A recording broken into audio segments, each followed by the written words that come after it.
A top gamer unexpectedly wandered into the world of his own game. He transformed into a female priest of the god race, with the ultimate level. Accompanying him was a loyal dragon maid, always standing shoulder to shoulder. Together, they embarked on a journey to conquer a dangerous and challenging other world. However, the strange gazes from other girls gradually made things more complicated than ever. Everyone, please follow Kingdom Manhwa to watch this fascinating story. The sky was unusually blue, with doves flying in the air. The most advanced virtual world, online fantasy RPG. Pure white feathers slowly fell. Players could freely choose different professions and races. The person reached out and pressed a button. Replica, the prison of the fiery hell demon god. A hell demon, with large horns and surrounded by lava, appeared, facing dozens of other mages and warriors. Alright, the final boss is ahead. Everyone take your positions. 3, 2, 1. Two characters in the game stood still. Whispering voices rang out. Hey, wait, he still has not arrived yet, it seems. Who did this? Where's our nanny?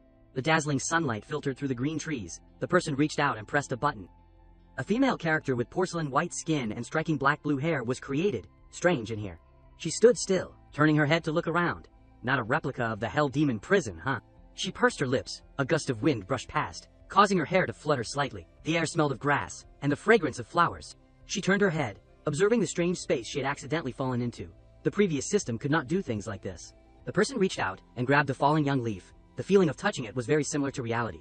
Could it be that today, the virtual world has been updated again? Why is not there any notification? The registration interface can't be opened either. This is not an expansion of the Land of Sword Gods, is it? Deep blue pupils widened to white. Then there is only one way. She turned around, grabbed the small waistband of her pants. This is a 12-year-old online game. The virtual world definitely won't allow it. The person froze, staring blankly at the white striped triangle pants in her hand. Huh, they can be taken off. Looking up at the tall trees blocking the sunlight, she thought to herself, cherish parents, saying it might be a bit abrupt. Long hair fluttered in the wind. She stood motionless before the unreal green mountains and forests. It seems I have transmigrated. The person reached out. A mechanical system panel appeared. But why am I a priest? Luckily, the game's personal control panel is still usable. Attributes, skills, and equipment have not changed at all. Her finger stopped in mid-air. Wait, it could also be said that I am now Villas on this account. The priest stood still. Her eyes widened as she realized something earth-shattering. So does that mean I have become a girl? Villas pursed her lips, her whole body frozen in place. Her mind was blank. Suddenly, she covered her mouth and sneered. I feel a little admiration for being able to remain calm in the face of such things. Villas reached forward. A blue magical current surged along her arm. But priests do not have any attack power, or do some. Insurance first. A star-shaped magic circle appeared under her feet. It connected to another smaller golden magic circle. Summon contract. Xiao Guang. As soon as she finished speaking, a small figure appeared on the golden matrix, carrying a strong gust of wind. The deer horn on the little girl's hair gleamed. The white lace skirt fluttered lightly in the air. Master, do you want to ride me? Xiao Guang knelt down, propping her hands on the ground. Her amber pupils slowly looked towards her. Villas, eyes widened, looking down at the little girl with a lost expression, hearing the pet riding dialogue from the game. In reality, it is really too explosive. Combat pet, Xiao Guang. I specifically trained to be by my side to make up for the priest's shortcomings. In combat, explosive, and sensory, it was originally just a simple dialogue. Besides, it was just simply carrying out my orders. The shadow of the priest with the dark green scepter, cast onto the front of a ferocious large dragon. Villas took a short step forward, but Xiao Guang now. The other person's cheeks flushed. Her innocent expression tilted her head in question when she saw her approaching. Too vivid. Xiao Guang suddenly bent over, leaning closer. Master, what is wrong? She was startled by the sudden action, but that is right, since it is transmigration. Xiao Guang has her own thoughts, so it is not surprising. Villas stood motionless, letting the curious little dragon stare and look at her. And since she is a summoned pet, there is no problem with loyalty either. Her eyes widened. Her cheeks flushed. Fragrant. Too fragrant. Why not? Xiao Guang leaned close to her master, closing her eyes and sniffing around. Villas looked at the little girl with a thoughtful heart. There was not that kind of feeling in the game, but in reality, there is a beautiful and completely loyal dragon girl. The little dragon whispered. Ah, nothing unusual was discovered. She shyly lowered her head to the ground, reaching out to push the little girl away. All right, Xiao Guang, I am fine. It is a little unstable, in every sense of the word. Villas, eyes widened. I plan to explore this forest for a while. I will rely on Xiao Guang to protect me. Then, the other person heard this, and happily smiled. Protecting Master is my duty. Please rest assured, and leave it to me. Night fell. The silver moonlight hung between the sky. The man with the thick goatee gritted his teeth, blood seeping through his iron armor. A loud noise rang out, and he was knocked backward. Hairy legs with short claws stepped on the grass. The other person fell sprawling a distance away. The orange-haired mage girl, while healing other teammates, trembled. Uncle Lester, run away quickly. His face was bruised and battered, but he still struggled to get up. What nonsense are you talking about? How can I abandon you all alone? His blood-stained arm trembled, trying to pick up the sword beside him. The giant fox carrying a murderous aura slowly approached. Lester also staggered to his feet. He glared, veins bulging on his face. He shouted, "Come here!" The fox also glared, roared, and pounced. From above, Zhao Guang appeared. The little girl used her body weight to make the fox fall headfirst to the ground. The fox lay motionless under the little girl's heel, and rubble flew everywhere. Lester witnessed this scene, so stunned that he could not close his mouth, his face pale. Zhao Guang crossed her arms in front of her chest, her eyes full of danger, looking at the other person. The strong wind from the magic pressure made the little girl's hair fly up into the sky. "Humans, my master has something to ask you." From behind the little girl, Villas slowly walked forward. Suddenly, the sound of the mage girl sobbing attracted everyone's attention. "I am sorry. Why can't I stop the bleeding?" The girl cried, still using magic to heal her teammate lying on the ground. "Lester, Leon, he." Lester ran over, crying and punching the other person's face, shouting, "Hey kid, did not you say you were going to propose after this mission?" The mage girl knelt beside him. His blood loss was increasing. He rubbed his eyes awkwardly. "No, it is not my fault, is it?" Suddenly, a beam of magic light appeared above Leon's head, causing the two crying people to fall silent, staring blankly. "It is time to test the effect of the skill. Try first-level healing technique." Lester was stunned, frozen. What a great wind gradually surrounded Leon. Oh god, this is... The person's body gradually floated in the air. A magic circle was formed behind him. The mage girl sobbed, her hands clasped together. Her body trembled non-stop. "Leon, his wounds are healing. That is great. I am afraid the best high priest can't do anything to deal with this fatal wound. Now there is not even a scar. It must be a miracle." Villas waved her hand. The magic circle shone even brighter. Her eyes widened. Her blue pupils shone with thoughtfulness. "A miracle? No, it is just that my level is too high. The first level healing technique to fill his blood. The calculation was a bit off. This is probably a kind of feeling in terms of skills, right? At least Villas was still human when creating the account." Suddenly, a system panel appeared. ID, Villas, age, unknown, gender, female, race, god race, LV10, HP, 227W, 227W, MP 560W, 560W, strength 6,920, plus 9,999, agility 6, 920, plus semi-divine weapon, bracelet, protection of the god, semi-divine weapon, ring, assistance of the god, semi-divine weapon, ring, assistance of the god, semi-divine weapon, set effect activated, special equipment, godhead, light, no level. Villas sat on her magic staff. She silently pondered. Then the new information opened up. The highest level is level 110. The race is converted to the god race. She breathed a sigh of relief, reaching out to pat her forehead, but my heart is still that of a normal person. I can't just stop being human after transmigrating. And the truth is that there is a kind of sadness and loss. The bearded man, with flushed cheeks, rubbed the back of his head and approached her.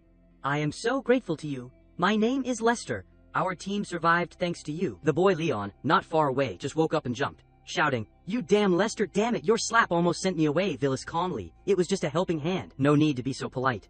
Lester covered his face, his eyes sparkling as he looked at her. To have such healing abilities, and to be able to take down the Panthera, who was protecting in an instant. "Miss, are you the Holy Maiden of Salvation of the Holy Kingdom?" Villas waved her hand, her face emotionless. "I do not know who you are talking about, but my name is Villas. Just a wanderer." Lester covered his mouth, his eyes welling up. "You saved all of our lives. How should we repay you?" Her eyes widened. "Answer a few of my questions, and take me to the places where humans gather." Night had fallen. The moonlight gradually peeked out from under the misty clouds. The historical map is stretched out over the years, many intelligent lives, the life of the world, and the formation of many countries, based on unequal races. Popularity is divided because of the power system based on... The levels are divided into 8 ranks: Novice, Copper, Mithril, Orichalcum. Lester is currently at this rank. Adamantine, which is the rank of the Black Panther just now. Earth, Sky, Legend. She and Xiaoguang, according to the map, are currently in a stronghold with barriers. At this time, Villas and the others are in this continent. A small candle lit a dim, flickering light. The Forest Tavern. Lester sat with his arms crossed in front of the wooden table, his expression awkward. "The above is all I know, Miss Villas." She sat opposite him, speaking calmly, so it is like hearing a story. Xiaoguang crossed her arms in front of her chest, standing beside her with a frown. "Do not shake your legs anymore." Lester sweated profusely, reaching out to hold his thigh tightly. "I do not want to either, but in front of 2 powerhouses, like in the novels, it seems that my legs have a will of their own." Villas turned to leave. He hurriedly reached out to stop her, but could not say a word. "Hey, is this the powerhouse getting angry? I should really control my legs so they do not shake anymore." The mage girl blushed and shouted, "You are embarrassing us, you idiot, Lester." Xiaoguang was now stretched out in a wooden bathtub, the warm water making her close her eyes and relax. Villis wrapped a towel around herself, studying the information panel while stroking the little dragon's chin. Lester's level has reached the peak gold level. The Panthera can only be considered at the copper level based on the battles of their group. Lester's strength is equivalent to LV20, LV30 in the virtual world. If every 10 levels are considered a stage, then the level of these powerhouses in the virtual world is equivalent to LV60 or higher. She narrowed her eyes, tapping her finger on the virtual system panel. In other words, after transmigrating here, I have become the strongest powerhouse in this world. Villis covered her mouth and laughed happily. Xiao Guang propped her hands on the edge of the tub, happy to have her chin scratched by her master. A virtual information panel simultaneously appeared next to her. Name, Xiao Guang. Pet, age 372 years. Gender female. Race giant dragon. Holy crystal dragon. LV. Villis curled her lips and smiled. Xiao Guang's interface also has nothing unusual. Ah, so the script I chose is, this priest is a powerhouse, but too cautious and boring. She looked around the room, embarrassed. Wait a minute, why does this room only have one bed, so what should I and Xiao Guang do? Xiao Guang suddenly stood up from the bathtub, causing water to splash on Villis' dumbfounded face. Her eyes widened in shock as she witnessed the naked little dragon in front of her. Master, there is an abnormal energy fluctuation outside. The night was quiet. A dark figure staggered between two rows of houses. He turned around, went into a small alley. He revealed a sly smile under the hood of his black cloak. The magic sealing crystal on the altar will be mine. In his hand was an object, tightly wrapped in white cloth, sparkling with a dazzling blue light. Although the Panthera has been killed, as long as this magic crystal is still in my hands, I can still... Before he could finish speaking, suddenly, a door appeared abruptly from the space, causing him to fall to one side. Xiao Guang peeked out her head, her eyes widened, when she saw the jade green crystal revealed after the white cloth. What is that? Just as the little girl caught the crystal, it suddenly emitted a thin electric current. Xiao Guang cautiously dropped the crystal to the ground, stepping back into a defensive stance with a growl. Villis simultaneously stepped forward from behind. Let me take a look. A notification sounded, the item was identified, and the virtual system panel appeared. Magic God Treasure, Fragment, Special Item Classification, Purple Treasure Shape. Description: from ancient times, the magic god used the jade in the formation during the Great War, causing it to break into different fragments. But even though its power has been reduced, its fragments can still store energy. Xiao Guang knelt below, hugging her neck. Villis sat on the bed, pondering, while looking at the newly found crystal. Magic God, Great War. She smirked, with a sly expression. Finally, it is getting a little interesting. Suddenly Xiao Guang leaned forward, licking her face. Master, you are wet. The little girl whispered, let me lick you dry. Villis froze, her mind spinning. Wait, do not lick there. As the light gradually appeared, the sunlight streamed through the window into the dark room. Villis was awakened by it. She hugged the pillow and slowly opened her eyes. It is morning. What time is it? Xiao Guang lay opposite, rubbing her eyes. The little girl cried out softly when her tail was hugged by her. Ah, master, this place is very sensitive. The early morning sky was blue and clear with white clouds. Lester scratched his head. Miss Villis, we will return to Zier City to report the news in the next few days. If Miss does not mind, you can come with us. She waved her hand. Sorry, I have not planned on it yet. I want to wander alone. He heard this and immediately pulled out a tearful handkerchief to wipe his tears. It is a pity. Today we have to say goodbye to the two of you. The life-saving grace is unforgettable. But there is no valuable gift at the moment. If there is a chance, then please come to Zier to find me. At that time, she immediately turned away to refuse. I saved you only for information. We do not owe each other. Villis threw a glittering object towards Lester before leaving. You take this. Just consider it a souvenir. His voice stuttered. This is... An object exuded a great magical power, causing him and his two teammates to widen their eyes. In surprise, legendary treasure. Villis tilted her head and looked at the sky blankly. It seems that the creatures of this world can also use equipment from the virtual world, but I can't just take it out and use it later. It is clearly just useless low-level goods. She sat on her magic staff, hovering behind Xiao Guang. In short, first go to the capital of the Human Alliance Kingdom to gather more information. Not many people are capable enough to discover us, so there is no need to hide. Her thoughts drifted with the wind. The adventure to another world starts from going forward at the fastest speed. Below, on the mainland, a group of soldiers equipped with iron armor appeared, protecting the queen. The guards were all covered in blood. Do not let them get close. Opposite the guards was an army in red cloaks. Behind them was a wooden carriage. A strong noise rang out. A soldier was hit. The people in red cloaks ran closer to the carriage. How could this be? Where is the queen? The curtain was pulled back. There was no one inside, which surprised them. Not good. It is a trap. Suddenly, a magic circle appeared beneath the carriage. In an instant, the wooden carriage exploded violently. From the cliff not far away, a figure rode a horse and ran over. I am the 5th queen of the Human Alliance Kingdom, Lilia Megerland. The petite girl with blue hair, wearing a golden crown, said loudly and solemnly, Lilia Megerland, you brave warriors loyal to the kingdom, listen to my orders, charge. From behind her, an army equipped with armor and shields appeared. Kill all the traitors. The soldiers heard the order and charged forward in unison. Ah! Very quickly, the royal army gained the upper hand. surrounding the rebel group. Villis sat on her magic staff and looked down, sighing softly. A very good layout. This queen, named Lilia, is really good. I am a little interested in her. She narrowed her eyes and smiled at the little dragon. All right, the show's over. We should go too. Xiao Guang pouted but still agreed. Okay, then we... Suddenly an arrow shot towards the two of them. Master, be careful. Xiao Guang quickly caught the arrow. The little girl's face darkened with anger, exhaling a heavy breath. This lowly arrogance and ignorance actually dared to offend the majesty of Master. Xiao Guang opened her mouth, and a flash of orange gold light appeared between her sharp fangs, flashing in her throat. The little girl clenched her palm, tilted her head, and spewed fire into the sky. I want to destroy all of you. Villis tiredly approached and covered the little girl's mouth. Wait, do not be in a hurry to attack. Xiao Guang drooped her eyebrows sadly.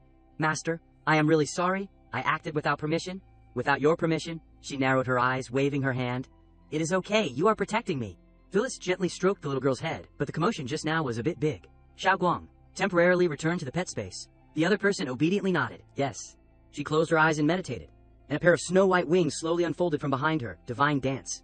Villis opened her eyes, her crossed pupils glanced down at the ground. So many people want to meet me, so let us meet them. Below, Lilia was standing worriedly watching. In front of her was another woman with wine-red hair, aiming an arrow at the little priest. The red-haired woman was suspicious. That is not right. The wings of the bird people can't be so beautiful, and there is also pure light. Lilia's cheeks flushed, her eyes widened and shone. Bird people? No, the wings of the bird people can't be so beautiful, and there is also pure light. Villis slowly flapped her wings and approached. She hovered in the air, lowered her head, and looked down at the people below. You are the queen of the Alliance Kingdom? The strong wind made Lilia's hair fly wildly. Her eyes were hazy. Are you an angel? The red-haired girl quickly put her hand in front of her. Your Highness, she and another person were watching our battle in the sky. Before, the purpose is very unpredictable. That arrow I shot at you, your senses are very sensitive. Do you have some passive skill in the investigation system? Villis blinked calmly, but that arrow can't penetrate the defense of Glaria's feather robe. Lilia smiled gently, gestured to the soldiers and stepped forward. May I ask why the angel is here? She looked directly at the princess, exchanging information. Should not it be extra? Lilia narrowed her eyes and chuckled. If that is the case, can the angel sister come up to the carriage and talk for a while? She friendly invited. Angel sister, please sit. This carriage is just a defensive vehicle, so it is a bit simple. Please forgive me. She did not refuse, and gently introduced, I am not an angel. My name is Villis. Just an ordinary traveler who happened to pass by here. The two of them sat facing each other neatly inside the carriage. Okay, then ordinary Miss Villis. I won't beat around the bush. Can I temporarily hire you? She nodded, rubbing her face thoughtfully. Lilia clasped her hands together, looking at her with big sparkling eyes. The remuneration is up to Miss Villis to decide. Gold coins, magic items, titles, even fiefdoms are fine, as long as you are willing to help me. She propped her chin, a little interested, huh? Lilia hung her head, silent at her words. Titles, fiefdoms, are not these things that anyone can promise? Lilia lightly gripped the skirt on her knees. Outside, the red-haired girl silently leaned against the carriage. After stammering for a while, the princess slowly raised her face, revealing a gentle face. I want to become the king of the Alliance Kingdom. At Lilia's words, she pursed her lips and pondered, her crossed pupils filled with thought. Miss Villis, would you be willing to lend me a hand? Lilia lowered her head and sighed. It is embarrassing to say. My father has been seriously ill for a long time, and my brothers are all causing trouble all day long, and no one cares about official affairs. My younger sister is still young. If I do not stand up, I am afraid that my father's lifelong efforts will fall into their hands. Outside the wooden carriage, a group of soldiers circled around for protection. Unfortunately, I underestimated the stupidity of my brothers. The three of them colluded together to cause trouble, sending me to the front line to resist the beastmen invading the kingdom. If I refuse, it would mean giving up the right to inherit the throne. Lilia lowered her head, propping her hands on her thighs. The result is what Miss Villis just saw. I have not even left the city yet, and the coup army appointed under my banner has revealed its fangs. Villis, eyes widened without revealing any emotion, reaching out to make a sign of agreement. I understand. You want me to kill all your brothers? The little princess waved her hand in denial. Of course not. Lilia narrowed her eyes, her cheeks flushed. I just want to invite Miss Villis to protect my safety until I return to the royal capital. The remuneration, as long as I can do it, and it does not violate the principle, it can be done? She sighed. Then can you tell me, what is the remuneration for protecting you? The other person's eyes widened blankly. Huh, Sister Hua? The red-haired girl outside the car slowly spoke. I voluntarily followed. Lilia is my friend, the Red Flame, Hua, and I also believe she can make the kingdom better. The little princess smiled happily. Sister Hua is one of the 3 most courageous legends of the city. The youngest adventurer of the era. Villis winked. If that is the case, then I do not need any remuneration. She supported her chin with both hands. In return, you must not hide anything from me, any intelligence or knowledge. You must also truthfully report to me. How about it? Lilia moved her finger slightly, seriously thinking. Using intelligence as remuneration? This is indeed a profitable deal. She narrowed her eyes and smiled happily. The two shook hands to complete the agreement. I promise you. I hope I and Miss Villis can cooperate happily. Her eyes also sparkled with satisfaction. Happy cooperation. I am also looking forward to the coming days. Esteemed client. The caravan started on its way.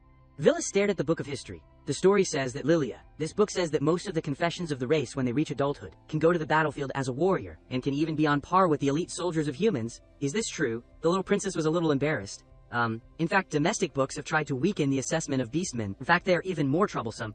She lay on the princess' lap, carefully reading the book. Oh, beastmen are so strong. Lilia was blinded by the sunlight, sighing softly. That is right, although not reconciled. The physical strength of beastmen is indeed higher than us humans. Other beastmen races also have different innate abilities. For example, bird people can fly in the air, bear people have unlimited strength, tiger people and lion people are. Her voice was even. There are even rumors that the emperor of the beast clan today, the half-dragon tribe chief, has surpassed the legendary level. The important thing is that it's royal family. The half-dragon inherits half the blood of a legendary species and possesses extremely terrifying power, reaching a difficult state that can be described. Villis, eyes widened with interest. Sounds very powerful. She rolled her eyes, thinking in her heart. I wonder how many more levels, LV 60, LV 70, or even higher.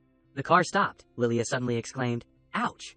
Villis lay on her lap, suddenly sat up. The car stopped. Hua poked her head into the car to remind. Lilia, the vanguard has arrived at the east gate of Wanhei City. The carriage and a group of soldiers stopped in front of a solemn city, with a rope bridge, across the wide river, Wanhei City. Lilia sat on a white horse, loudly announced, I am the 5th princess of the Human Alliance Kingdom, Lilia Megarland, ordered to launch a battle against the beastmen on the western border. What are you waiting for without opening the city gate? The guard on the city wall shouted back, I am sorry, the inner city is currently in a state of emergency. We cannot verify your identity. I hope your highness understands. Lilia said in a deep voice. Hua, show him. The other person took the order, pulled out an arrow. Yes, your highness. A small roll of paper was inserted into the middle of the arrow shaft. Hua drew her bow and aimed straight at the city gate, one of the red flames. She stretched the bowstring taut, magic accumulated around her, sky-rending slash. Following the path of the arrow, a red-pink light flashed and burst into flames. The arrow pierced the wall behind the guards, leaving a hole. The paper tied to the shaft of the arrow also fell out. Legendary level this is. The legendary adventurer beside the princess, the red flame, Hua. The guard held the dark paper, slowly opened the city gate. It is indeed Her Royal Highness the Princess. Open the city gate. Lilia's eyes shone brightly, admiringly, looking at the other person. As expected of Sister Hua, everyone in Wanhei City knows the name, the red flame Hua. The other person put on the hood again, with a complacent expression. Just a false reputation, not worth mentioning. Villis, cross pupils shone with thoughtfulness. That blow just now. The intensity is probably around LV 40, LV 50, at most legendary level. Is that all? Night fell, the silver moon hung high. A man with a low ponytail carried a bowl of medicine into the room. Father, how are you feeling? The old man slumped on the bed, his body thin, his arm trembling forward. Lecter, the situation of the beastmen. Prime Minister of Wanhei City, Leighton. He knelt on one knee beside his bed, still the same as before, still maintaining the garrison position, and no other movements. Hearing this, he said hoarsely, those damn guys, I only hate that I can't die on the battlefield, and fall into a situation where I can't support myself. Lilia lowered her head and walked in. Immortal, spirit above, how can it be, become like this? Leighton was surprised. 5th, Princess Your Highness. She lowered her head, looking apologetic. I am sorry, only I came. I did not even receive the news of your illness. Hey, what exactly happened? Lecter knelt beside the bed, glanced at her. His father was attacked half a month ago. That person stabbed his father with a short knife, and then fled. I do not know if there was any poison on the knife. Since that day, my father has become weaker and weaker. He said in a deep voice, we have tried other methods. The high priest and the imperial physicians in the city have all given up.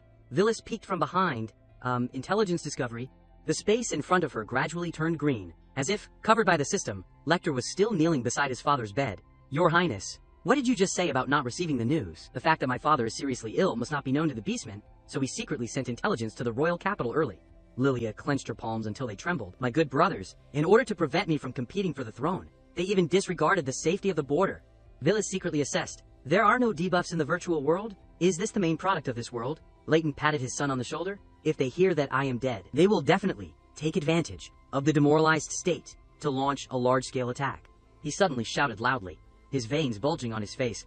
Lecter, your job is to replace me in protecting Her Highness. Expel those damn beastmen. Villis secretly waved her hand. The effect is not much different from this curse.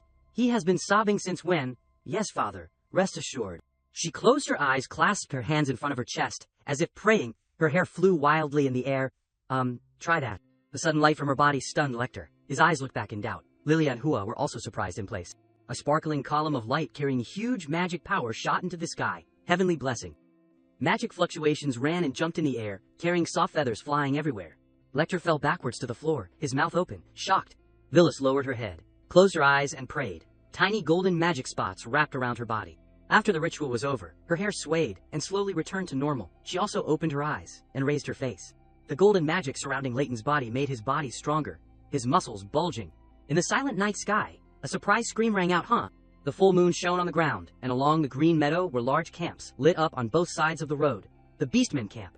A girl gritted her teeth, put her hand to her face. My eyes. The subordinate saw her trembling all over on the throne, and wondered, great priestess. The secret art of heavenly eye was destroyed. That girl regained her composure, sweat all over her face, propping her chin. That ray of light, Beast Tribe High Priestess, Chirahit. When night had covered the sky, the rope bridge across the river was also pulled up. The Wanhei Fortress. A group of dog-headed masked people carrying weapons appeared. Facing them was the royal army inside the city walls. A loud shout rang out, and the Beastmen army rushed in. The whole army attacks. They built ladders and pulled each other to climb over the rope bridge. The great priestess's intelligence was indeed correct. A girl with crimson pupils, holding a knife in her mouth, climbed up the wall through the wooden staircase. The Tiger Tribe, Neil, that damn Leighton is probably lying in bed now, half dead. She bowed her head and climbed up the wall. Let me tear apart the defense line of these humans and offer victory to... Neil arrogantly sneered, looked up. She froze. The knife also fell out of her mouth when she saw Leighton, who was healthy and wearing armor, facing her. He sneered arrogantly, pulled out the sword from his waist. I heard you all thought I was dead. A loud noise was made on top of the tower. Pass on my order. Leighton led the army, raising his sword high in the moonlight. Boiling oil, rockets, Group 1. He glared, his veins bulging on his face. Let them taste our power, fire. On his order, a rain of rockets poured down on the Beastmen army. The fire burned, causing them to panic. Help, help, big brother, I am on fire. My tail is on fire. Villis sat in a corner, quietly watching the battle, carefully watching the red rain of arrows. She sighed softly. Villis said softly, Xiao Guang. A spatial rift appeared. The little dragon girl walked out of it. Master. She pondered, seeing this scene. What do you think? Xiao Guang propped her chin, poking her hand on her cheek. They are quite hard-working. Villis sighed. That is right. After all, she is a dragon. The little girl widened her eyes, looking uncomprehending. I do not quite understand what Master means. But the battle of these ants is just nonsense to us, right? Xiao Guang leaned closer, rubbing her cheek against her face while she closed her eyes and pondered. Even if this is reality, even if you see your humankind die. Villis raised her hand to the sky, towards the winged beastmen in the sky. But why am I? The beastmen, with half-bird, feathered bodies, grabbed stones and flew towards the fortress. The group of soldiers had not had time to deal with it, watching them. A panicked sentry closed his eyes tightly in fear. It is over. It is too late. Suddenly, a giant magic circle appeared, surrounding the fortress. 6th level magic, light guardian shield. The royal guards all shouted in surprise. It is a miracle. A miracle has come again. The gods are on our side. Drive away these hateful beastmen. Drive them all out. The beastmen saw that the situation was unfavorable and ran away. Retreat, retreat quickly. Lilia's pupils contracted in shock. Is it really Miss Villis? Excited shouts rang out in the middle of the night. We won, she is finally... Villis and Xiao Guang stood on a high tower, looking down at the entire city. She closed her eyes, letting the strong wind blow her hair. When Villis opened her eyes, her cross pupils seemed to light up in the night. It feels like playing a game. On the enemy's campsite, a masked man sneaked along the night road. Beastman camp. A girl with pink hair approached, sarcastically saying in a low voice, If I were you, I would not take another step. Human. The intelligence man was startled, suddenly turning around. Legendary level. When did the Fox Tribe have such a young person reach the legendary level? The girl with peach pupils propped her hips and looked at him. The Fox Tribe, Mavis. She turned her face, pulled out her sword. Humans must die. The other person fearfully retreated backwards. Hey, calm down. We are on the same side. Mavis widened her eyes. Okay, I understand. There was suddenly movement from the silent big tent. It seems you are lucky. The great priestess wants to see you. The masked man was brought into the tent, propping his hips and questioning. The master clearly said, To kill that woman, why did you retreat like that? Jaharit crossed her legs on the chair. Pay attention to your tone. The Beastman Majesty believes that your master can take over the throne before agreeing to this transaction. Even if the Majesty has reached a transaction with your master, the failure to provide accurate information is also your responsibility.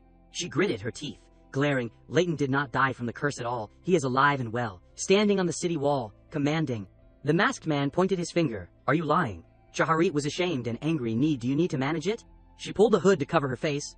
Also, do not tell me you did not know about the big movement. 2 times. Miracles. But the second time was clearly much weaker. So either there is an absolute powerhouse in the city, or there is some item that creates miracles, and it will not appear again. The other person clasped his hands behind his back, hesitating, but Shaharit smirked, reaching out to play with her hair. What exactly that thing is, does not matter to me, the thing I know now. This time you have provided enough food. Once I receive it, I will naturally do my best.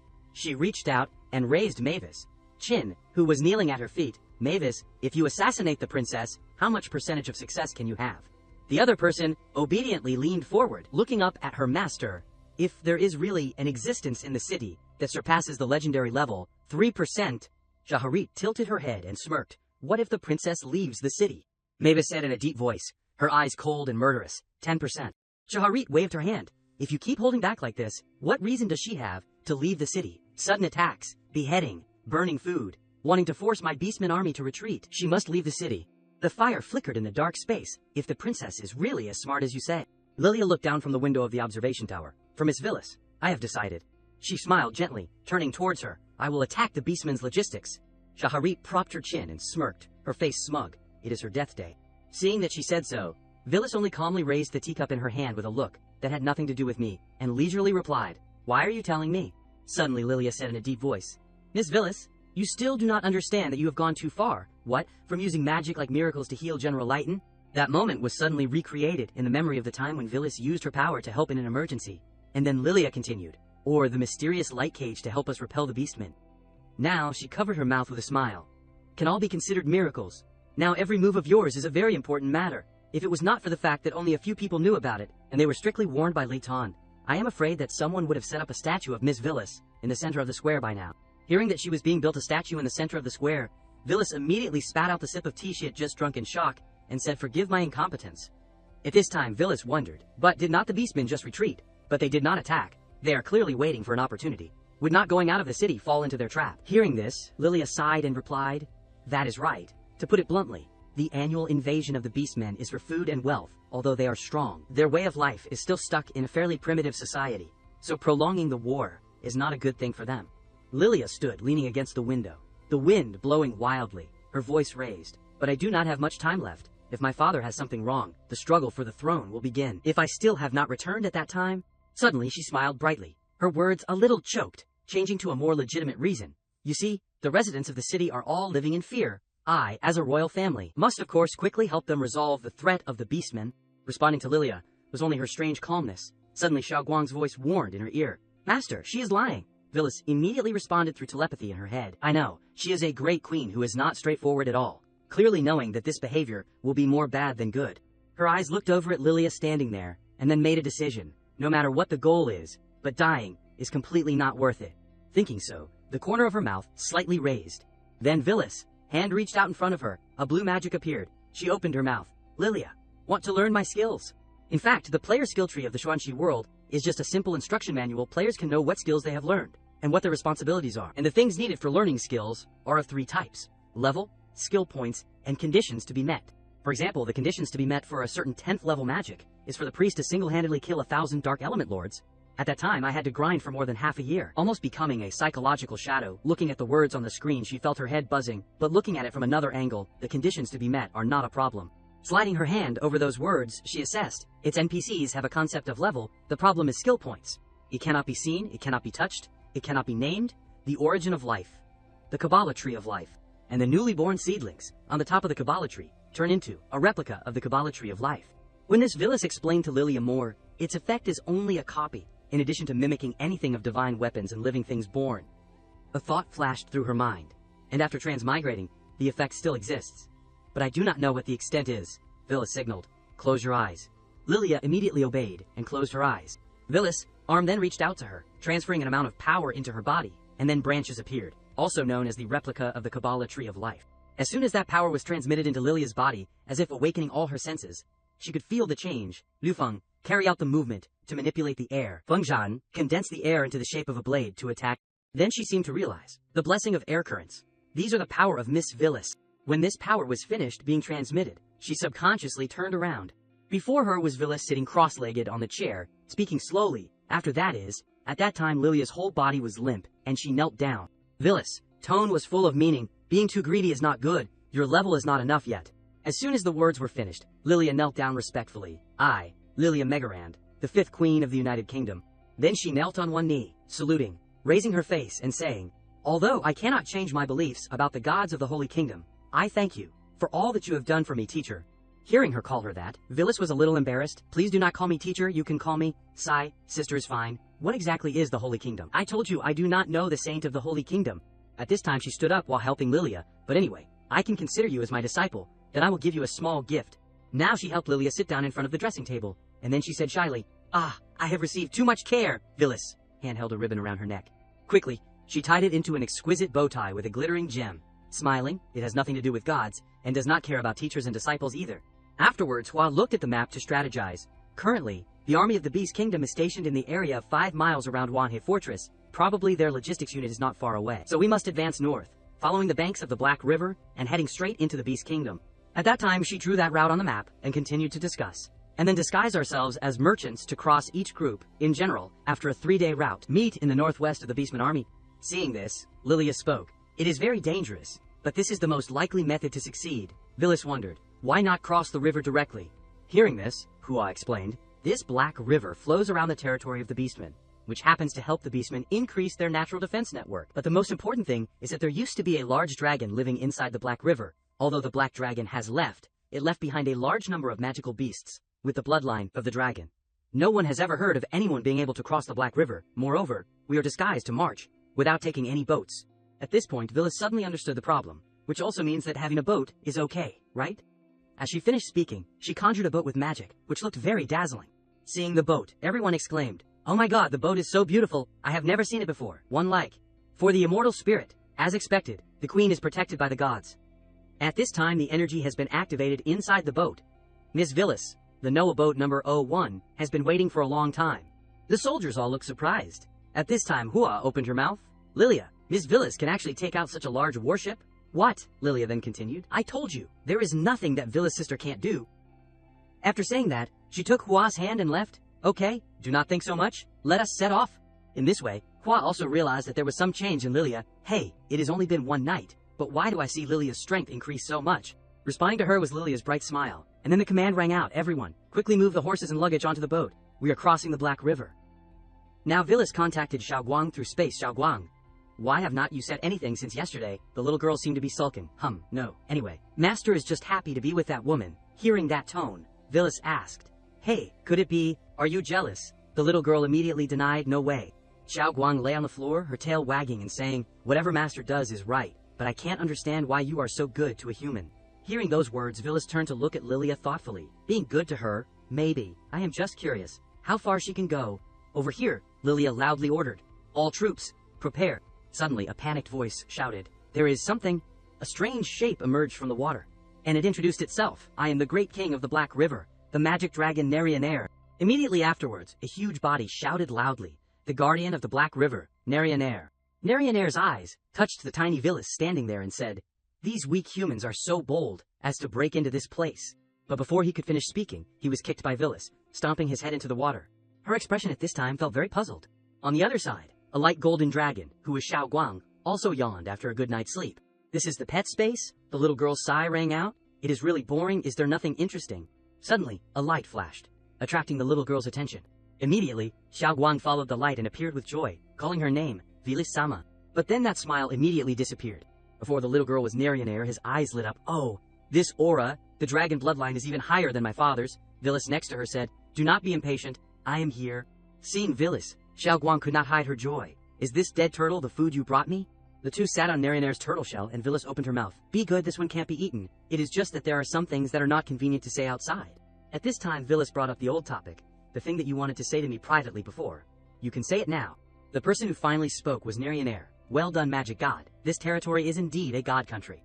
Hearing this, Vilis replied, "A country with a god is proof of the gods. You are indeed one of the gods." Xiaoguang also contributed, "May I ask, can you tell me what exactly happened between the gods?" Suddenly she wondered. "Then I want to ask back, do you know me? What are the gods?" A line of thought appeared in Vilis's mind. Could there be an existence in this world similar to me and Xiaoguang? Another transmigrator, Narionair replied, "You do not know. Could it be that you are a god who was born in the last few years?" At this time, Narionair began to answer, "No, I am sorry, I do not know the adult, but your aura and the master of my father, the magic god Oliva, are quite similar. Nearly 1,000 years ago, my father and the adult Oliva left the Black River. and then there was no trace. So I guarded here, hoping to wait for my father to return soon. Here, Villas nodded. Magic god. Ah. At that time she flew in front of him and asked, "Are you impressed with this?" Then she took out something and put it in front of him. Looking at the object in her hand, Nerianair was immediately excited. This is the gem on the magic staff of the adult Oliva. Why is it broken like this? What exactly happened? At this time he immediately rolled around and played rogue. If the magic staff of the adult Oliva has become like this, then my father, Hu Oa Oa Xiao Guang, saw this and kicked the turtle shell and said, "It is so noisy." Suddenly Villas fell into a speculation. The magic god Great War, the magic god Oliva. Could it be a player like me? Changing to another scene, Neil, the general of the logistics team, she was sitting with her legs crossed, sighing. Why did the great priestess need me to guard the food? Originally I wanted to wash away the humiliation with that old Leighton. Suddenly Neil smelled a strange smell and was angry when she realized it, the smell of smoke. Feeling a little puzzled, she lifted the curtain to see the situation. Why is the military camp so quiet? Startled to realize that all the troops had been defeated, the fire burned and burned everything. Holding a weapon in her hand, Neil panicked. The enemy's raid. Confusion surged. No, why has not anyone issued a warning until now? But before she could finish speaking, a mouthful of blood spurted out of her mouth. At this time, an attack was aimed straight at Neil, making her unable to resist, blood spurting out of her body. The person who came was Hua. She raised her bow and shot Neil, and then declared, "The enemy general has been wiped out." Neil then fell down. Then Hua blew the whistle to signal, "Kill." Receiving the signal, Villas went to the place where Neil was lying face down. Then she used her foot to turn her over, so she was lying on her back. Looking at that face, Villas praised, "She is also pretty cute." Now her voice was full of sarcasm. She just went on stage for 2 scenes and was already cold. What a pity. Suddenly a strong wind blew. Realizing that there was something unusual, Villas turned around. Nearby, there was a looming figure. Plaka immediately trembled worriedly. Did she recognize me? No, it is impossible. Erase my sense of existence. It is impossible to be discovered. His teeth gritted tightly, and then he decided to desperately run away. He did not dare to delay for a moment, rushing away. After a long distance, Plak dared to stop and breathe hard, did not chase after. Feeling that way, he breathed a sigh of relief. Fortunately, it was indeed my hallucination just now. But how could he get past Villas? She picked up her weapon and smirked. There is a little mouse here. On the other side, when Shaharit received the urgent news, she panicked. The queen has arrived in the central region, so fast. Could there be a road that I do not know? The person who reported back replied, "I saw it with my own eyes, it can't be wrong, this is earlier than the month you said." Shaharit's face was full of tiredness and said, "So, you just flailed like that and ran away, based on your strength. When the queen attacked my beastman army, there was no chance at all." Then the person who reported immediately appeared, who was Plaka, the 7th throne, the eternal throne. Suddenly Shaharit asked, "Or, did you meet someone with stronger strength?" Remembering that gaze of Villas, Plaka replied, I did that so as not to cause a disturbance. I only take action when I am sure. We have prepared early, but I hope you do not spoil things." Shaharit then confirmed, "Of course, although you have joined the eternal throne." She continued, "But after all, the blood of the beastman flows in your body. How can I harm you?" As she finished speaking, Shaharit issued a notice. "Pass my order." At this time she ordered, "The whole army attacks the Wanhee fortress. Can't give them time to rest. This will be the last battle." Suddenly Shaharit showed a sinister smile. "But, at this time tomorrow, no matter what the outcome, you must immediately withdraw the troops, from the south towards the north.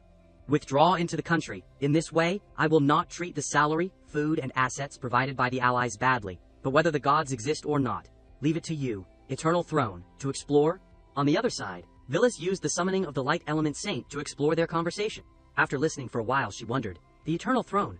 What is this?" Hua explained, "The eternal throne is an underground organization. Their ideal is to use necromantic magic to make people immortal. To put it bluntly, it is heresy. But those 12 thrones have at least the strength of the legendary level." Everyone was hiding behind the bushes to observe the situation when Lilia said, "Here it is. According to the prisoner, they transport food here." After saying that, she could not help but think, humans are actually helping beastmen in order to eliminate me, my brothers can. Suddenly Hua waved her hand to signal to cut off the train of thought. "For Her Highness the Queen, eradicate these traitors." Immediately afterwards, Hua ordered, "Kill." Everyone took the order and rushed up. While everyone was rushing up to fight, Villas sat in a corner thinking, "Is this a teleportation formation? The technique looks too crude." Looking at that formation, she speculated, "They use this to transport food from the border here." At that moment Hua shouted, "Lilia," she also called her name, "Sister Hua." Unexpectedly, an attack rushed straight at Lilia, but fortunately, Hua's strength protected her in time, so she was not affected at all. At this time, both of them did not expect the sudden appearance of the third person. The person who came was Antoni. He held an arrow in his hand, the corner of his mouth slightly raised. "It has been many years since we separated. Your archery has improved, Kid Hua."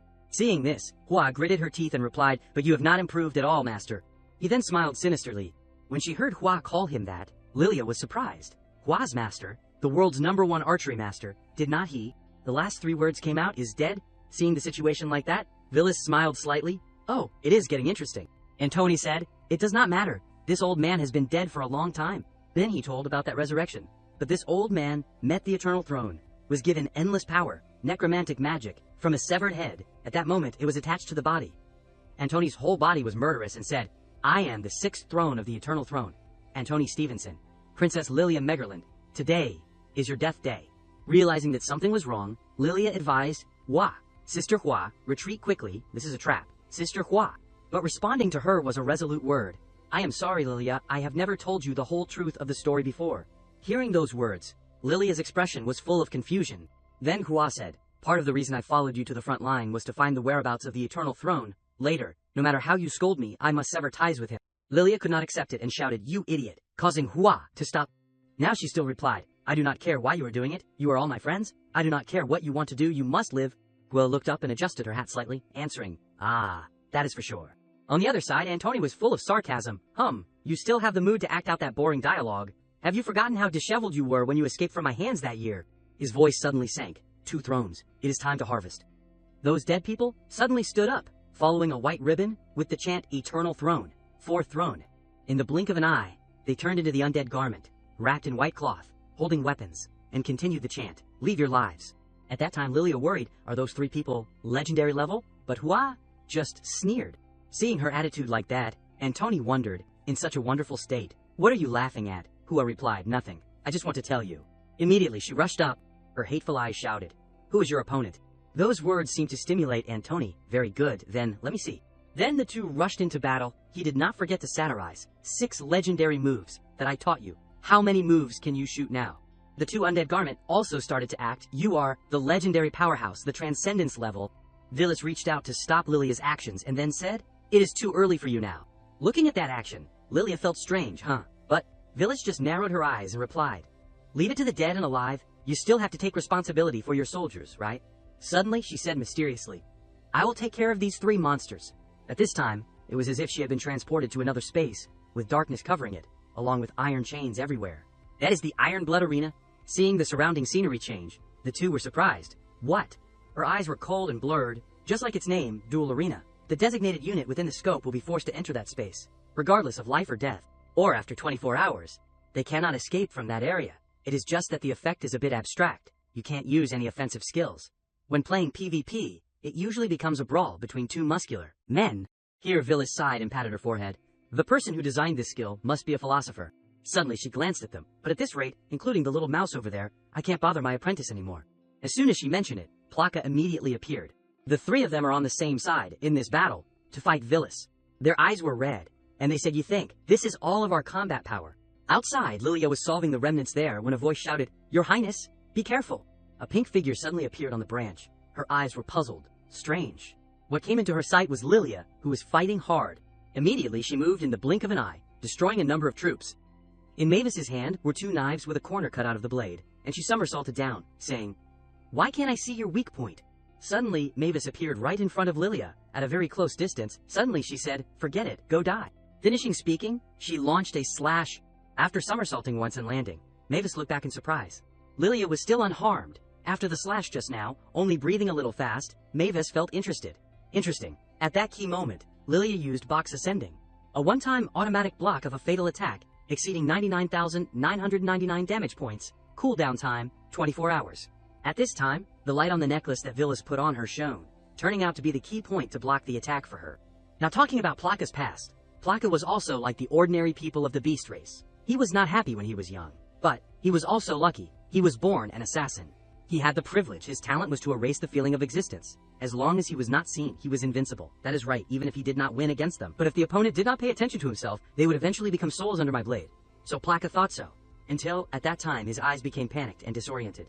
At that time, the white ribbons attacked Villis. But she just pointed lightly. "This move is not a skill. Could it be that your body is a ribbon?" Suddenly that guy paid attention to Plaka. 7th throne. Why have not you taken action?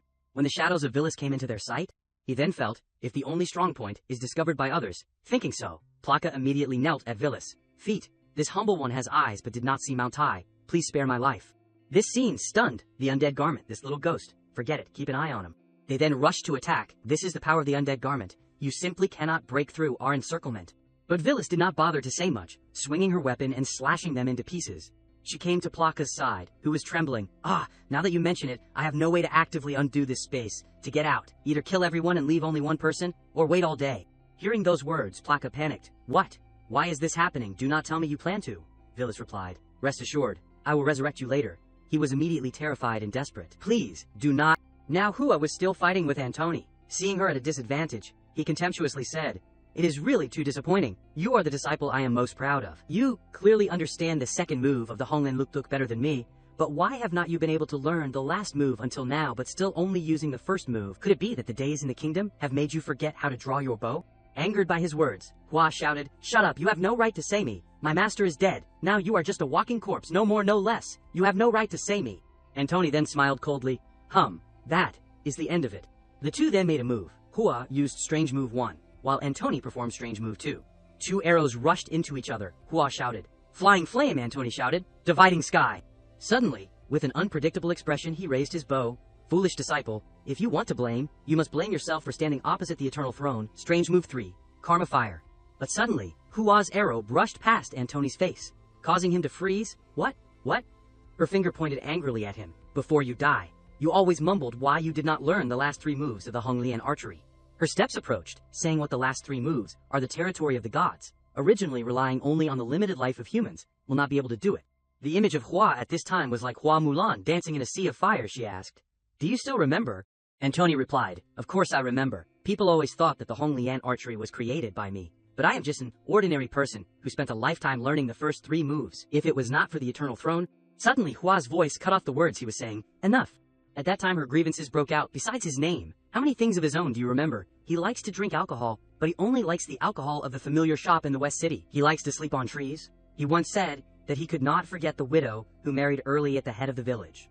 Those annoyances began to pile up on the arrow that was about to be fired. Do you think that the magic of eternal life is real? I told you. You are just a puppet carrying the memories of Antoni Stevenson. The real Antoni is dead. Hearing those words, he gritted his teeth. Reckless child. Then Antoni began to make moves. On one side was Hua's Strange Move 1, Flying Flame. On the other side was Antoni's Strange Move 2, Dividing Sky. The 2 arrows continued to fight each other. Then there was the move, Strange Move 3, Karma Fire. Fighting with Strange Move 4, Flowing Light, the power of the 2 sides exploded. But it seemed that Antoni was the weaker side. Boom, everything exploded. His eyes drooped. His voice rang out. Kid Hua, Miss Flying Flame Hua, congratulations. You have completely surpassed me, this defeated old man. You have set a foot into the territory of the gods. Now everything on him began to dissipate. Hua replied, I just got lucky. Seeing with my own eyes the existence belonging to that real territory, I only realized a few things. The results this time, I am afraid they are all within her control. Antoni said. Is that so? Ha, is it? That priest? Then Hua's words continued. The real gods have come down to this world. I do not know if she is a god or not, and I do not know why she does everything. Her eyes looked at the void and smiled, but now, she is on our side. At this time, Antoni also smiled bitterly. Quickly, save your queen. Do not waste words with this old man anymore. Then Hua also left in response. I do not need you to say. His body began to erode. The bones had already protruded. Before Antoni completely disappeared, Hua left a sentence. Thank you for still remembering me, master. The scene at this time was full of corpses. Mavis always felt suspicious. It is too strange. It is clear that the intelligence said you were a newbie, but in reality you are also considered an adventurer of the mithril level. Now Lilia was panting, her body exhausted, but she was still unwavering, so thank you. For the compliment. Immediately Mavis rushed up, wanting to finish it with one blow, but even so, you have lived a little too long. At that moment, the knife in Mavis's hand was knocked away. Hua had time to appear, using an arrow to shoot away the knife, and smiled. Are you okay? Sorry for being late. Seeing Hua arrive, Mavis understood. Antoni failed. Legendary level.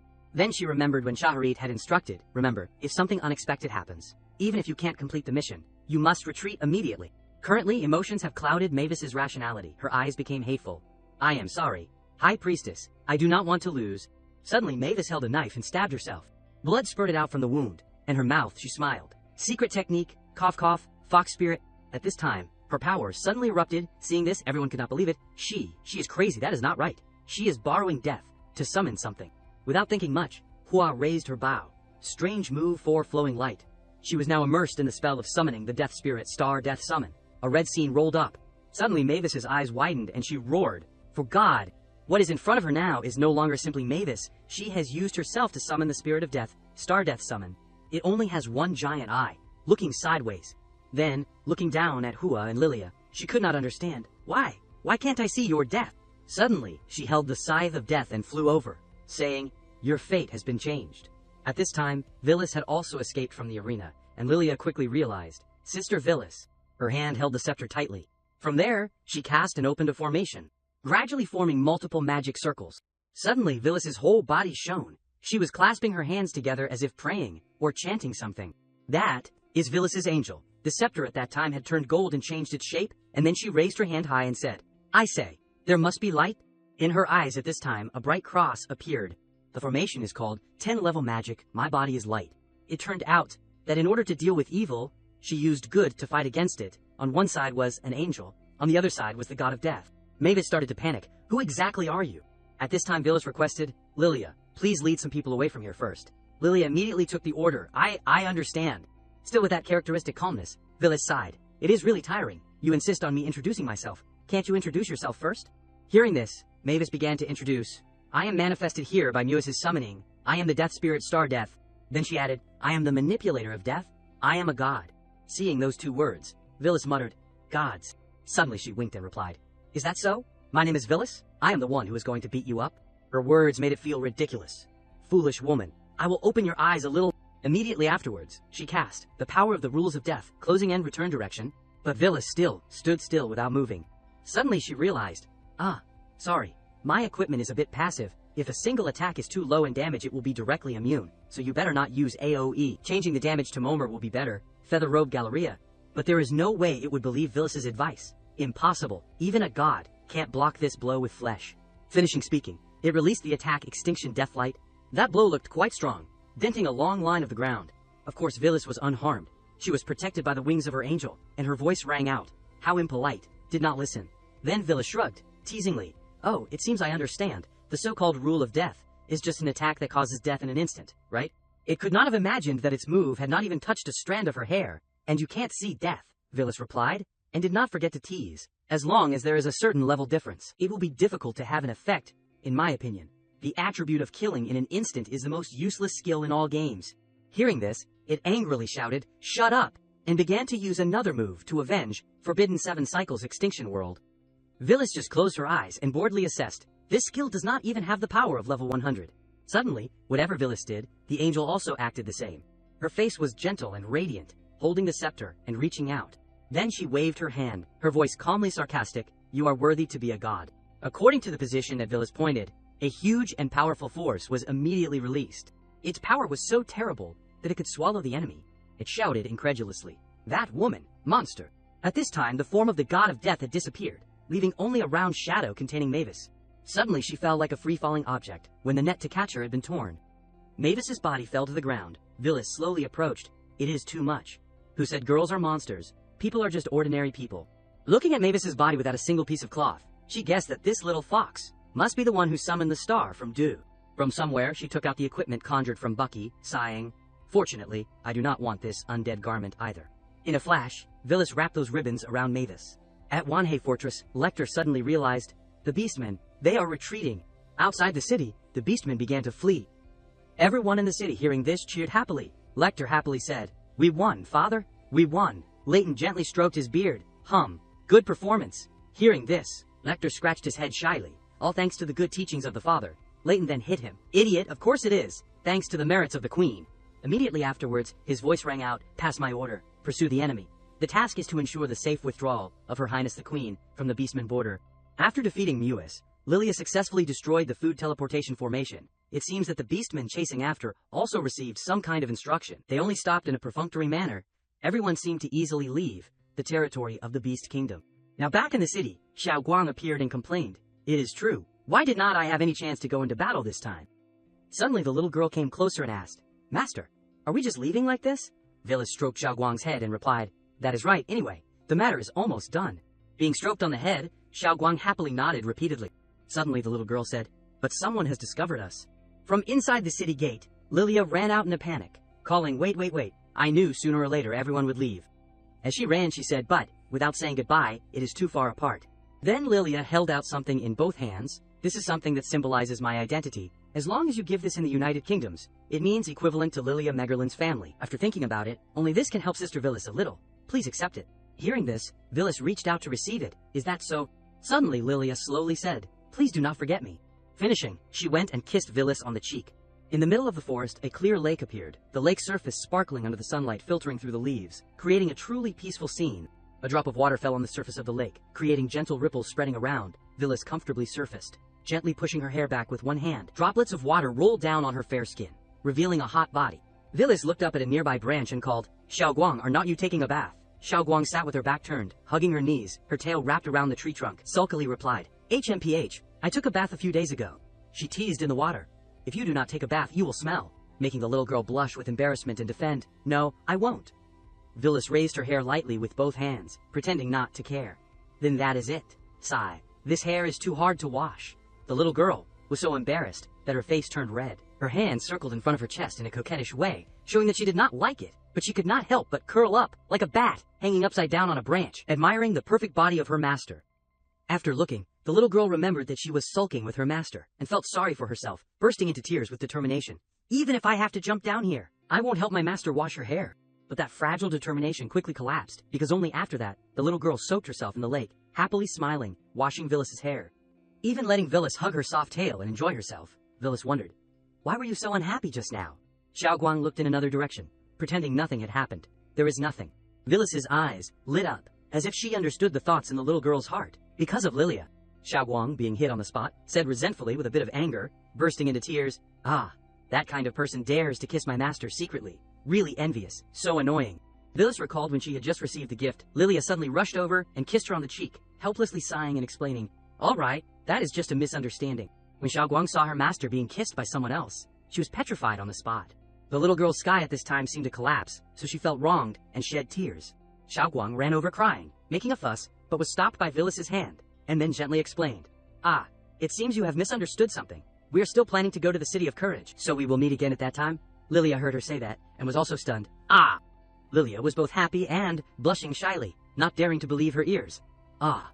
Villis held the talisman she was given, flapped her white wings and flew away. "I won't return this to you, see you later, bye-bye." Xiaoguang could only resentfully follow. Lilia stood below, touching her mouth with her hand, as if to recall the kiss just now, her cheeks flushed, absent-mindedly watching Villis's figure leave.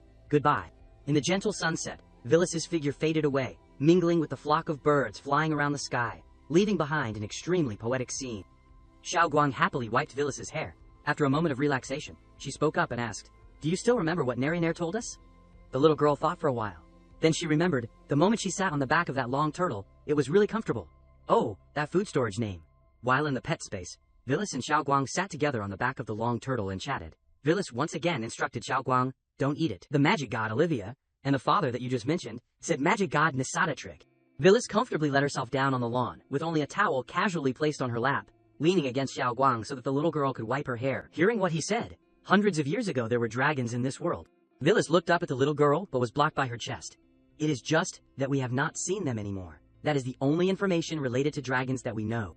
Xiaoguang also looked down at her master, Villis thought. Xiaoguang belongs to the crystal dragon tribe of the Xuanxi world. Is it related to the dragon tribe of this world? Villis sat checking the system, and the little girl stood behind, happily wringing the towel. HMPH. That dead turtle is so chicken. Its father is definitely not as good as me. The little girl was very confident. That is not right. Even my child can beat that Nisada trick. Villis clapped her hand on her forehead in annoyance. No, no, no, when did you have a child? Xiaoguang turned around, pulling up her skirt to show off her charming butt, her mouth holding her tail, looking at Villis shyly. If master agrees, I can have a child for master. Villis was also speechless with the little girl. Villis grabbed Xiaoguang's shoulder. Little Guang, I will teach you an idiom. She stepped forward, touching her head. She really did not know what to do with this little girl. Speaking recklessly, the master's teaching made Xiaoguang stunned. Ari. The scene shifted to a place with overlapping rocky mountains. Bright sunshine, Long City. In the city, houses of varying heights intertwined, and the people were not very busy at this time, creating a peaceful and simple scene. Villis and Xiaoguang wore black cloaks, walking to an old woman's stall. The old woman smiled kindly and greeted them warmly. In the United Kingdom, there is only one city that is identified as a place truly related to Dragon's Girl. Is this your first time to Long City? Seeing Villis pick up a red dragon toy, she quickly introduced, "This is a model of the Divine Dragon Lord, only 6 coins. She also took the opportunity to ask, Madam, did dragons appear in Diamlong City before Xiao Guang felt unhappy when her master came to another dragon?" The old woman smiled and replied, "Ha ha ha, that is just a legend. No one has ever really seen the Divine Dragon Lord." Xiao Guang leaned her head on her master's shoulder, acting spoiled. "Master, why do we have to go?" Villis spoke to remind her, "Keep your voice down, and it is too hot to lean like that." The old woman took out a shiny dragon-shaped pendant and proudly introduced, "But the reason Diamlong City can be so bustling is all thanks to the power of the Divine Dragon Lord. It is said that the red refined copper specialty of our place is formed from the influence of the blood of the Divine Dragon Lord." Villis happily bought the goods. "Oh, is that so, madam? Give me 2. The old woman also smiled amiably. "Okay, I will give you a discount. It only costs 10 coins for the 2 of you." Villis received such a discount and said politely, "Thank you, madam." The old woman also had some affection for her. "Ayo, the little girl is really polite." Behind her, Xiao Guang secretly used her tail to wrap around her master's leg. The little girl covered her mouth, shyly whispering, "Indeed, if master likes dragons, I can be it at any time." Before she could finish speaking, the little girl was tapped on the head by Villis, causing her a clear pain, making the old woman unable to stop laughing. Villis left, not forgetting to seriously teach, "Don't do things that attract attention. It is not good if people see it." Xiao Guang followed behind with her head swollen, sobbing, I know." The 2 went to a large estate, with a very solid appearance. As the 2 were about to enter, Daniil stopped them. Excuse me, this is the city lord's mansion. "No entry for unauthorized personnel." Xiao Guang timidly hid behind her master. Villis presented the notice. "I heard you were looking for a doctor." He received the notice, as happy as if he had struck gold. "Huh, that is right, you miss. Are you a doctor?" Villis confidently took off her cloak. She crossed her arms in front of her chest, her attitude full of arrogance. "Humph, I understand. Xiao Guang curiously poked her head out to look at her, full of questions. Daniil went inside to report this good news, but in his heart he could not help but worry, turning his head back to confirm, "This, Miss Villis, are you sure there is no problem? The strange disease that has appeared in the city recently has been examined by many doctors, but all have no effect. Everyone is a little uneasy." Contrary to Daniel's worried look, Villis sat on the chair and waved her hand lightly, looking at Daniel affirmatively. "Rest assured. Rest assured."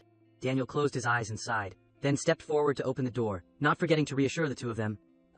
When you meet the city lord later, just say try your best. Even if you can't cure it in the end, the city lord will probably not make it difficult."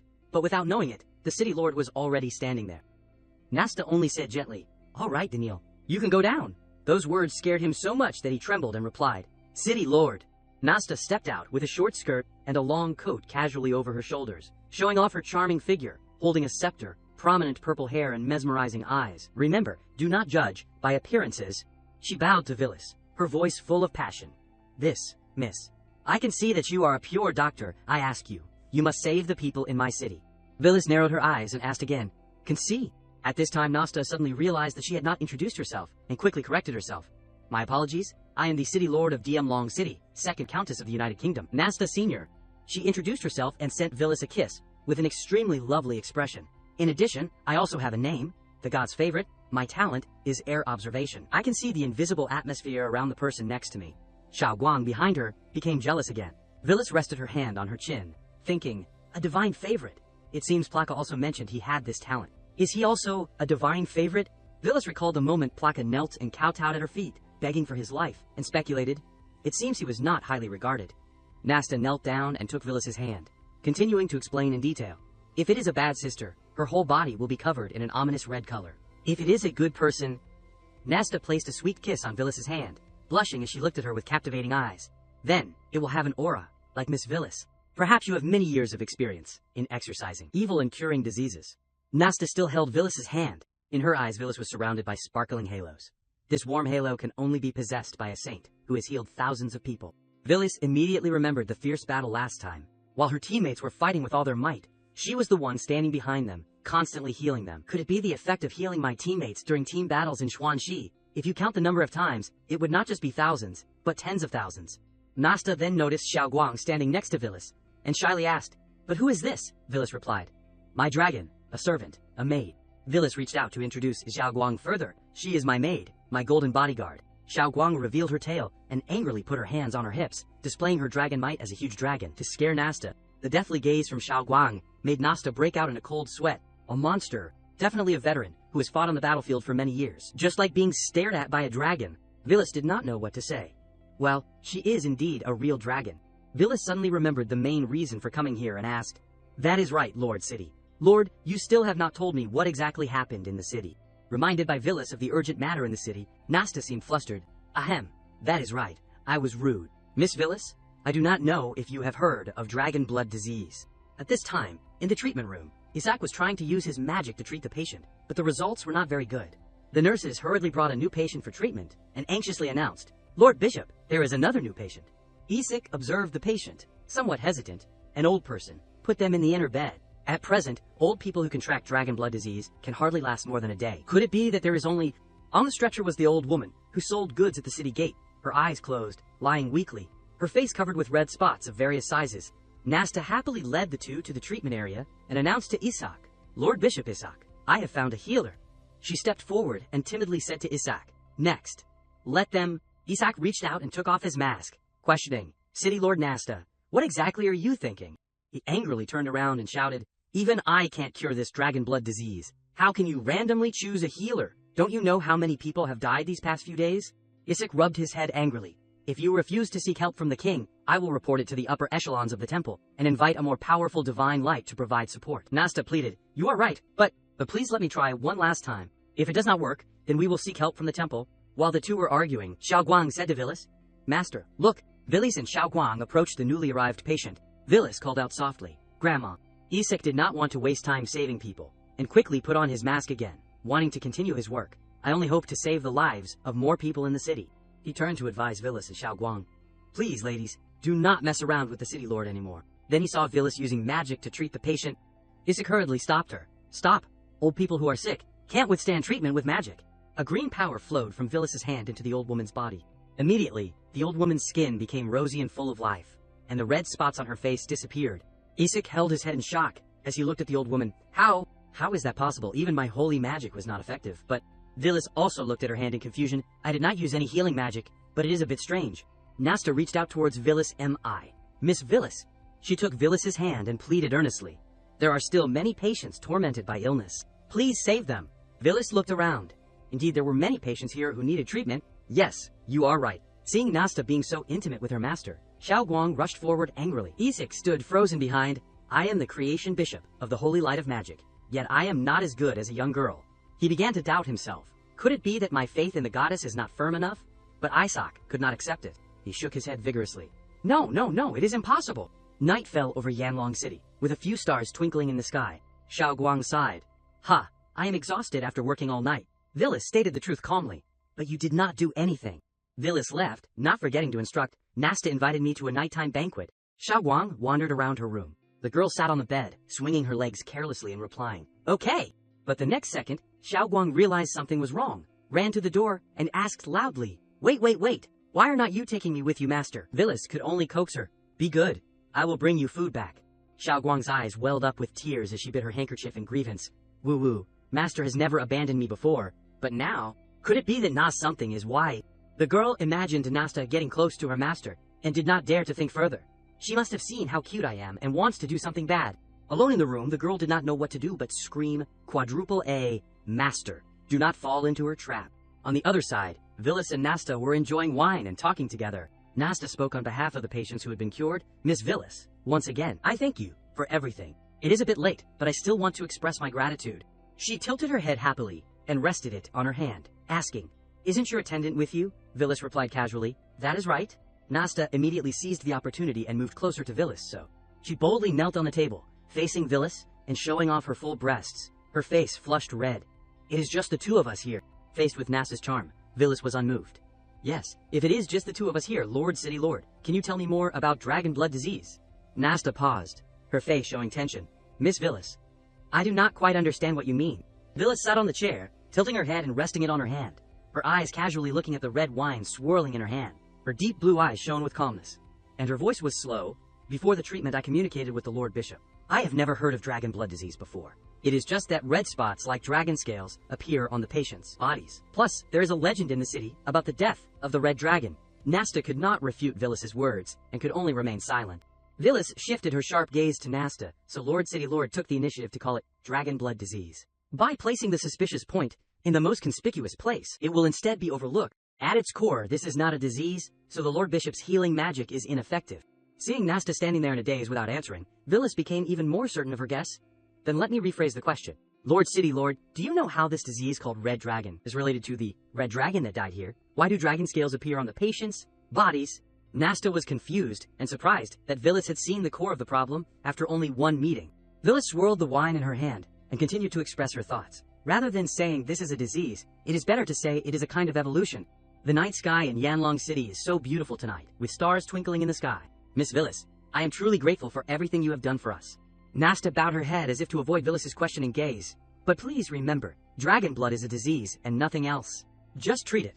Please do not delve too deeply. Then Nasta crossed her arms in front of her chest, relaxed, and slumped into the chair, sighing, "It will be better for you. Better for us." Villas was surprised. "Oh, I thought you were going to silence me," Nasta asked in confusion. "Why? You are our benefactor." Villas smiled softly as if a burden had been lifted from her heart. "It seems that this city lord is not wary of dragons at all. Perhaps it is because this city was originally built on the legend of that red dragon." The wine swirled, a color as red as blood, although it seems that there are not many things that can threaten us now. But if possible, I do not want anything to affect Xiao Guang's mood. Fortunately, the city lord had no intention of eliminating dragons. Villas returned to her room. "I am back." Xiao Guang ran over happily, "Master." The girl ran around Villas, checking to see if anything was different. Anyway, Xiao Guang even took her hand and smelled it, but still could not detect any strange scents. Villas was only worried about Xiao Guang's safety from beginning to end. "Xiao Guang is also my only friend in this world." A new day began in Yanlong City, with light shining everywhere, and people began their work. Day 2. Adventurers gathered at the guild, ordered a few beers, and sat together chatting about their missions. Fyroth rested one hand on the table and wiped away tears with the other, feigning weakness. "So we really need your help." Edwina, with her shiny blonde hair and adorable outfit, who had been recruited by Fyroth, was very surprised. I am just an amateur knight." "Why me?" Fyroth knew his opportunity had come. He immediately sat down and said flattering words. "Of course, I could tell at a glance that you are a powerful holy knight with unlimited potential." Edwina was embarrassed by the praise and reached out to scratch her face. She did not think others would rate her so highly. Seeing that his words were not convincing enough, Fyroth called for an ally to support him. "Isn't that right?" Balit, sitting next to him, was surprised to be called, "Huh." Fyroth smiled friendly on the surface, but kicked Balit hard under the table, causing his eggs to feel like they were breaking in half. Balit's face changed, and he slammed his hand hard on the table to restrain the pain loudly. No mistake." A blue-haired teammate of Fyroth, who had been standing against the wall, also spoke up. "Our mission may be able to solve dragon blood disease." Hearing about the disease, Edwina was a little curious. Dragon blood disease. Fyroth stood up happily, pointing to the sky with one hand and putting the other on his hip, posing. "That is right. That is it." Immediately afterwards, he wiped away tears and cried, very sadly, "Perhaps you have heard that dragon blood disease has broken out in the city, right, recently. It has caused panic, and we have investigated that this dragon blood disease is definitely related to the dragon that died in the valley, which is also our investigation mission this time." Then the girl quickly moved closer to Edwina with a very expectant expression. "Our team really lacks a reliable holy knight, like you, big sister. Can you join us?" Balit looked at Fyroth with great interest. The captain is acting cute again." Fyroth heard this and turned to look at him with a displeased expression. He thought it would be difficult to recruit teammates, but Edwina immediately grabbed both of Fyroth's hands, causing the girl's eyes to widen in surprise. Edwina's eyes were shining brightly, and she was very excited. "So you are for the people in the city. My name is Edwina, and I come from the City of Angels. This trip is for cultivation and practice, for the path of a knight. It just so happens that I encountered the outbreak of dragon blood disease. This must be guidance from God." But because she was too excited, Edwina used a little too much force, causing Fyroth's face to change in pain. Really, can you be gentler? It hurts a little." After recruiting a new member, Fyroth quickly pulled everyone away. "In short, there are enough people this time, so let us set off." Balit reached out and scratched his head shyly. "Boss, I am a little hungry." Fyroth turned back angrily, raising his fist and shouting, "Shut up!" At the same time, Fyroth and Xiao Guang also entered the guild. Villas looked over at Edwina as she walked past. Xiao Guang asked, "Master, why are we here?" Villas explained kindly. "The Adventurers Guild is a check-in mecca that I need to go to." "No, I mean, we still have to go to many places in the future. We can't just come to a city and have to get an identity." Nasta said it would be easier if we were adventurers. Rebecca, the receptionist model of the guild, pushed up her glasses and greeted with a friendly smile. "Hello, what can I do for you?" Villas pointed to the guild's mission board. "I want to take the mission to investigate the situation of the monster riot in Yuanlong Valley." Rebecca asked carefully. "Only high-level adventurers can take this mission. May I ask what your levels are?" Villas was stunned. "Oh, we have not registered yet." Xiao Guang stepped forward, crossed her arms in front of her chest, and made a mocking gesture. "HMPH, are not you scared?" Villas stepped forward, pulled down Xiao Guang's hat to cover her face, and then asked Rebecca, "So how do you level up?" Rebecca happily gave advice. listen to your big sister. It is better to start with simple tasks. She also provided them with some additional information. In addition to being able to do missions to accumulate points for leveling up, if you have confidence in your own strength, you can still directly level up through our guild. Rebecca pointed to a muscular young man standing nearby, showing off his muscles. Xiaoguang stepped forward without saying a word and kicked the man into the sky, and he fell to the ground with a thud, like a jackfruit falling. Rebecca was so frightened by Xiaoguang's powerful strength that sweat poured down her face. Villis stood behind her and casually pointed to herself, asking innocently, "Is it my turn?" Villis summoned her staff and began to cast a healing spell on the one Xiaoguang had kicked so hard that he was barely breathing. He woke up and cried aggrievedly, running away like a bullied child. Xiaoguang did not bother to look at him, stood in front of Rebecca with a smug expression. Villis asked her, "Can you give us the mission now, little sister?" Seeing their strength with her own eyes made Rebecca tremble involuntarily. She adjusted her glasses with both hands, trying to restrain her fear, and stuttered, Of course." After receiving the mission, they immediately set off for Yuanlong Valley, but on the way they were blocked by a group of goblins. One of them, not knowing whether he was dead or alive, rushed up to attack eagerly.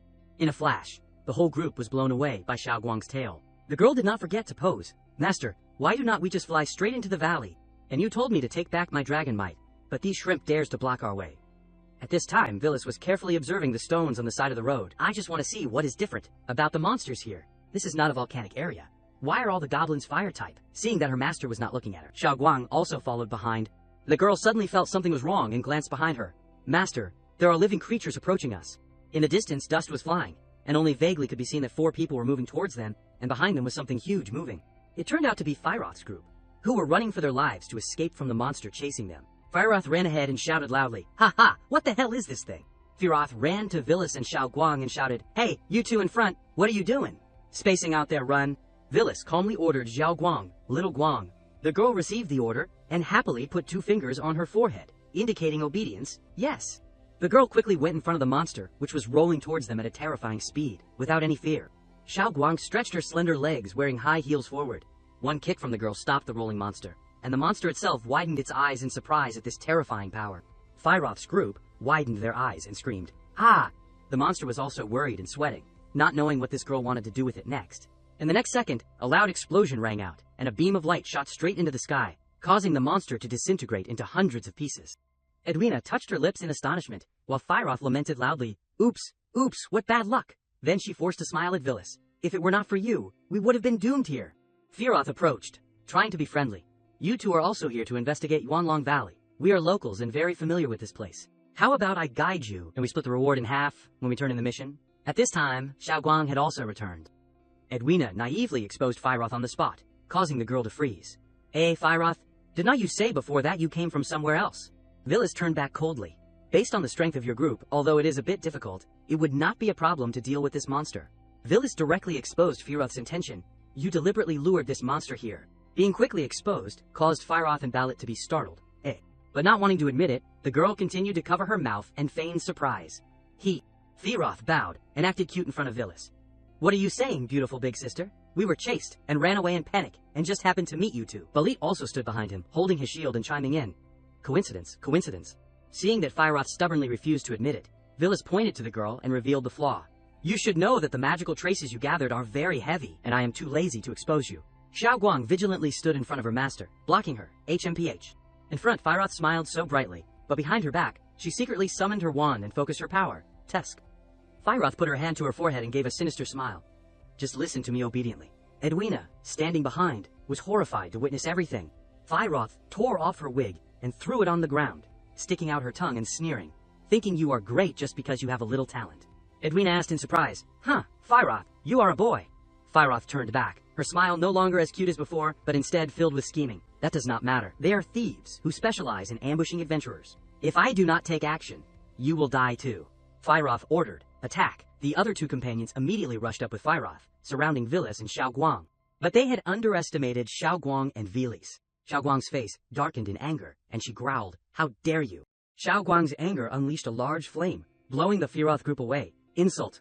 Balit was worried about Firoth and warned loudly, Captain, be careful." But immediately afterwards, Villis launched a fatal move, sending him to the west without even a chance to speak. Xiaoguang was also surprised by her master's actions. "My master." Firoth dropped her wand in fear and fell to the ground. Wait! Villis took a step forward, causing Firoth to retreat in greater horror, trembling all over, trying to beg for peace. "It is all a misunderstanding. How about this?" I will guide you, and we will split the reward. 7, 3. No, 1, 9. I get 1, you get 9. In the back, Xiao Guang also easily killed the remaining companion. Knowing that she had no chance to fight back, Firoth ignored her pride and knelt down at Vilis's feet, begging, No, no, I do not need it anymore. I do not need the reward anymore. Vilis was a little soft-hearted. Firoth used her old trick again, hugging Vilis's leg and crying and begging, Beautiful big sister, please spare me this time. But then Firoth was suddenly wrapped around the neck by Xiao Guang's tail, startling her. The tail tightened more and more, to the point where Firoth could not breathe, grabbing Xiao Guang's tail and struggling to break free but could not. Xiao Guang coldly did not care. How could she be lenient to those who dared to threaten her master? Edwina struggled to hold her sword firmly with trembling hands and said, You killed them all. Vilis turned back without any expression.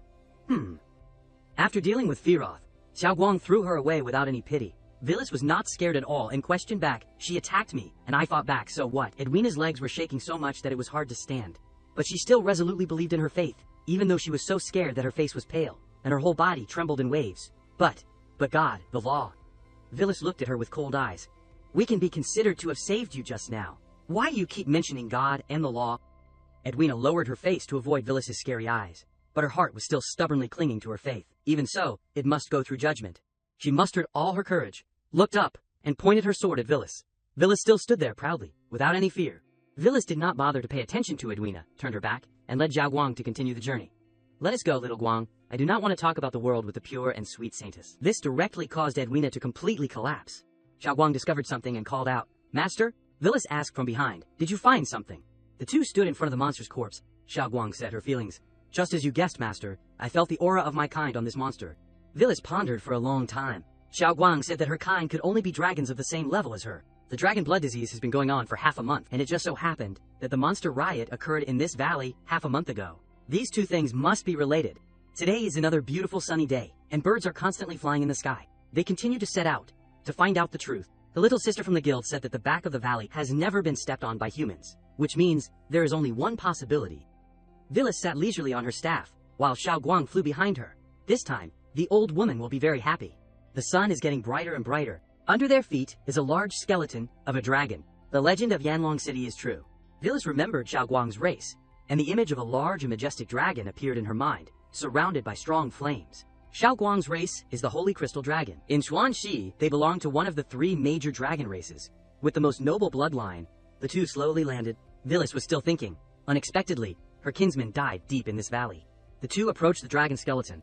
Vilis looked at the skeleton in front of her and thought, Obviously, we have not encountered any character's power enough to threaten level 100 or above recently. This corpse proves that the dragon race exists in this Xuanxi world. The two silently looked at the skeleton in front of them. What does this have to do with Xuanxi? Vilis suddenly turned to look at Xiao Guang, startling the girl. Hey, master, what is wrong? Vilis carefully asked, No, I mean, how would you feel seeing the bones of your kinsman? Contrary to Vilis's worries, Xiao Guang was very calm. So what? This guy died here, which only proves that he was too weak. Then the girl stood up and posed. The survival principle of our dragon race is the strong are respected. Vilis asked further. That is good. What if I die? Xiao Guang, who was enthusiastically posing just now had tears in her eyes, her mouth twisted, and she cried very sadly. Hoo-hoo. Vilis was quite surprised by Xiao Guang's reaction. I am just giving an example. But Xiao Guang cried louder and louder. Vilis helplessly could only stroke her head and coax her. I am sorry, it is my fault, so do not cry anymore. In her mind, she continued to think about the lost dragon. Originally, I thought it was a living dragon who wanted to create relatives for itself, so it went to spread the dragon blood disease. But looking at this ancient corpse, it must be at least hundreds of years old. Vilis hugged Xiao Guang's head and leaned it against her body. Could the death be caused by humans? Vilis could not understand it, scratched her head, and sighed. Our specialty is not detective work, to clarify the matter. She tilted her head back and called out. How about you explain a little to us? You have been following us since we left the city. You must have something to say. Lord City Lord Nasta. Behind them, a light actually appeared. The light became larger and more dazzling. From within the light, Nasta appeared with a scepter in her hand. She smiled embarrassedly. I thought I was very good at hiding. Nasta had been hiding and following them from the beginning of the journey. Witnessing Vilis, sending Balit to reunite with his ancestors. She blamed, I clearly told you not to continue investigating. She also personally saw Xiao Guang quickly kill Firoth's teammates. Nasta thought, your previous behavior was also to prove to me that you have a very difficult principle to follow, right? Nasta remembered the moment Firoth knelt and kowtowed at Vilis's feet, hoping to keep her life, but was strangled by Xiao Guang's tail, struggling but unable to escape. Nasta remembered Xiao Guang's cold face when she took action, without any softness towards her opponent. Villis just lightly shrugged her shoulders and retorted, "Not at all. If you want to kill someone, you must be enlightened that you will be killed. Distinguish between kindness and resentment. That is all," Nasta said with some sadness, expressing her wish. "I believe in Miss Villis's character and strength, so I hope that after you understand the whole story, you won't investigate any further." She began to tell her story. The story began 300 years ago. Villis held up a sign, interrupting her. "Is the story going to take a long time? Can you tell it as concisely as possible?" Nasta could only follow Villis's intention and shorten the story. Well, then Yanlong City at that time was just a small village with a few hundred people. Although it was not rich, they did not have to worry about food and clothing. A ferocious giant beast with a sharp beak and bright eyes appeared. However, an unannounced disaster descended. Two giant beasts, considered to have mythical power, unleashed a great battle in Yuanlong Valley. The red dragon also appeared, with its fierce eyes and sharp teeth, facing the giant beast. One side was the red dragon that the people praised. The two monsters killed and tore at each other in the sky, showering down countless beautiful lights, but also with terrible destructive power. The two giant beasts fought fiercely, surrounded by a red color of death and fresh blood. Even the remnants made the surrounding 100 miles a dead zone. Nasta recalled, "I do not know how long that deadly duel lasted. Time seemed to become very long." In a dark corner, a mother with ragged clothes hugged her sleeping daughter in her arms, trying to protect her from all harm. I do not know how long it took for the girl to wake up and look around. Her mother was leaning against the wall, her body full of blood. The girl reached out and touched her mother's hair, but her mother could never open her eyes to look at her again. The girl's eyes blurred, and she fell asleep again, opening her eyes again. The girl saw that her hands were covered with blood. I do not know how long it passed again. Outside, everything had changed, but it was still a desolate and ruined scene. The girl fell into a deep sleep again. When she opened her eyes again, the world had completely changed. There were many people around, looking at the girl. At this time, the girl was sitting on the shore of a lake, holding her favorite toy from when she was a child. The girl looked at herself in the clear water. Her image was reflected in her eyes. The image reflected in the water also surprised her. She had now become a young woman, with horns on her head, a pair of large wings on her back, red eyes and pointed ears. In the eyes of the villagers, she was no different from a monster. They threw stones and drove her away, even though she had never harmed them. She dragged her toy away alone. Dragon blood disease broke out for the first time 300 years ago. Just like Miss Villis has discovered now, the disease called dragon blood is actually a type of evolution like the beast race. But the villagers, who had just been abused by the giant dragon, could not understand this type of mutation. The little girl walked, and the little girl felt the call from her blood. She spread her wings and flew to the valley where the battle had taken place. The red dragon also appeared at this time. Oh, I did not expect that when I was about to die, I could meet someone who inherited my blood. How interesting. The red dragon appeared in front of the girl. Using it can turn you back into human form, but not only will you be affected, but the bloodline will not be able to flow back. It will be passed down from generation to generation. The girl received a piece of Xuanwu from the red dragon. How will you and your descendants be? It really makes me look forward to it. The girl also received a precious jade pearl from the red dragon. After the giant dragon died, it left behind a precious pearl that could emit heat and fire. The girl named it the Heart of the Red Dragon. Villis wondered, Oh, so where is the Heart of the Red Dragon? Nasta answered honestly. It was stolen. Villis was stunned. Nasta continued to explain. I think Miss Villis has already guessed. That girl is my ancestor, the first countess of the Senior Ellis Senior family. Nasta moved closer to them. She did not have feathers to heal herself, but used it to create a barrier, and signed a protection contract with several other powerful monsters, sealing the Heart of the Red Dragon in the valley, also to suppress the dragon blood disease from occurring in the bodies of the people. This is the origin of Yanlong City. Nasta was a little sad when she recalled. But just half a month ago, a group of unknown origin took advantage of my absence on official business, and injured the guardian monsters, stealing the Heart of the Red Dragon that was being worshipped here. Thanks to Miss Villis's help, the dragon blood disease was controlled. The loss of the Heart of the Red Dragon seal led to the outbreak of the dragon blood disease in the city. Villis listened attentively to the story. Nasta then stated the reason why she prevented the investigation. Perhaps Miss Villis has heard of the United Kingdom's attitude towards non-human races. If this matter is made a fuss, the result will be a waste of effort. Nasta had a doubt in her heart, but it is a bit strange. Dragon blood disease only occurs through strong contact with the aura of the dragon race. Before Miss Villis came here, all the patients had been isolated. Villis shyly avoided the topic. Villis remembered talking to the old woman selling goods at the city gate. The Heart of the Red Dragon was stolen for a very long time before the old woman was affected. Logically, she had never been in contact with anyone with dragon blood disease. At that time, they talked for a long time and bought 2 souvenirs from the old woman. Villis realized, hey, so contact with other types of dragons will also cause the disease. She felt a little guilty. I have harmed her. Villis pinched Xiaoguang's cheek and smiled awkwardly. Ha, that is right. Where is that guy? Do you have any information? Xiaoguang's eyes filled with tears, and she whimpered, Chirp, chirp, woo woo. Nasta touched the head of the lost dragon. I only know the tricks of one of them. There is a tattoo of a cyan snake, but they have not been caught yet. Nasta smiled with a bit of nostalgia at this dragon. If you can find them, please take the heart of the red dragon away. Villas turned back to confirm, take it away. But if there is no heart of the red dragon, would not Yanlong City lose the favor of the red dragon and become a place with a name that does not live up to reality? Nasta smiled, but in that smile was a deep sadness. The heart of the red dragon is both a treasure and a curse. It has been so long, it should end. Villas closed her eyes for a moment, as if to understand everything. I see, then I accept this mission. Villas grabbed Xiao Guang's tail and quickly flew away. Rest assured, and leave it to me, Miss Ella. Xiao Guang, not understanding what was going on, was carried away and was extremely uncomfortable. Nasta stood below and watched them. Nasta reached out to receive the toy that Villas threw down. Only then did she notice that Nasta was wearing a Xuanwu earring. That is right.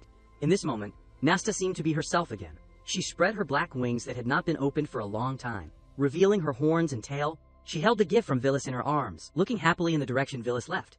Now, my name is Nasta. The scene shifted to a magnificent seaside city, with a clear blue sky and calm water, the capital of the kingdom, Courage City.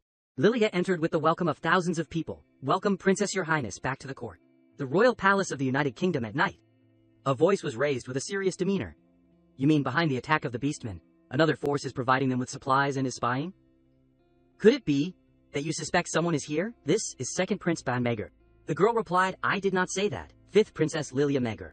Their story made the third person leave, blandly saying, I am leaving now. This is Third Prince Patrick Megar, called after, by DeWitt. Then he continued to ask, Lilia, do you have any other clues? This is Fourth Prince Davida Megar. I believe none of us would do this. It must be someone else, Lilia explained with a bit of disappointment. No clues. The other party is very well hidden. Hearing this, he could not help but be disappointed. Is that so? Swift footsteps ran over, and Mona jumped into Lilia's arms, calling out excitedly, Sister Lilia, she replied softly. Mona.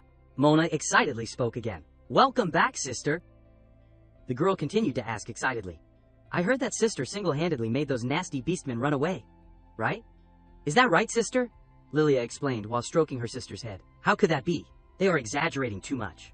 Mona changed the question almost immediately. Then did you meet anyone? Sixth Princess Mona Megar? The girl's clear voice rang out. Did it feel like meeting someone you like in a book? Lilia's expression immediately became shy. No, I did not, Mona. What strange books are you reading? Night fell as Lilia was fast asleep. A sound woke her up. Who is it? The person who appeared was Hua. Long time no see, Lilia exclaimed in surprise. Sister Hua? Hua smiled and replied, You were able to sense me. It seems you have improved very quickly. Hearing this, she curiously asked, Why did you leave without saying goodbye last time? I was so worried. She jumped in and explained, I had some things to deal with. It is finally over now. Hua suddenly said loudly, I'm sorry.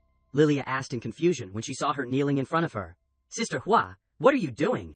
Hua then began to explain, her expression very sad. I knew that the Master and the Eternal Throne were in the land of the Beastmen, so I went with you. At that time, I only wanted revenge, so I hid this news, and did not mention to you beforehand that you would be in danger. If it was not for Miss Villas, you might have really died there. It is all my fault. I do not deserve to be your friend. Lilia was increasingly surprised as she listened. Until she had finished speaking, she finally breathed a sigh of relief. Then she bent down to Hua's eye level and continued.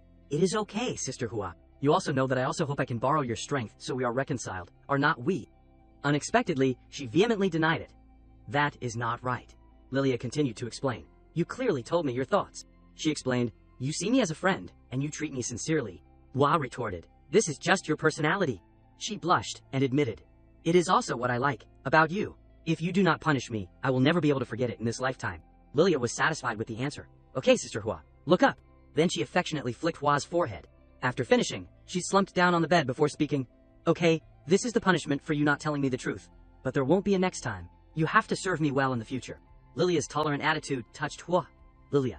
Suddenly, she changed the subject. Speaking of Miss Villas, I wonder where those two are now, Hua suggested from the side. Lilia, why do not you ask Miss Villas for help? If we have Miss Villas, perhaps the throne will... Before the words could be finished, Lilia interrupted her. She smiled and explained. We can't rely on Miss Villas for everything. Then she added, they must be on a thrilling adventure. How can I bother them? At the area near the city gate of Steel Wheel City, a voice rang out. There is nothing here. The angry soldiers shouted, ignoring the barrel. Damn it, where did they run off to? Look over there. At this time, Villis and Xiao Guang were hiding inside. The girl whispered, Master, are not we here to investigate the riddle of the immortal phoenix? Why do we have to? Hearing this, Villis smiled and replied, I also want to ask. I clearly said to be stealthy. The story was remembered. Oh my god, could this be the phoenix, returning to its nest after 100 years? Villis helplessly repeated, Why did you rush straight up there? Xiao Guang curiously asked back. Didn't you want to find the Phoenix Master? Such a good opportunity. I just need to catch it, and it will be fine. Villis explained lazily. The result was that it was just a normal monster, and your dragon might made everyone run away everywhere, and caused the soldiers here to hunt us down. The barrel they were hiding in was suddenly lifted up. The person exclaimed, "Huh, why is it so heavy, boss? The transportation of the goods is done." Not far away, an exchange was taking place. "Leave quickly if you want to go." The person quickly replied, got it, thank you, sir." Villis watched the bird in the sky, muttering with a puzzled expression. "Isn't this the monster that Xiao Guang scared? I have a feeling it is rushing towards us. What is wrong with its head?" Xiao Guang smiled and explained, "I remember now. This type of low IQ monster will go bald if it encounters too much pressure." She added, as the bird continued to fly. Then, regardless of strength or weakness, it will attack the person who is causing it pressure. This information surprised her, huh? Juanette looked up at the sky in surprise. A level 3 monster? If that is the case, we're all going to die, you guys. Take the goods, and lead Lord Xavier away first. Leave this to me. Xavier wiped away tears as he left, replying, "Farewell, Captain Onette. Damn it, we won't forget your sacrifice. Leave your heir to me to raise." Hearing this, Juanette replied uncomfortably, "Hey, why are you so sure I am going to die? Besides, I am still a virgin. What wife do I have?" He rushed up and shouted, "You have to give me a raise when I come back. Die, you stinky bird." Unexpectedly, in just a few seconds, Onette was defeated. The driver laughed. "Allo, I did not expect you would not be able to hold it for long." He replied angrily, "Shut your mouth, you brat." His vision was blurry, but he could still see the huge hole that Xiao Guang left in the bird's body. Juanette watched with admiration. At this time, Villis spoke up, "Hey, are you okay?" At the same time, Xavier's trade group was traveling on a carriage. Villis sat in the car, sighing. How boring. So the immortal phoenix is fake.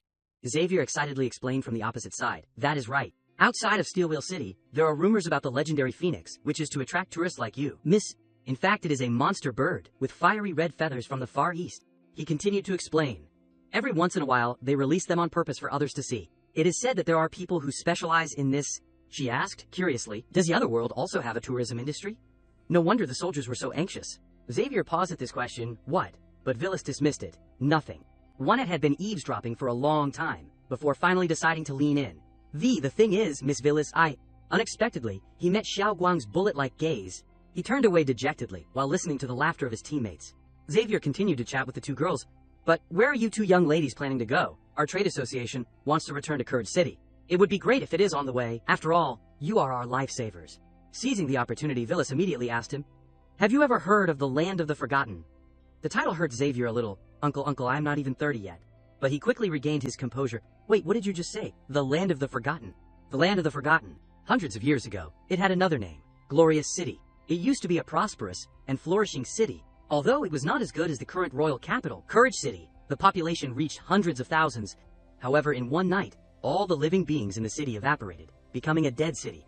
Those who went to investigate also never returned, becoming wandering evil spirits in the city. Even the United Kingdom could only abandon this area. Thus, the former Glorious City became the Land of the Forgotten. Villis and Xiao Guang got out of the car. Xavier said from behind, going south from here for half a day will take you to the area of the Land of the Forgotten. He curiously asked again, Miss, do you really want to go? Villis only replied briefly, Don't worry, Uncle. Juanette shyly added, Am I, Miss Villis? The Land of the Forgotten is very dangerous. Let me guide you to. His attitude angered Xavier. Hey, you are my guard. Villis froze without answering. However, the next words she uttered were extremely deadly. Who are you? Xavier waved and said, We will be stopping at the small town of Pawo ahead for a while. If you find the situation dangerous, you can come back and meet us. Villis indifferently said, Okay, then, the next goal is... In front of them was the Land of the Forgotten. She looked around, muttering in comment. This place does not seem to be a tourist area. Then Xiao Guang swung a sword down. She panted, tiredly holding the sword that was almost as big as her, thinking to herself, I did not expect that just on the edge of the Land of the Forgotten, there would be so many undead. Xiao Guang closed her eyes and calculated, if this continues, I will soon be able to break through to the heavenly realm in 2 months. Then she came to a firm conclusion. Still not enough. Those two need to be stronger. In front of her at this time were several monsters. Xiao Guang's inner voice rang out again. If a priest wants to become stronger, they must meet 2 conditions. Temper their spirit and will, dedicate devout faith to the gods, or... The girl jumped high, raised her sword towards them, and struck, Sweep away evil. The move that was launched was Holy Light Cleave. Xiao Guang's eyes widened, her heart heavy with thoughts. Sister, as a holy maiden of judgment. The girl remembered her sister can rely on the divine artifact, the Holy Sword of Judgment, to unleash extraordinary power. Then she thought of Villis. But those two, and then to an unwanted future, If they are enemies, then... But at this time, Xiao Guang's attention shifted. It seems the fog is getting thicker and thicker. The girl looked up and around. Behind her, a voice inadvertently rang out. "Big sister." The figure of a wraith appeared with a plea. "Have you seen my mother?" Xiao Guang thought in surprise. Willow, the wisp, ghost knight. The girl looked at the wraith in front of her with an incredulous expression. The wraith's face was expressionless and called again. "Big sister." An explosion emitted blue light was created. Xiao Guang struggled to resist the blow from above. The ghost knight looked at the girl somberly. Xiao Guang briefly observed it in reverse in surprise. But in the end, she was blown away by the ghost knight. Xiao Guang hugged the wraith. She was panting, but still making every effort to protect the wraith. Looking at the wraith in front of her, Xiao Guang thought, "Is that all there is to it?" The girl closed her eyes and cried silently. "If I had known to run with all my might from the beginning, there might still have been hope. Someone please save me, sister." As soon as she thought that, Villas' voice rang out. "What is wrong?" Xiao Guang flew after her and reported, "Master, I have explored everything." Xiao Guang's voice rang out as they flew away. "This land of the forgotten has nothing but the undead. There is no one else." A hand was raised in the wind. Juanette complained to his friend, Miss Villas. "I wonder where she is now." The person next to him scolded uncomfortably. "Can you shut up? You have been complaining all the way." Xavier himself just smiled and muttered, "That sullen-faced brat from back then. Even in love, he still has that face." The carriage continued to move when someone requested, "Wait, stop." Xavier asked in confusion, "What is wrong? Isn't Powwow Town ahead?" Juanette replied as he climbed down, "No, something feels wrong." He raised his sword and carefully commented, "It is too quiet." Unexpectedly, a hand suddenly reached up from the ground at this time. Then dozens of other living corpses rose from their graves, shocking Xavier's group. "What is going on? This is bad. Protect the boss." He panicked. "These undead. This is bad. This is not Powwow Town. This is the land of the forgotten." Back with Villas. How strange. A hand with claws scratched someone. Xiao Guang presented while fighting the group of living corpses. "Master, there is nothing here either." Villas was looking down from above. Wraiths? Corpses? Although the level of the monsters in the town and the city is quite high, it is not to the point where it would cause a whole country to decline. She pondered, while Xiao Guang was still fighting hard. If there were just a few more with the strength of a Fei Yanhua level, it could be solved. As the girl approached, Villas tenderly wiped away the blood. The land, to a country, must be the most valuable asset. Logically, it cannot be easily abandoned. Unexpectedly, an idea flashed in her head at this moment. Villas thought to herself as she activated the formation, "Xiao Guang, as a pet, fights alongside me." But in Xuanxi, there were also followers who came after with different methods. She shouted the command, "Summon, the Guardian of the Heavens." Lucas immediately appeared, respectfully speaking, "The Guardian of the Heavens, Lucas, follows your summons, my Supreme Master." Villas looked at her and secretly commented, "As expected, Lucas is like Xiao Guang. Summoned followers also have their own consciousness." Wait, the Guardian of the Heavens, is this a setting of Xuanxi? At this time, she continued to speculate. After coming to this world, does that heaven still exist?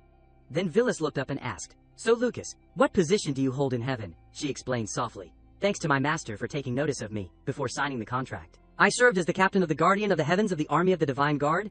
These words made her think. Contract, Army of the Divine Guard. I remember, these were all settings, but who would bother to study these settings in depth? The contract, and Xiao Guang's pet contract, seemed different. The time limit for Lucas's summons was limited, and not only players could learn this skill, and not every player would have a Legion commander. Lucas was slightly confused when she saw Villas was silent. "My master." She was anxious. "Are you not feeling well? Do you need me to treat you?" Villas thought to herself at this moment, "I just keep finding more and more questions." Finally, she sighed and concluded, "Never mind. I won't think so much." Thinking this, Villas looked at Lucas and asked, "Lucas, you must be quite familiar with the aura of undead creatures. I think this city is a bit strange. Can you sense where the uncomfortable nuclear energy is?" She seriously presented. "In terms of perceiving undead creatures, perhaps I am not 1,000th as good as my master. But if we are talking about intuition, then she gave directions. Perhaps it is here." They headed to a mysterious place. Villas stepped cautiously. In an instant, she stopped in front of a mirror and reached out her hand. Seeing her own reflection in the mirror, Villas was puzzled. She leaned in closer. Then she replied meaningfully, "I found you." The figure in the mirror disappeared in a flash. Villas regretfully called out, "It ran away." Xiao Guang then exclaimed, "So it was here." No wonder Master Lucas was no less surprised. This power law. Xiao Guang leaned close to the mirror and sniffed. She pinched her nose and commented disgustedly, "It stinks. It is the smell of a shoddy counterfeit rule of inversion." At this time, Villas muttered again. "Again, it is a rule. I remember the fox spirit before also used some kind of rule of death." She smiled evilly and continued, "Which means this side can't see you, right?" Then she gently touched the mirror as she decided, "Then I can only come uninvited." It immediately shattered, pulling the three of them inside. This place was the world inside the mirror. Reading them were ghosts and bones. Villis looked around, muttering in comment, now it has the appearance of a mid-level dungeon. Lucas quickly stepped forward while saying, "My master, leave this to me." Villis did not waste any more time and left with Xiaoguang. "Good luck. I am going to say hello." She raised her hand to greet. "Long time no see." The person in front of her growled furiously. This attitude made Xiaoguang uncomfortable. "Hey, just because you think you are an acquaintance of my master, you can offend her," Villis only reminded softly from behind. "Don't kill her. Haven't you met her before?" Hearing this, Xiaoguang asked curiously, "Huh, who is it?" She reminded, slightly annoyed. You have to remember other things a little." The girl had her head stroked by Villis and excitedly replied, "Anyway, nothing is as important as master." Her gaze then turned to that person. "But you have changed your view of the world a bit." Edwina's eyes were dull. The stuffed animal in her hand emitted a strange blue light. She seemed to be holding a wraith in her arms, looking at the opposite side with anger. The teachings echoed again as a glorious holy night, accompanied by a painful past. Not only must we strive to bravely kill the enemy for the gods, but also... Edwina guarded vigilantly, holding the wraith, protect the innocent people. She had been thinking, but why are there such creatures here? In front of Edwina at that time was a powerful creature, beyond transcendence, no, even compared to the power that Sister unleashes. Her body trembled involuntarily. No, it can't be. Xiaoguang and Villis's appearance in Edwina's eyes at this time, they are discussing with each other. It seems she is in a hallucination, and not completely wraithified. Gotta go easy on her. So annoying. Breaking her arms and legs probably won't kill her, right? Edwina still vigilantly raised her sword towards them.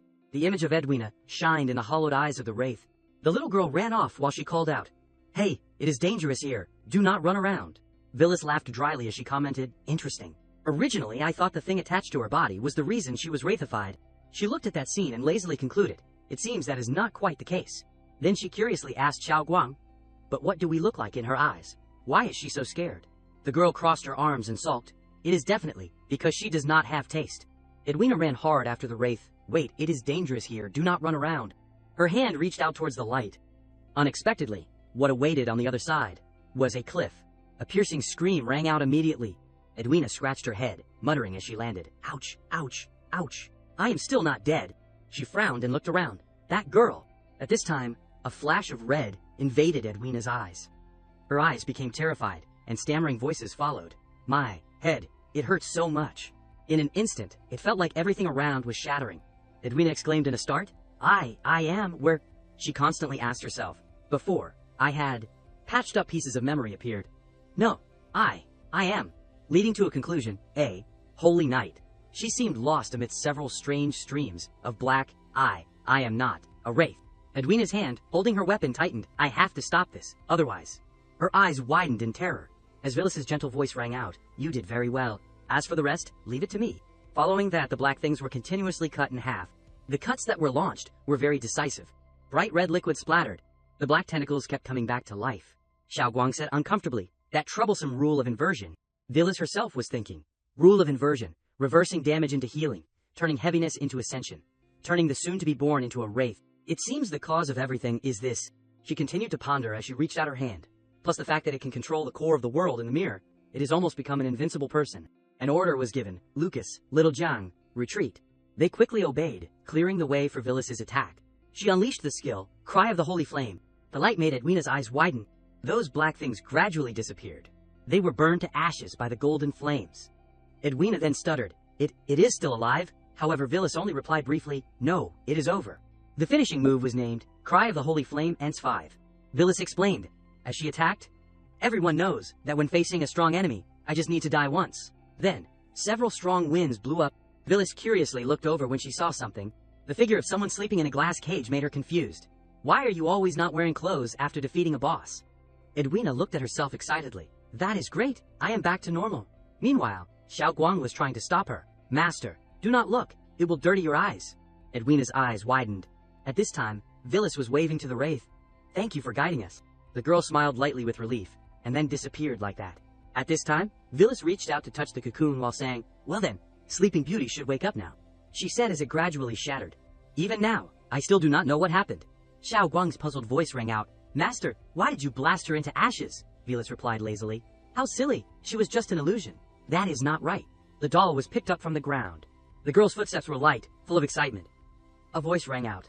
Inviting, "Miss Apla, we have new apples today. I will give you one to try." The girl smiled and replied, "Really? Thank you, Mrs. Aphora Constance. Villas's hand touched and shattered the glass in front of her. Xiao Guang curiously asked again. Master, why did you blast her into ashes? She explained concisely. How silly, she was just an illusion. No, it is not right, I clearly did not do anything. Villas's expression became confused as she looked at what was in front of her. A tiny black object, causing both of them to think in confusion. Huh. Villas's eyes glanced back as she thought to herself.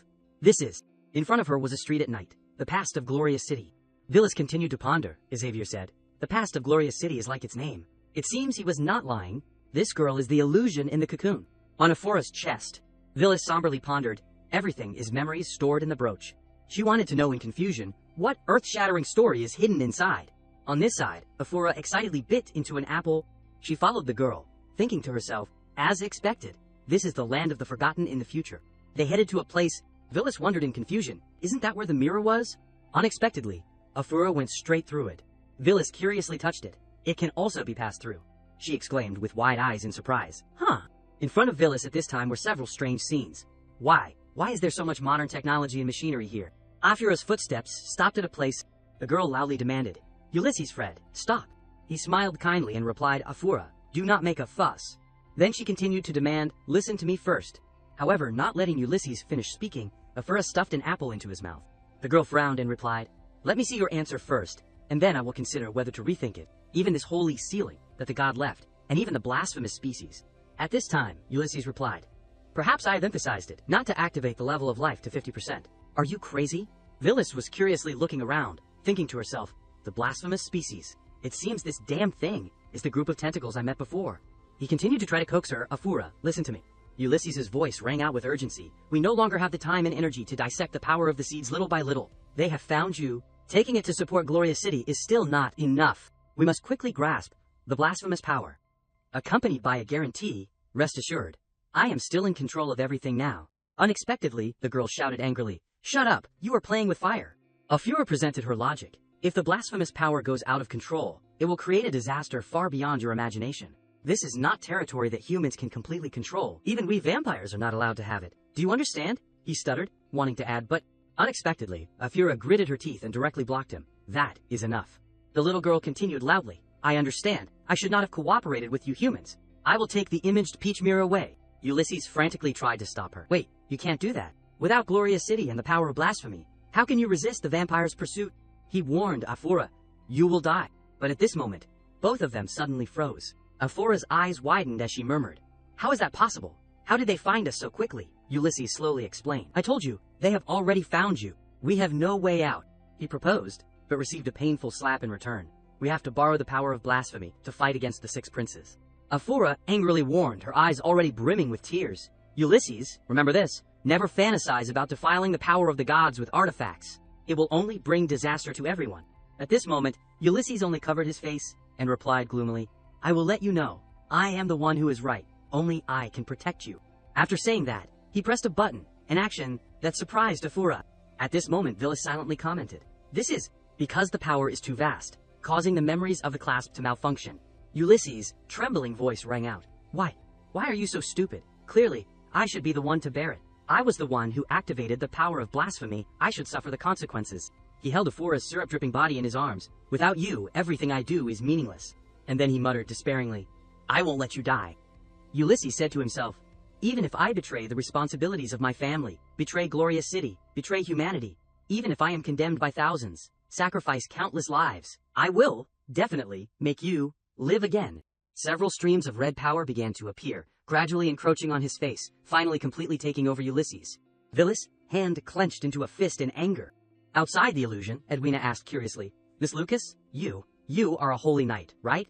Lucas replied politely. Miss, are you feeling unwell anywhere? The radiant girl continued. No, I think you look very holy. At this moment, Xiao Guang interjected. Wait, I remember now, you are the one who ambushed us, right? Hearing this, Edwina asked in confusion. No, I did not ambush you at first. Speaking of that day, I understand everything now. She recounted with a very serious expression. Although it was wrong of them to ambush you, if you are already so strong, then you should capture them and judge them according to the law. Hearing this, Xiao Guang asked curiously, what are you talking about? Edwina's eyes sparkled as she continued to explain her reasoning. As a true holy knight, what do you think, Miss Lucas? Being strong does not mean you can disregard the rules. The more power you have, the more you must abide by the rules, so that everyone can live equally and happily. At this moment, it was Villas who spoke. The people who benefit the most from the rules are those who do not need to abide by the rules. But that does not mean abiding by the rules is justice. It is the rule maker who defines justice. Lucas agreed with her. That is right. What my master says is justice, and what my master does is truth. They listened silently as Villas continued to present. Those who hold power, because they want to benefit themselves, have caused hundreds of thousands of people to die. What is right, what is wrong, is clearly a very simple thing. Edwina asked in confusion, hesitating. What do you mean? She looked down, questioning in a cold voice. After all, I have saved you twice, but now I want to take your life. Am I ultimately a righteous person or an evil one? Villas' attitude and words made Edwina turn pale. But Villas suddenly requested, Xiao Guang, destroy this place. The little girl obediently complied, yes, leave it to me. But she paused and asked, destroy, here, how much do I destroy? Villas said lightly, everything. The little girl paused slightly, looking surprised. But she quickly agreed excitedly, okay then. Outside, Xavier's trading company was still in chaos. Where is the exit? Save me, Mom. I want to go home. Juanette saw the light and muttered, have I gone to heaven?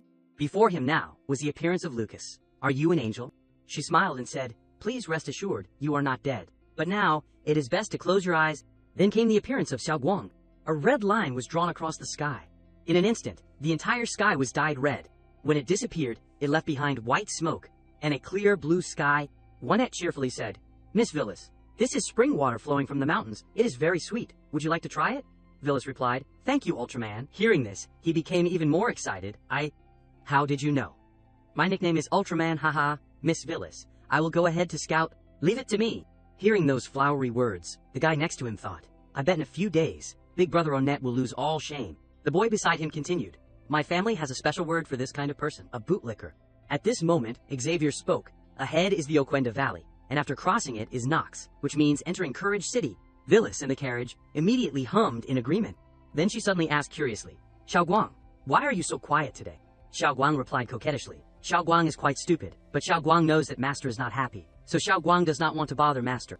But why does Master have so much trouble? Villas said gently. That is, one day before, when Villas appeared and reached out to save these people, she gently said, you are safe now, so I will. Before she could finish speaking, Xavier sobbed and said, I am going to die. I am really going to die. Please protect this humble one, a little bit, and all the profits from this trip of our trade association will be yours. Villas was recounting, when suddenly a voice rang out from outside. What do you mean? It was Nicholas, wrapped in a scarf. She thought I already said.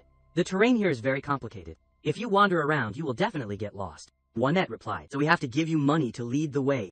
Xavier also spoke. Sisters, we have traveled this road many times. I know it very well. Nicholas sneered. Kid, at least you have been traveling here for a month, right? But have you ever heard of the prayer spirit of the Aquan Valley? Xavier laughed loudly. Haha, those are all unreliable legends.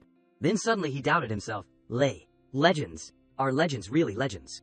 Nicholas quickly continued. That is right. According to legend, only honest and destined people can meet the prayer spirit. The prayer spirit can fulfill any wish. A month ago, it was transformed into a huge maze by them.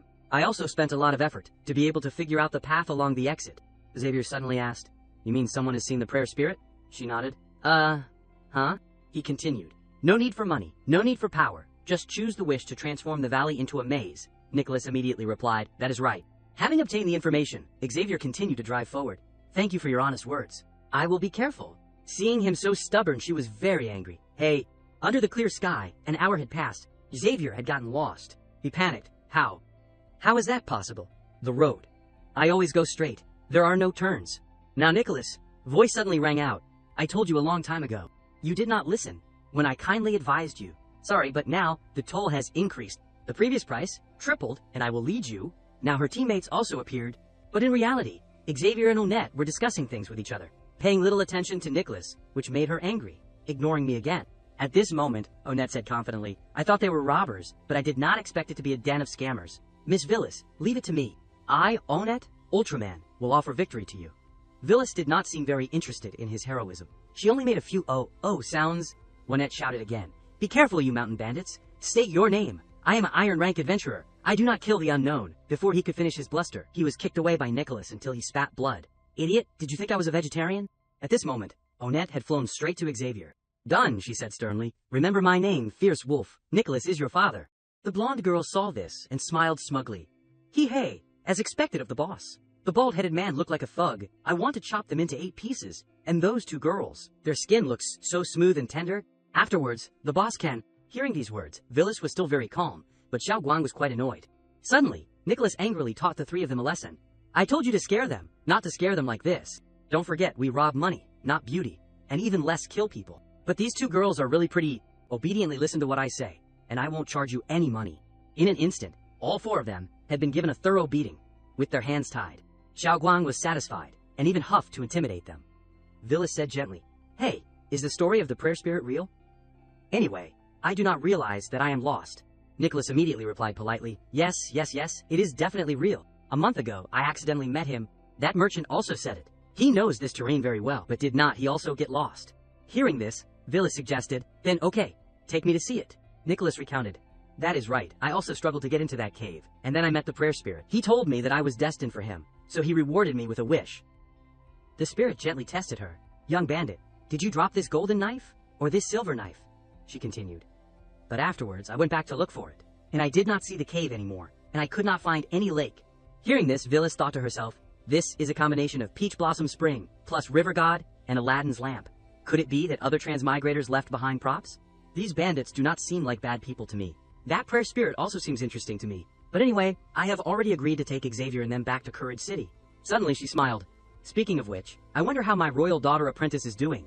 Now Villy said loudly, Hey, if you want to live, you know what to do, right?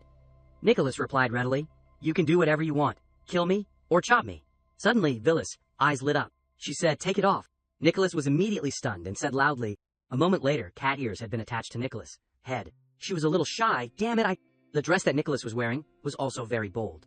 Being in a completely different appearance made her quite embarrassed. Am I, milady? There is no need to dress me up like this. Suddenly, Villas chuckled.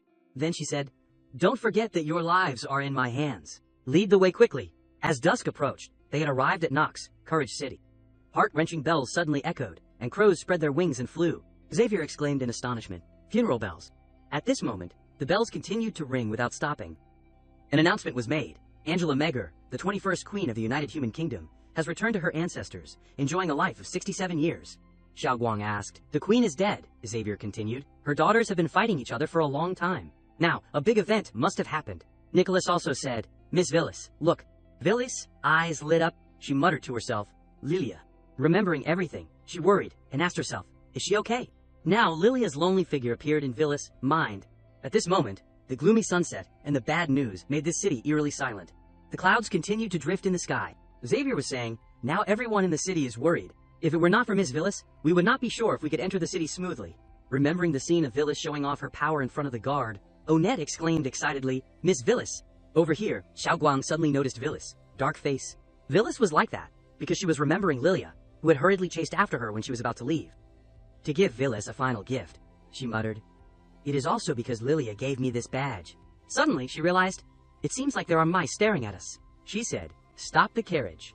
Xavier was confused. Miss Villas, we have not arrived at my trade association yet. She immediately said, I have some things to deal with. Farewell here. If you need anything in the future, just look for us. Over here, Nicholas suddenly said, Big bro, what are we going to do next? Are you going to hand me over to the soldiers? Villas was confused. Why do you keep changing how you address me every now and then? Then she said, Didn't you say you wanted to give me some heavenly level something? Haven't you noticed that we are being followed? In the distance, Onette suddenly shouted, Miss Villas, we must meet again. Villas continued, I did not bring you along just for a stroll. If you want to live, you have to prove your worth to me. Hearing this, Nicholas blankly exclaimed. At this moment, an assassin suddenly jumped out from above, aiming straight at her, and immediately swung his sword down. But Nicholas easily caught the attack and smiled brightly. Boss should have said so earlier. I am not good at dealing with thieves and dog catchers. But as for killing people, we are super professional. At this moment, Nicholas, teammates also quickly rushed up to attack the assassins. The two sides began to exchange moves. Poke, aim for the eyes, hit them hard. The assassins were beaten to a pulp. Damn it, where did these mad dogs come from? Nicholas was still frantically attacking. Die, die, die. Dare to aim at our big sister. Then prepare to pay with your life. Villas stood on the side watching, her face blank. Nicholas was still displaying her savage appearance. The strong must cruelly humiliate the weak. Witnessing this scene, Villas said, I think if these guys stay for too long, there will be unpleasant rumors. At this moment, an assassin suddenly launched a flying sword. Die, you bastards! Because she was ambushed, Nicholas could not defend in time. Just when she thought she was going to get hit, another attack appeared, shattering the flying sword. Nicholas, eyes widened, utterly shocked. At this moment, a stream of air suddenly appeared before her eyes. It was Plaka, who sarcastically said, "Your Highness Villis, are these the human slaves you just acquired? They are too weak, I think." Seeing Plaka, Nicholas was very surprised. Beast? A beast man? When did he approach me? Suddenly, he said again, small fry. It seems that only we are your Highness Villis, most capable subordinates, right?" Xiao Guang's expression was not very happy. At this moment, Villis spoke. All right, how's the job I gave you going?" Plaka happily replied. "Oh, right, this little mouse has not seen Milady for too long. I was momentarily emotional, hee. According to your instructions, the little mouse has recounted Milady's journey to the princess. The little mouse has already arranged a place to stay for you, and this is what the princess ordered me to pass on to you. In addition, the little mouse has received a piece of news. The Eternal Throne is also participating in this election for the king. There are at least 3 people in the city participating." At this point, Nicholas suddenly spoke. "Eternal Throne? Ah, now that you mention it. Before Big Sister came, there was indeed a group of people called the Eternal Throne, wandering around, near the canyon. But they were beaten away by us. Are those people from the Eternal Throne too?" Plaka immediately growled, "Idiot! These people are subordinates of the third prince, Patrick. They probably received news that someone possessing the princess's keepsake had entered the city. After all, according to their intelligence, the master was previously a mysterious figure who helped the 5th princess in the battle with the Beastman country. Plus, that guy is an idiot. He probably sent people to ambush as soon as his brain short-circuited." Hearing this, Villis sighed and said, "I just entered the city, and I have already been targeted." Now, as she read the letter, she understood that Lilia's situation was not very good. Xiao Guang next to her also read the letter. The little girl suddenly became angry. What does this woman mean? What does she mean by saying that she will take care of it and telling us to leave here first? Villis quickly comforted her. "It is okay. At least I know that nothing has happened to her yet." Xiao Guang still felt frustrated. Really, Master has done so many things for her, and she is so ungrateful. Let us just ignore her, blah. In contrast to the little girl's noise, Villis looked up at the sky in contemplation. The sky had darkened, and night was enveloping the magnificent castle. In a large bathtub, Lilia was soaking, enjoying the warm water. She said to herself, "They must have left, right? No, it is because I chose it myself. I should." At this moment, a noise suddenly rang out, startling Lilia. Then she exclaimed in surprise at this very special presence. It was Villis, but she was wearing a mask, and stammered, "Good evening, I am an assassin." Lilia still had not recognized her, and instinctively grabbed a sword and rushed forward. Villis gently pushed the sword away, and gently touched Lilia's cheek. Now, she vaguely recognized her. Sister Villis. Outside, Hua suddenly appeared. Thinking it was an enemy, she immediately entered combat mode. Lilia ducked down. An arrow quickly flew over. Villis immediately caught it. She said, "This scene is so familiar. This is the 2nd time you have shot an arrow at me, Miss Hua, but why do not you recognize me?" Now, Villis had taken off her mask, and softly said, "Mask blocks recognition, huh?" Before she could finish speaking, Lilia excitedly rushed over, in her naked form. At this moment, Villis had stepped into the bathtub with Lilia. Lilia softly said, "So amazing." Looking at Villis' relaxed expression, she continued to say, "I really admire you, Sister Villis. Hair is so soft." Now Hua also happily jumped into the bathtub. Then she said, "Was the explosion half a month ago caused by Miss Villis' group? We guessed it early on, and because of this, the others have been in a panic for a long time. Hey, I heard that they are also wasting their efforts investigating the land of oblivion that has turned into ruins." Lilia continued, "That is great. If possible, I would also like to go exploring with Sister Villis." Hearing this, Villis said, "Exploring is not a fun thing, but if you want to, you can go anytime. For example," before she could finish speaking, Hua interrupted, "Really, Miss Villis? Can you really?" Lilia saw the excessive excitement and shouted, "Sister Hua." Then she gently said, "Sister Villis, do you remember the first time we met?" Villis immediately replied, "Yes. At that time, Hua also shot an arrow at me." Lilia continued, "At that time, I was almost ready to accept my fate. If something unexpected happened, I would definitely die easily on the battlefield, right? But I did not want to die, so I could only reach out and grab every life-saving straw. It seems that now, meeting Sister Villis is the greatest luck of my life. But not this time," Lilia sadly thought. Can someone who only knows how to rely on the power of others really bear the weight of the people or a country? Now the person that the whole country is clamoring about is Pa, my second elder brother. Although I suspect that it is he who colluded with the Beastmen, I cannot deny that his ability is very strong. The Beastman country and us, our countries, do not interfere with each other. But he was able to successfully cooperate with the other side, while I only gained a little voice through the Beastman country battle. In reality, this is entirely Sister Villis' achievement." As soon as she finished speaking, she had also braided Villis' hair. Villis turned her head slightly, her voice full of calmness.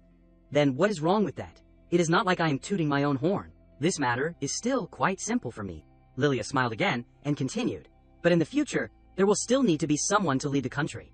I guess, Miss Villas, you definitely won't be willing to do that kind of trivial work, right? Hearing these words, Villas thought to herself, after all, I have played strategy business games before.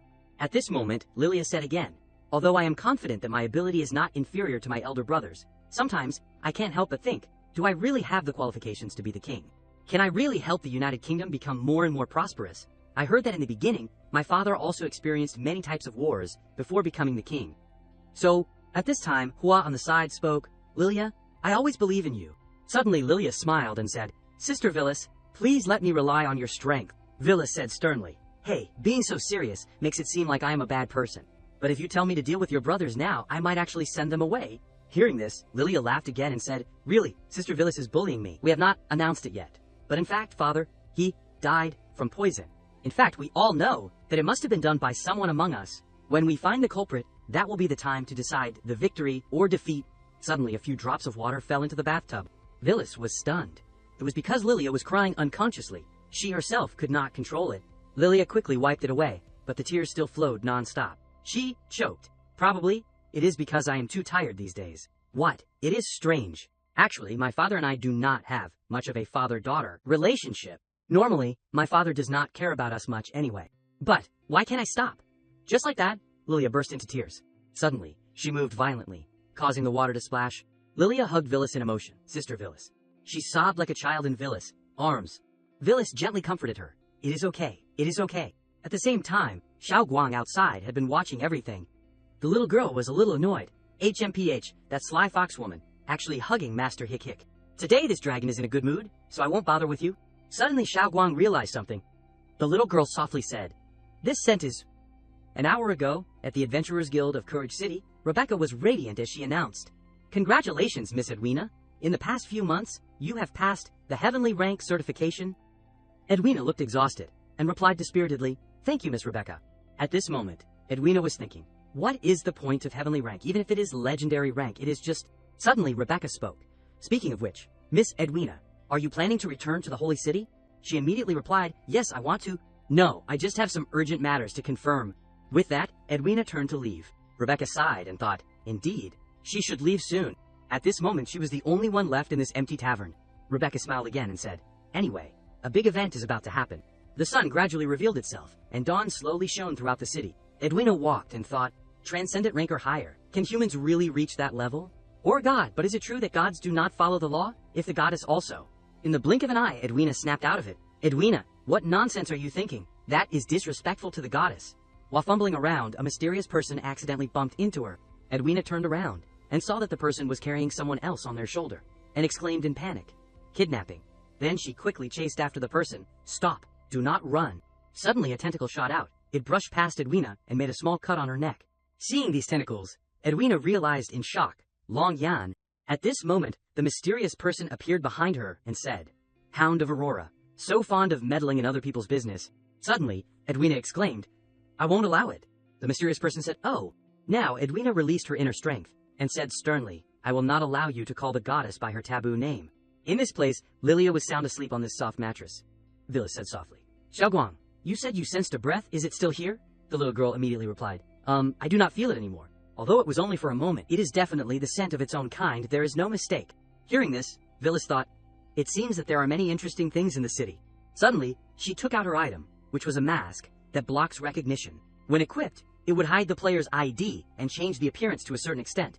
Putting on the mask, Villas thought, although Lilia insisted that I not interfere.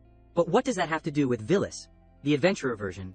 The night sky, with its sparkling stars, was covering the castle. She said angrily, damn it, she actually saw it. How is the thing I asked you to do going? She replied softly, according to your request. I put that drug into the teacup that Her Highness Mona often drinks. It has been 7 days, and I have seen Her Highness drink it. The thing you promised me. You won't go back on your word, right, my family? And also help me stay young forever. She said confidently, don't worry. Controlling the little Princess Mona will give us another trump card to deal with the 5 princesses. When that happens, it will be your greatest achievement. You will live in glory and wealth for the rest of your life. She asked again, then what about her? She said, stop wasting words. Remember to keep an eye on the little princess's condition. This thing is unstable. After that, give it to her once every 3 days. Don't make any mistakes. At the same time, Villas above heard everything. She thought, Mona, I remember that she is Lilia's younger sister. A moment later, when Mona was sleeping soundly on the soft mattress, Villas had appeared and leaned close to the little girl's face. She stared intently at Mona and thought about something. At this moment, the little girl woke up. Mona asked drowsily, is someone there, outside this dark and desolate castle? Rebecca sighed and asked herself, really? Who on earth did this good deed? Then she turned around and said, sorry, there was an unexplained explosion here. The Adventurers Guild is handling it now. Unauthorized personnel, please stay away. Villas spoke, I am also an adventurer, can I go in and see? Rebecca asked, an adventurer? Are you someone who just arrived in Courage City? You have not registered at the guild yet? Villas absent-mindedly replied.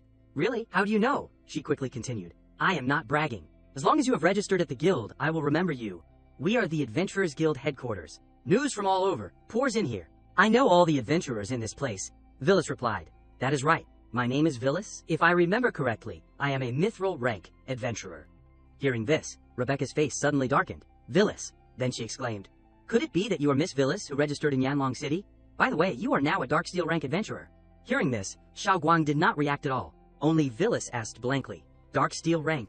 Rebecca immediately replied. That is right. The city lord has specially approved you to be dark steel rank. At this moment, Villas thought, does she have the ability to remember after a glance? Could she also be a god chosen, like the city lord of Yanlong City and Plaka?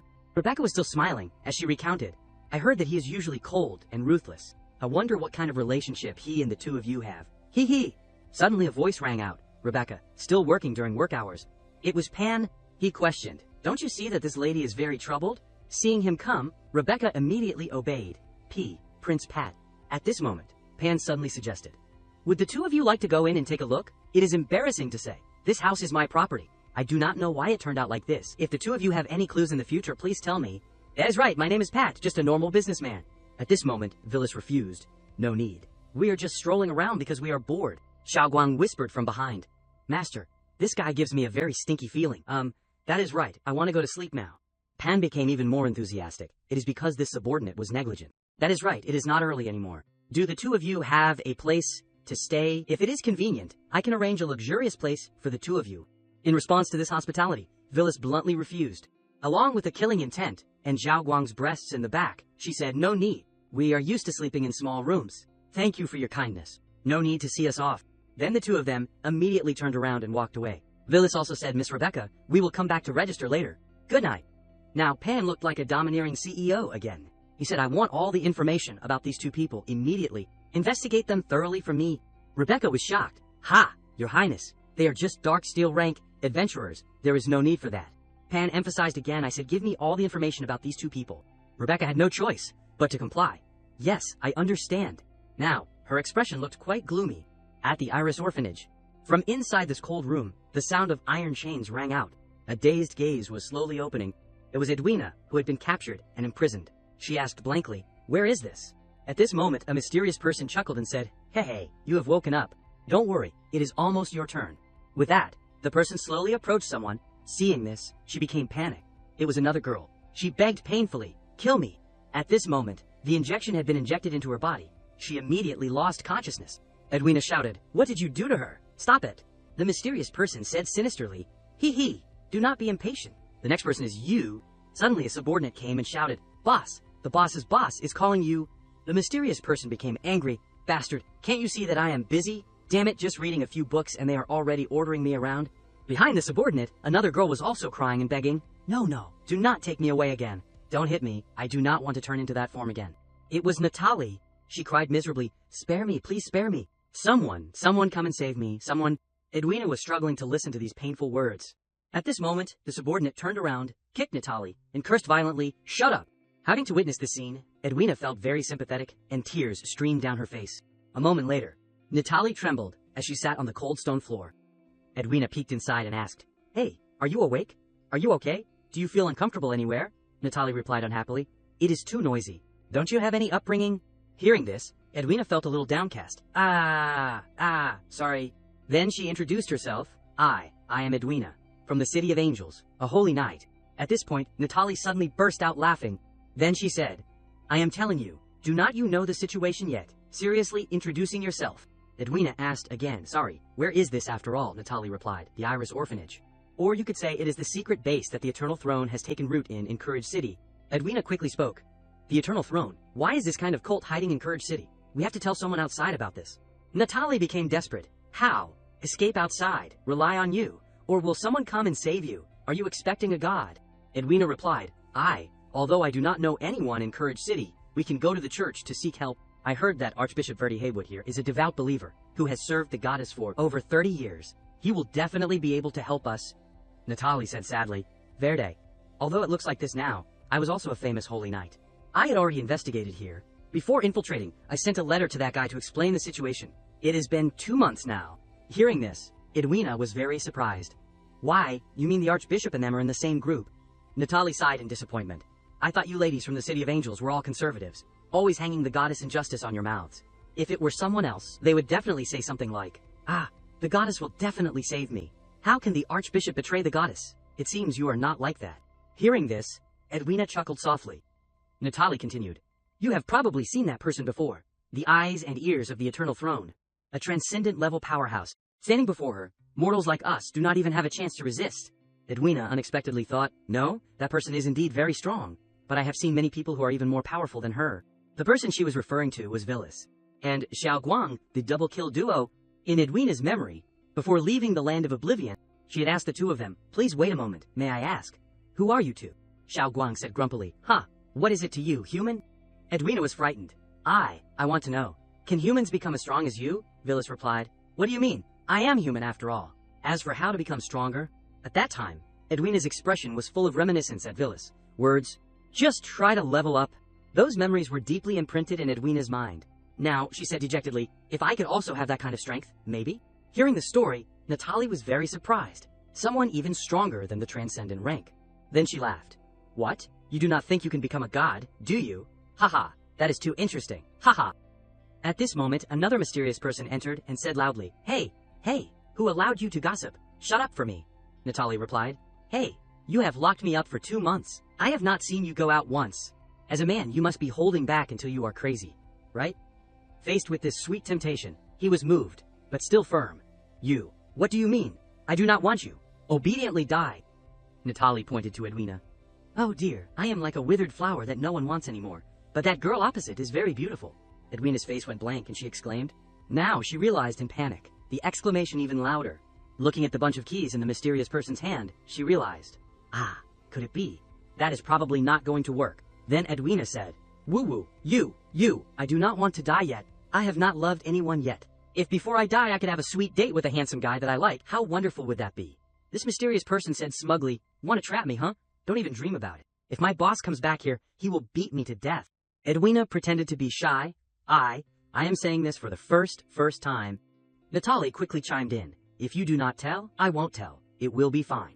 Hearing this, the mysterious figure cheerfully opened the iron cage. Whatever, the boss won't be back for another hour and a half anyway. Immediately, Edwina kicked him straight in the groin. The bunch of keys quickly fell to the ground. Edwina stood on tiptoes. She exclaimed joyfully, Success? Wait a moment, I will get you out right away. Natalie praised. Didn't see that coming. You are pretty clever too. Suddenly, Edwina asked shyly. Oh right, you still have not told me your name. She replied gently. Natalie, also, escape on your own. Do not bother rescuing me. At this moment, Edwina was trying to remove the iron handcuffs, but the lock was sealed with magic. I do not know where they got it. Suddenly, her eyes became panicked. It was because another guard had discovered them. He shouted, Not good! Someone's out! Someone, help! Now this girl looked like a beast, quickly crawling towards Edwina. Edwina was surprised. You? Were you the one who was taken away earlier? What are you doing? Why are you stopping us? Natalie said, It is useless. She is not herself anymore. That drug is used to turn people into monsters. It just takes longer for people with stronger power. I am beyond saving. Escape quickly, while you still can. Suddenly, the scene before Natalie's eyes stunned her.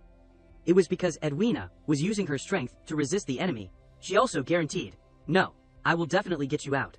At the castle of the Human Alliance Kingdom, a voice filled with panic rang out. You mean, Mona has been poisoned? But Villis calmly fed Xiao Guang and replied, Oops, slipped up. I forgot. Someone said they did not need my help. At this moment, Lilia panicked and called out, Sister Villis. Villis only rested her chin in her hand and said, Don't worry, I conveniently detoxified her, but I won't tell you any other news. For example, who poisoned her, and Villis only said half of it, but that was enough to make Lilia breathe a sigh of relief. That is good. After all, Mona is only 12 years old. I do not want her to be caught up in this fight, and I especially do not want her to get hurt. Seeing this, Villis gently asked, So what do you think now? Do you know who did it? To which Lilia replied, without surprise, it is Patrick. Pan acts very cautiously. Poisoning Mona is very dangerous, and there is not much benefit. If it gets out, he will be doomed. Now, Patrick is being suppressed by Pan everywhere. With his personality, he might use this to threaten me into helping him. The person Lilia mentioned was none other than the second prince, Pan Megerland, and the third prince, Patrick Megerland. Not stopping there, she continued.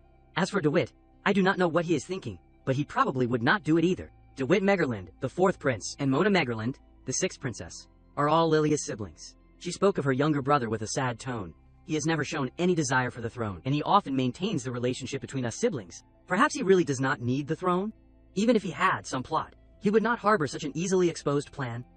Xiao Guang smiled after hearing this. PFFT, you are so dumb, you guessed wrong at all, and was immediately stuffed with a piece of cake by Villis.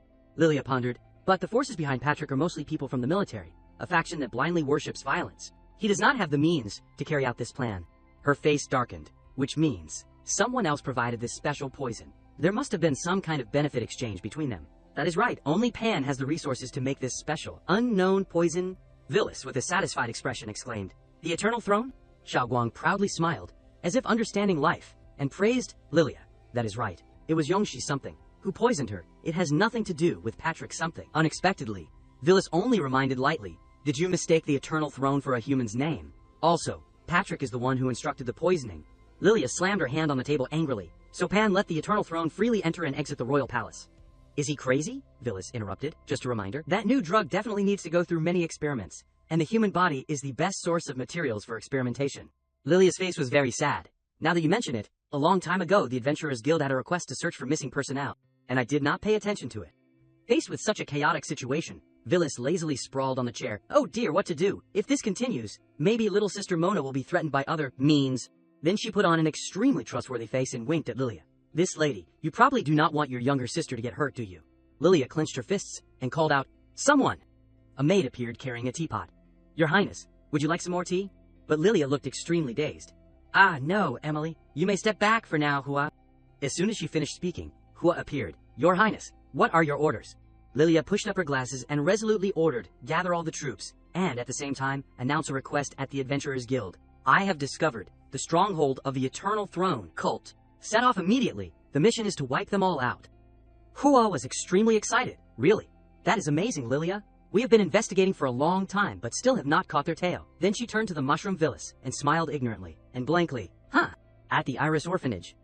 Emily and Hua, disguised as royal guards, arrived in front of the building. The two entered. Emily went ahead and knocked on the door. A woman wearing a hooded cloak shyly came out. Excuse me, what is the matter? Emily greeted with the etiquette of a guard and said with a smile. Hello, we are the law enforcement department under the city guards. We received a report that there are suspicious personnel coming and going in your area. Have you seen anyone strange recently? The girl answered tremblingly. No, there is not. But in reality, behind her, a ferocious stranger was holding a knife to her back. Hua pulled down her hat and said to her coldly, Don't be afraid. Just lie down. Immediately the gate of the orphanage was smashed to pieces. Thousands of people in black robes rushed out from all directions. Hua also removed her disguise, angrily looking at the group of people. Seriously, just like a rat's nest. Plaka popped out from nowhere and sat on Hua's head, glaring at her fiercely. Hey, causing Hua to sweat profusely? Sorry, you know what I mean? Emily secretly laughed beside her. Nicholas suddenly rushed out from nowhere with a baseball bat and shouted, Ha! Let us fight to the death. But before she could even strike, the people fell down. Why are my brothers all dead? On the other side of the castle, Lilia was quietly gazing at the palace. Then, a romantic-looking young man appeared out of nowhere, holding a rose. Long time no see, your highness is getting more and more beautiful. Are you interested in going to dinner? Causing Lilia to shake her head in annoyance. The young man was Vernal Stevens, one of the 3 legendary adventurers of Courage City. Lilia only responded indifferently. Thank you for your kindness. I will make an appointment next time if there is a chance. Speaking of which, has Sir Herbert arrived yet? Vernal pretended to be weak, clutching his injured heart and shedding tears. I have been rejected again. Little Lilia just does not give me any face. That guild leader, he does not want to show his face at this time, to avoid getting involved in your affairs. Lilia, sitting on her horse, looked displeased. Even if it is a cult that endangers the people, but Vernal reassured her. Don't worry, with me and little Hua here, it is more than enough. Lilia could not suppress the worry in her heart and thought, I just hope it does not end too quickly. The orphanage was now surrounded by flames, and loud explosions turned the place into a battlefield. Villis exclaimed from afar, Oh, fighting, fighting! Seeing this, Xiao Guang was stunned. Master, why do not we go through the main entrance? Villis replied evasively. Cough, cough, do not mind the details. She hugged Xiaoguang's face and brought it close to hers. Remember, from now on, do not reveal our identities. We are just two ordinary adventurers. Xiaoguang's chubby face looked confused. Oh, so what do we have to do now? Villis smiled mischievously. Heh, of course. Open the door. Check the water meter. As soon as she finished speaking, Villis kicked the door straight open. A boy inside saw the two figures approaching fiercely and was extremely frightened, constantly backing away. At this moment, Villis was trying to cover Xiaoguang because the little girl was showing an extremely perverted expression. Child, do not be afraid. We are not bad people. The child asked curiously, Sister, what is checking the water meter? Villis could only reply awkwardly. Checking the meter means bringing benefits. Bringing warmth. It is a bit noisy. At the main entrance we can only go through the back door. The boy said worriedly. But, you said going through the back door will get you caught by the evil dragon, causing Villis to freeze, not knowing what else to say. Villis took out a candy and gave it to the boy, ignoring Xiaoguang's angry look behind her. Oh, you really are a good, honest child. This is your reward. But the boy only shook his head sadly. I do not need it. Then he hugged his skinny body and said in a trembling voice, Whenever you give candy to someone at the orphanage, it means that person will be taken away to do something very painful. Or, some people have not even come back yet. Do you also want to drag me away to inject medicine? This made Villis feel sympathetic. Don't worry, only sick people get injections. How about this? You take me to find the people who were brought to the orphanage, and I will give you another candy as a reward, okay? Saying that, she gave the candy to the boy, immediately mesmerizing him. Villis looked at the boy affectionately. My name is Villis, what is your name? The boy could not take his eyes off the candy in his hand and mumbled, Elec. Taking this opportunity, Villis added, We have told each other our names, so we are friends. Right, but Elec was still very alert. I do not think so. Alright, you follow me. The boy led Villis, who was full of sadness because she was rejected, and the angry Xiaoguang, down the hallway. You must follow me closely. There are many places in the orphanage that you can't go to at will. If you run around, you will be eaten by the evil dragon in the dark. After hearing this, Xiaoguang could not restrain her anger and stared at Villis. Master is really patient with children, but she only saw Villis avoiding her gaze. Is that so? Seeing this, Xiaoguang clenched her fists with a determined look at her. Don't worry, Master. I will definitely give birth to Master's eggs. Villis was speechless. How do you give birth? Xiaoguang struggled. Willpower. The three of them walked together in the orphanage, Elec leading the way. Ahead is the cow, the experimental area. Normally, besides giving us medicine, you would not take this path. You do not allow us to get close to the back either. Beyond that is the basement, but I can only lead you here. Villis smiled and replied, It is okay. Thanks for your hard work, little Elec. Only to see the boy hesitate. The thing is, seeing this, she immediately understood. Don't worry, I won't forget. Saying that, she took out a pile of candy and gave it to Elec, causing the boy's eyes to light up. Wow. While Xiaoguang behind her sulked, HMPH, gluttonous little devil. Elec hugged the pile of candy, could not help but be moved. Then I can eat it with my younger sister. Thank you, sisters. Xiaoguang saw the boy so happy and felt happy too, but remained cold on the outside. After the boy left, Villis used one hand to prop herself up on the door. Her other hand raised a fist, her face full of joy. Then next, it is time to skip to the climax. Without saying anything more, in the next second, the door immediately shattered, causing everyone inside to panic. Villis, the one who caused the big commotion, only smiled gently and said, Everyone, put your hands behind your heads and kneel down. Don't resist. A four-eyed person in the crowd, still in shock, shouted, How? How is this possible? Has the front line fallen already? What the hell did that Leopold do? Didn't you say there was still enough time to retreat? Villis did not wait for him to make noise there. Hey, do not blame me for not giving you a chance. Then she signaled. Stand power. Xiaoguang behind her jumped up. Then she rushed straight forward with an extremely confident face. Hey, you little things, Aura! Only to see that the group of people was beaten black and blue by her alone, constantly screaming, Hey, a half-dragon person. Are beastmen allowed to enter Courage City? A legendary level adult dragon person. Who can stop them besides the Eternal Throne, you idiot? Go and invite the Eternal Throne, while Villis on the other side was carefully reading their research. The information inside made Villis exclaim, Ayo! Inside it wrote, October 1372, new calendar, record of the 167th combat experiment with puppets. Then she looked at the notes in the paper, Black and Backle, strange names, who are they? It also wrote on it, legendary level production plan, merge grudges. Villis's face gradually became more sinister. Mass production of legendary level grudges must be very powerful. Outside the orphanage, the people in black robes panicked. Not good, they have reached the lab. Quick, send all the experimental subjects out. Damn it, why is not the higher-up sending any orders? Have we been abandoned? Edwina, in a disheveled state, led Natalie and watched as the group of people ran around in a frenzy. It seems like something has happened. It is temporarily safe here, unexpectedly, Natalie said sadly. So you can just leave me here. I am completely exhausted now. Hearing this, Edwina puffed out her cheeks in anger, HMPH, saying that again. Then she pointed at herself. Just looking at me like this, I am very powerful too. This level is completely a small matter. I have encountered even more difficult situations than this before, but it seemed that Natalie did not believe it at all. The heavy iron cuff on Edwina's wrist made her tremble constantly, but she still tried to reassure Natalie. Also, if it were not for you, I would not have been able to escape from here. Although I used that method. Ha ha ha. This made Natalie laugh. No matter what, I am still grateful. Before she could finish her sentence, suddenly, behind Edwina, a ferocious monster appeared with a zombie-like appearance, holding a sword and staggering towards her. Natalie shouted in fear, "Behind you!" At the same time, an arrow carrying powerful lightning was launched straight towards them. It stuck straight into the monster's head, causing it pain, while Natalie was hugging Edwina in her arms. The person who shot the arrow was Hua. She asked, "Are you okay?" Following Hua was Nicholas holding a baseball bat, looking extremely fierce. Nicholas did not care about anyone, only excitedly looked at the monster and rushed over. Oh dear, it is the elite monster that boss said can increase points, causing Hua to freeze instantly.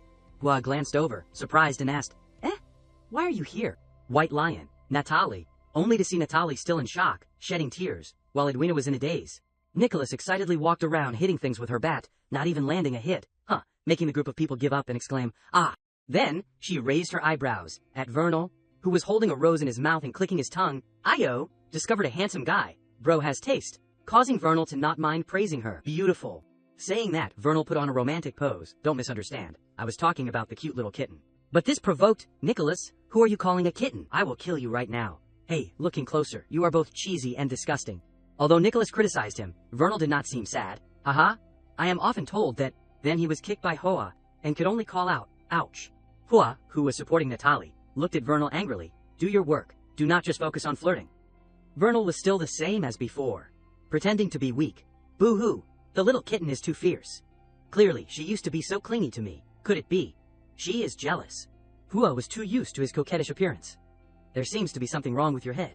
If you do not mind, I will fix it for you. He suddenly changed the topic and looked at the person on Hua's shoulder.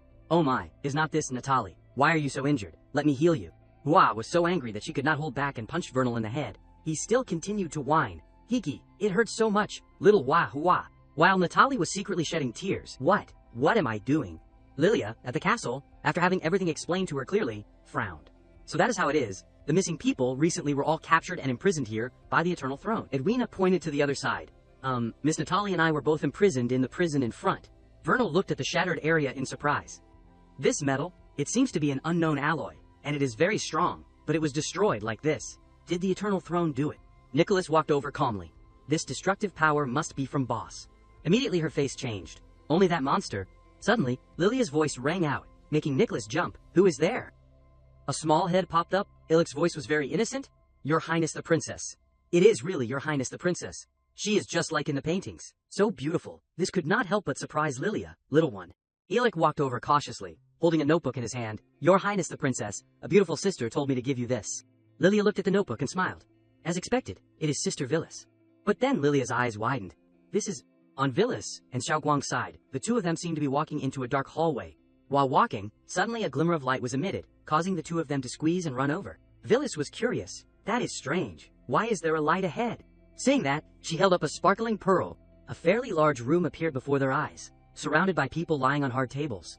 Villas thought, too many, so many people have been captured in the city, and there is no news at all. The country has rotted from the inside out. Seeing everyone sleeping but their bodies full of wounds, Villas could not help but use basic healing spell to heal them. A magic circle appeared beneath that person, and he also wore a ring around his neck, just like Ilik, and wore tattered clothes. While casting the spell, Villas suddenly stopped. Xiaoguang saw this and shook her. Master, what is wrong? Villas darkened her face and sulked. That is strange, but it does not work. After finishing speaking, she walked straight inside. Little Guang, you stay here and protect these people. Well, I will go in and take a look. But not feeling at ease, she turned her head and instructed. That is right, if anyone comes here, just kill them casually. Beat them half to death, never mind, just knock them unconscious. In another secret room full of books in the orphanage, Leopold was trembling. Damn it, damn it. Everyone, one by one, does not value me. Clearly, just give me some time. He shouted. Why did those two bastards have to be away today? Why did it have to be today? Suddenly, the door to the room was smashed open, scaring him to death. Villas appeared with a cold look. Open the door and check the water meter. Leopold turned around and looked. Ha ha ha, so you are aiming for my experimental results. Aiming for me, Sir Leopold. Unexpectedly, Villis just pouted and said, No, who are you? I do not know you. This sentence really provoked Leopold. But he could only stutter, You, damn you. You do not recognize me as Sir Leopold. You bastard, I must make you pay. Villis did not care. All right. You are the mastermind, right? Quickly hand over everything. Leopold held the sword tremblingly. He pointed the sword at his heart. Although I have never gone through the final experiment, let me become the final experimental subject. Leopold directly stabbed himself. Villis stood on the side blankly. No way! Are you committing suicide too? Leopold fell down and died, without closing his eyes. Villis did not know what to do. Ugh, what happens next? At the same time, outside, Xiaoguang sneezed because someone was gossiping behind her back. It turned out that it was not because she offended someone and was being badmouthed, but the people in the room she was guarding were gradually sitting up like zombies. It seemed that Leopold's death had brought about a butterfly effect. Elec on this side also clutched his head in pain. It hurts so much. Your Highness, the princess. My head. It hurts so much, Lilia called worriedly. Elec. Natalie's head also ached, causing her to writhe. It feels like my head is about to split open. Could it be that the medicine I injected earlier has taken effect? Edwina called out in fear. Natalie. But Natalie's face gradually became serious. In the end, I have to die after all. Above the orphanage, the sky darkened, and streams of clouds trailed each other in a blue circle. Just like a strange magic. Villis vaguely sensed that strange thing, so that is how it is. She summoned her holy object and muttered, something related to the soul. Even in the Mirage world, only restoration magic can directly affect the soul. I did not expect him to be able to research it to this extent. I will remember your face, Leopold. But then Villis raised the eternal scepter, the heart of the world. A powerful surge of magic enveloped her body. Villis recited the incantation. Hear my call, descend, celestial sound. The magic became increasingly powerful, directly bringing a sparkling pink light down from the sky to the castle. 10 realms magic, life creation river. Villis's eyes turned cold. The people I want to save, you have no right to kill them. At this time, the horrific pain caused Elec to recall his past memories. Wearing tattered clothes, the boy walked alone on the street in the cold winter. So cold. Elec suddenly heard his parents' voices. His mother called warmly. Elec, this silly boy, what are you doing outside in such cold weather? Come in quickly, do not catch a cold. Elec's eyes lit up. Dad, Mom, I knew you would come to pick me up. Are you taking me home? But then he suddenly stopped. Wait, where's Ina? Elec's mother still asked with a gentle smile. Who is Ina? Then Elec held out the precious candies that Villis had given him and said, She is my younger sister. I have not had time to give her the candy yet, Mom. Can you let me take her with us? Suddenly, Elec heard a call. Brother. It was his younger sister. Elec quickly ran over and reached out. Ina. Only to see Ina's figure blurred in the boy's eyes and gradually dissipate. Switching to Xiaoguang's side, the girl was sitting waiting for Villis. When she saw Villis returning, Xiaoguang called happily, Master.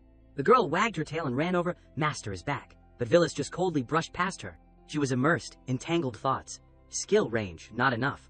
Or has she interfered with the souls of some people? Villis's face looked very sulky. How outrageous. Life creation river. This is a large-scale range healing skill. But its effect does not mean supplementing HP or MP in the usual sense, but SP points. Only players above level 100, high-level NPCs, and Lord bosses have the attribute to use it. I have never understood what SP is. Why is this thing needed to operate the profound meaning of magic, and why does it produce amplification and reduction effects? But in this world, after coming into contact with the method of the soul, especially just now, I suddenly understood a little. SP is the soul, the power of the soul. Therefore, what Life Creation River supplements is the soul of living things. But if it is just supplementing, it is not enough. The hands that were clutching Elec's candies just now were now loosened. Lilia supported the boy in her arms, extremely anxious. Elec, wake up. Pua asked Natalie. Natalie, damn it, what the hell happened? But Natalie, who was still clutching her head just now, had become more sober. She was surprised. The pain like tearing apart the spiritual map is gone. Is it over? Emily quickly came to report. Your Highness. The group of civilians who were rescued just now suddenly developed strange symptoms. We do not know the reason. More than half of them have. Emily hesitated when she said this. Lilia gritted her teeth and continued. Died. On the other side, the people of the Adventurers Guild also came to help. One of them said to Vernal, Sir Vernal, the guild leader's intention is to tell us not to cause more trouble. Is not the princess's side in a hurry? Vernal replied. Don't worry, it is basically over. I am just a little curious about something. The people in the guild were extremely shocked by the scene of corpses piled up. This pile is also the group of people who were captured here. They seem to be fine, just sleeping. Immediately, they reminded Vernal and pointed to another side. Look over there. Nearby, on the cold table, there was a figure sulking. Although there was no danger, Vernal still sweated and ordered, You go ahead, making everyone wonder, But Vernal shouted angrily, Go! It turned out that the piles of sulking were Xiaoguang, who was sulking that Master had ignored her. Vernal prepared to draw his sword. What bad luck! He opened his eyes wide in surprise. Xiaoguang was still sulking. Master ignored me. Achu, Master ignored me. Vernal's attention was no longer on Xiaoguang. He looked at the room behind the door that was exuding a thick yin aura. The body of Alec lying on Lilia now also emitted an uncomfortable aura, making Lilia feel dizzy unconsciously. What kind of feeling is this? So scary. Hua quickly ran over to support her and reassured her. Calm down, Lilia, it is probably a mental attack. Nicholas was also trembling, but still tried to protect everyone. Ah, really, what the hell is pretending to be a ghost? Do not think I am afraid of you. Edwina clasped her hands together and sensed, this feeling is very similar to when I was in the Forgotten Land, but do not be nervous, I am used to it. Immediately she realized, above, Leopold's soul, like a wandering ghost, appeared with a sinister smile. Success! Finally I, Leopold, have succeeded. Nicholas saw it and unconsciously asked, hey, can humans really defeat this thing? Legendary level? No, it is not a normal legendary level at all. Plaka quickly jumped away. Not good, this is not something we can deal with. We have to notify Master. The ghost Leopold looked extremely angry. Not enough. Still not enough. It is all because of that light. I need more food, more souls. Hua picked up her weapon. Be careful, it is coming, she frowned. There is no feeling of hitting it at all. Seeing that they were no match for the ghost Leopold, she shouted loudly, wake up! Whoever can still move, lead whoever you can, retreat quickly. Streams of death aura shot down and attacked everyone. They were panicking and escaping. Edwina saw Natali, who was weak and lagging behind, and called worriedly, Natali. Natali was afraid of being a burden to everyone, panting and saying, my body is too heavy, just leave me, you go first. But before she could finish her sentence, she was picked up by Edwina and ran away. Leopold's attack shot straight at them, causing Natali to be frightened. Be careful, but unexpectedly, there was a shield surrounding the two of them, blocking that power. Edwina looked at Natali. The aura of holiness is too strong, making Natali startled. Saying that, suddenly the two iron rings cuffing Edwina's hands shattered. Her whole body radiated a dazzling glow. The aura of holiness suddenly spread throughout Edwina's body and transformed into combat equipment. Even Leopold, who was stronger than legendary level, had never seen it before. What? What is going on? Why can't I attack her? Edwina opened her eyes wide. As if resonating with the power from Villas's magic life creation river, Edwina felt like someone was supporting her. This power, light, no, it is brilliance. She closed her eyes tightly. Then, she slowly raised her holy light sword and stabbed straight at Leopold. Edwina's whole body was full of vitality, holy radiance, The extremely powerful attack seemed to borrow divine power from the burning light of the sun, as if on a platform of light, advancing straight towards Leopold. Natalie was surprised. What was that just now? Did she use the secret art of the Holy Kingdom? Edwina, are you okay? Only to see Edwina trembling all over. I am okay. I am just too happy. Then she turned to look at Natalie with a sobbing expression. Do you know, just now, the goddess personally bestowed her love in the gaze of the divine. In fact, that person was none other than Villas. After hearing Edwina's words, she also had a big question mark on her head. Past memories gradually returned. In the short moment, Edwina was able to use the goddess's divine power. When she was young, she witnessed her friends exclaim with joy, it is her, the Saintess. The Saintess is here, Edwina recalled. For me, she is the idol I have always yearned for. The new generation of judicial Saintess, among the 3 Saintesses of the Holy Kingdom, like a goal that I can't catch up with in my whole life. Adults often said, as long as you have a more devout belief in the goddess will bestow more power. But recently, I even started to have doubts. Is what they said true? But I was no longer ambiguous. Do you know, at this moment, the goddess personally bestowed her love and the gaze of the divine. For a believer, this is an extremely great honor. Natalie could not believe her eyes. How is it possible? There has not been a record of divine revelation. For hundreds of years, Nicholas, running in front, turned around and asked when he saw the two of them standing still, what is wrong? Leopold was extremely angry at this time. Damn it, how dare you injure me, Leopold? Edwina was now almost like the form of a goddess, her whole body exuding a holy aura, only to see her close her eyes, raise her sword, dedicate the victory to you. Nicholas was also gaping at this power. Rank 6, even Plaka as well. Someone who was only sky level suddenly jumped to transcendent level. Once again, Edwina's magic sounded. Holy radiance / The attack this time was even more violent, directly descending, like the sun burning, shattering everything, causing the ghost Leopold to scream. Clearly I had grasped the fear law. Why? Then, he gradually dissipated. Villas, in the back, also sighed. I did not expect this idiot's degree of light element interaction to be so high. If it were someone else, the effect probably would not even be half. This is the 5 Realms. Magic's co-battle pact. It will increase the target's combat power in a short time.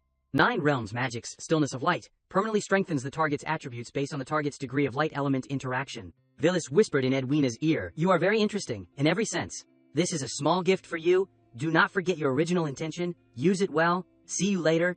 Edwina unconsciously felt familiar. This voice? Miss Villas. Making Villas stunned. Crap! I forgot to change my voice. Edwina collapsed, exhausted. So that is how it is. The goddess has never abandoned me. From the very beginning, she has been secretly paying attention to her heretical believer. She appeared when I was deceived, bestowing me with a warning. When I fell into the trap of the undead, she descended like an angel, performing a great power, purifying all the dead, in a cold and cruel way. At this moment, when I was in danger, she appeared holy, bestowing the power and blessings of the gods. Miss Villas is Her Highness the Goddess. Edwina prayed emotionally. Your Highness the Goddess, your light illuminates the world. Your will is the direction for me to move forward. Even if I, Edwina, stop in this life, I will not fail the glory that you have bestowed, strictly following the duties and beliefs of a divine messenger. Villas looked at Edwina affectionately. It is probably okay. Wah supported Elek and said, Elek, the boy does not seem to have been deprived of his soul by Leopold's resentment. Villas's soul turned away. What a pity. She went to the room where Xiao Guang was waiting, only to see Xiao Guang kicking Vernal away ruthlessly, causing him to cry out, Wait, miss, I have no malicious intent. Villas ordered, Little Guang, sit. Hearing her master's voice, Xiao Guang became as obedient as a puppy. Sorry, master, this guy is different from the others. I still have not controlled my hand strength. I am afraid I will accidentally kill him. Villas patted the girl's head. It is okay. You are doing great. Be good. Vernal, hugging his injured body, said, Oh, thank you, beautiful girl. If I am not mistaken, you must be the Miss Villas they were talking about, right? If it were not for you, I am afraid the misunderstanding between me and this miss would have been difficult to resolve. To thank you, how about tonight we... Before he could finish the sentence, Villas was extremely disgusted, and said ruthlessly, Little Guang, bite him. Outside the orphanage, everyone had woken up. Lilia stepped out to the cheers of the people. Thank you, Your Highness the Princess. Your Highness the Princess. I am still alive, that is great. The beautiful Lilia was lost in thought. On the other side, at the Adventurers Guild, Rebecca was reporting the situation to Herbert, only to see him hum in response. Then he placed his hand on his chest solemnly, and said, First, please allow me to express my gratitude to Your Highness, on behalf of the people of the city, for eliminating this malignant eternal throne tumor. Lilia said coldly, It is not over yet, Guild Leader Herbert. I am sure you have received the information. The reason why the Eternal Throne can metastasize into the city is because someone colluded with them. That is right, it is the one called my brother, the second prince, Pan. Herbert frowned. Hey, my attitude is still the same. The battle between you two is not related to me. Lilia angrily slammed the table. Guild Leader Herbert, I see you as an elder, as an impartial and honest guild leader, as a legendary level adventurer, praised by everyone in Courage City. Herbert did not budge, but everything must have evidence. Lilia was determined to get justice. But his words are clearly written on it. Colluding with the Eternal Throne, even helping them cover up the missing people in the city. Is not this considered evidence? Herbert hesitated. It is also possible that someone wants to frame him. You are covering up. The voices of the two were so loud that Rebecca froze. Vernal, standing outside the door, suddenly interrupted. Please, calm down. If you do not mind, allow me to say a few words. Herbert looked at Vernal, who was covered in injuries, and could not help but be curious. Vernal, what happened to you? But Vernal still showed a romantic appearance, and said very impressively, Ha ha ha, the threshold of the guild is too high, causing me to stumble. I heard everything just now. He went to take Lilia's hand and kissed it respectfully, then said, As royalty, as nobility, one should fulfill one's responsibilities and be supported by the people, with the responsibility of striving to protect one's people. I believe that this action of the second prince is irresponsible. He knelt on one knee and declared, I, Vernal Stevens, am willing to be an assistant to Your Highness. Herbert reminded, Vernal, as the son of a duke, you should not speak so casually. Unexpectedly, Vernal smiled. That is right. He looked at Lilia with a firm gaze. But this subordinate has a request. I want you to give me a girl. Lilia glanced at him. Who? Vernal switched to a coquettish tone. Miss Villas. Lilia could not swallow her anger when she heard that. Oh, really? Patrick angrily smashed the wine bottle and shouted, You bastard, what exactly did you do? Why did I hear that the Adventurers Guild is on Lilia's side? Pan replied in a sarcastic tone. Me? I did not do anything. He was amused by this tone and asked back, Didn't do anything? Don't think I do not know you arranged people in that orphanage. Pan asked him back, If you already know that my people have suffered losses, then why do you still doubt me? And you should be worried. With the support of the Adventurers Guild, your younger sister's forces are enough to fight against you. Under this situation, instead of cooperating with you, it is a smarter choice for me to cooperate with her and deal with you first, right? But if my opponent in the end is a woman, then it is too boring. You still have a chance. Switching to Villas's scene, she was staring at a stone and wondering, Sky level? Lilia smiled lightly and replied, Exactly, Sister Villas. Now you have received royal certification as a sky-level adventurer. In the future, you can go to most places in the United Kingdom without any obstacles. On the contrary, The Adventurers Guild also hopes that you will accept high-level requests when it is convenient for you, without any requirements. Villas shrugged and said casually, "But basically, I did not do anything." Lilia stood up and strode forward, continuing, "I have arranged everything for the people who came out of the orphanage. This operation can be said to be a great harvest." Guild leader Herbert still dismissed it, "But I feel that I am just a little short of getting his support. I have persuaded 2 holy knights to temporarily join our military camp, and in that, there is a Miss, who is the illegitimate daughter of the Cecilia Holy Kingdom's family. I have read all the notebooks that Sister Villas found. It is likely that Pan has started cooperating with the Eternal Throne early on. I do not know how many innocent people have died in his hands in the past few years. The plan to produce a large number of legendary-level resentful spirits seems to have succeeded once, but listening to the confessions of the prisoners, we have not encountered a failed experimental product." Villas showed an attitude that had nothing to do with her and replied, "How could I, this time, I completely did not, personally, help." Lilia seemed to understand what Villas meant, so she smiled secretly and changed the subject. "Never mind, it is not an important matter. The key is that the notebook has evidence that Pan colluded with the Eternal Throne, enough to drag Pan down. The last thing is that the Adventurers Guild asked me to remind Sister Villas to be careful. Pan is investigating you." Villas asked blankly, "Me? Does he have anyone who knows me?" Lilia smiled bitterly and replied, "Her name is Rebecca, the daughter of the Adventurers Guild leader. Because she was kidnapped when she was young, the guild leader had her stay in the city and become a receptionist at the guild. She said that you two have met her?" Listening to Lilia's story, Villas recognized the moment a girl approached her, so she said, "Ah, it is her." Then Villas remembered the little boy, with a face full of injuries. Then she continued, "And Duke Vernal's son, with his elusive skills, he has also been bewitched by you to the point of madness." Lilia lowered her head and smiled bitterly after hearing her words. Sister Villas is really popular with everyone. Villas turned to look at Lilia's face and asked, "What is wrong? Are you jealous?" Lilia clutched her skirt and stammered, "Sister Villas, have I done something wrong?" Villas looked at her blankly. Lilia took out a candy and continued, "This is Alex's thing. Before he died, he still wanted to give this candy to his younger sister. Fortunately, the child's younger sister is fine. I also had people watch over her carefully. However, I still do not know how to give her the candy." Villas's face turned cold as she looked at the candy. Lilia did not notice and continued, "I want to complete the inheritance without bloodshed, without relying on Sister Villas's strength, and even want the sibling relationship between us to return to how it was when we were young. I am really too naive to be stupid. This time as well, if it was not for my naivete, if I had directly asked Sister Villas to take action, perhaps it would not have ended this way from the start. Perhaps there would not have been so many deaths. It is me who killed them." Suddenly, Villas placed her hand on the hand where Lilia's tears were falling and comforted.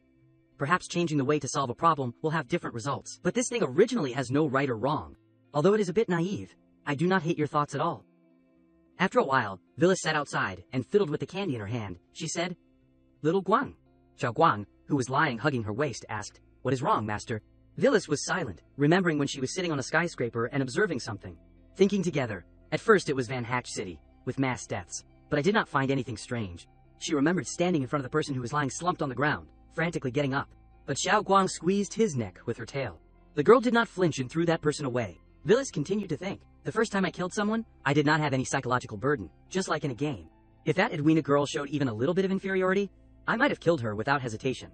When I was in the Forgotten Land, I was not angry that the researcher had killed countless people in the vampire's memory, but I clearly felt that the man was imposing his thoughts to force others, presumptuously thinking he was angry because he was moved. This time as well, with Elek's death, I should feel angry. I can choose to revive the kid or be decisive and kill all the Eternal Throne members with my own hands." She remembered Hua's face, carrying Elek on her shoulder. Villas turned away and continued to think, "But I'm not interested in doing that. It seems that I do not have the emotions that ordinary people should have." After thinking for a while, Villas asked with a thoughtful face, "Little Guang, according to you, am I still me?" Xiao Guang rubbed her hands on her face. The girl said happily, I do not know. To Xiao Guang, master is the person I like the most." Villas continued to ask, "Do you feel that sometimes my actions are right?" Xiao Guang immediately replied, "Of course, master can do whatever you want. If anyone dares to object, I will beat them up." Villas seemed to have relieved a burden, so she replied, "Do whatever I want, huh? Thank you, little Guang." Then she stroked the girl's head and thought, "Something must have happened to me, but, fortunately, little Guang is by my side." Then she opened some kind of panel, looking down at the whole city, and continued to think, "Just slowly stepping up according to my heart, there should not be anything wrong." Down in the city at this time, Nicholas happily walked around and said, "After resolving the Eternal Throne, I see more people. That is more like the Courage City from before." Plaka reminded softly, "Take it easy. In a few days it will be the king's funeral. By then everything will probably be over. Do not cause trouble before that." Nicholas replied indifferently, I know. While speaking, Suddenly there was the sound of a carriage coming, along with a loud man's voice. Get out of the way! Get out of the way! Get lost if you do not want to die! The girl under the carriage screamed in fear. Nicholas grabbed the mace and blocked the horse's leg. His face darkened as he muttered, "These nobles still have the same habit, it seems. I still did not kill enough at the beginning." Plaka was horrified when she saw her taking action. Patrick, sitting in the carriage, poked his head out and smiled sinisterly. Finally took the bait, arrest her for attacking the royal family. As soon as he gave the order, a young girl flew down behind Nicholas. Sensing this speed, Nicholas's face was shocked as she thought, "It is over." Switching to the royal palace, Patrick angrily opened the door and shouted, "Lilia, how dare you send an assassin to attack me? Do you still value this younger brother?" Lilia asked in confusion. "Patrick, what exactly do you mean?"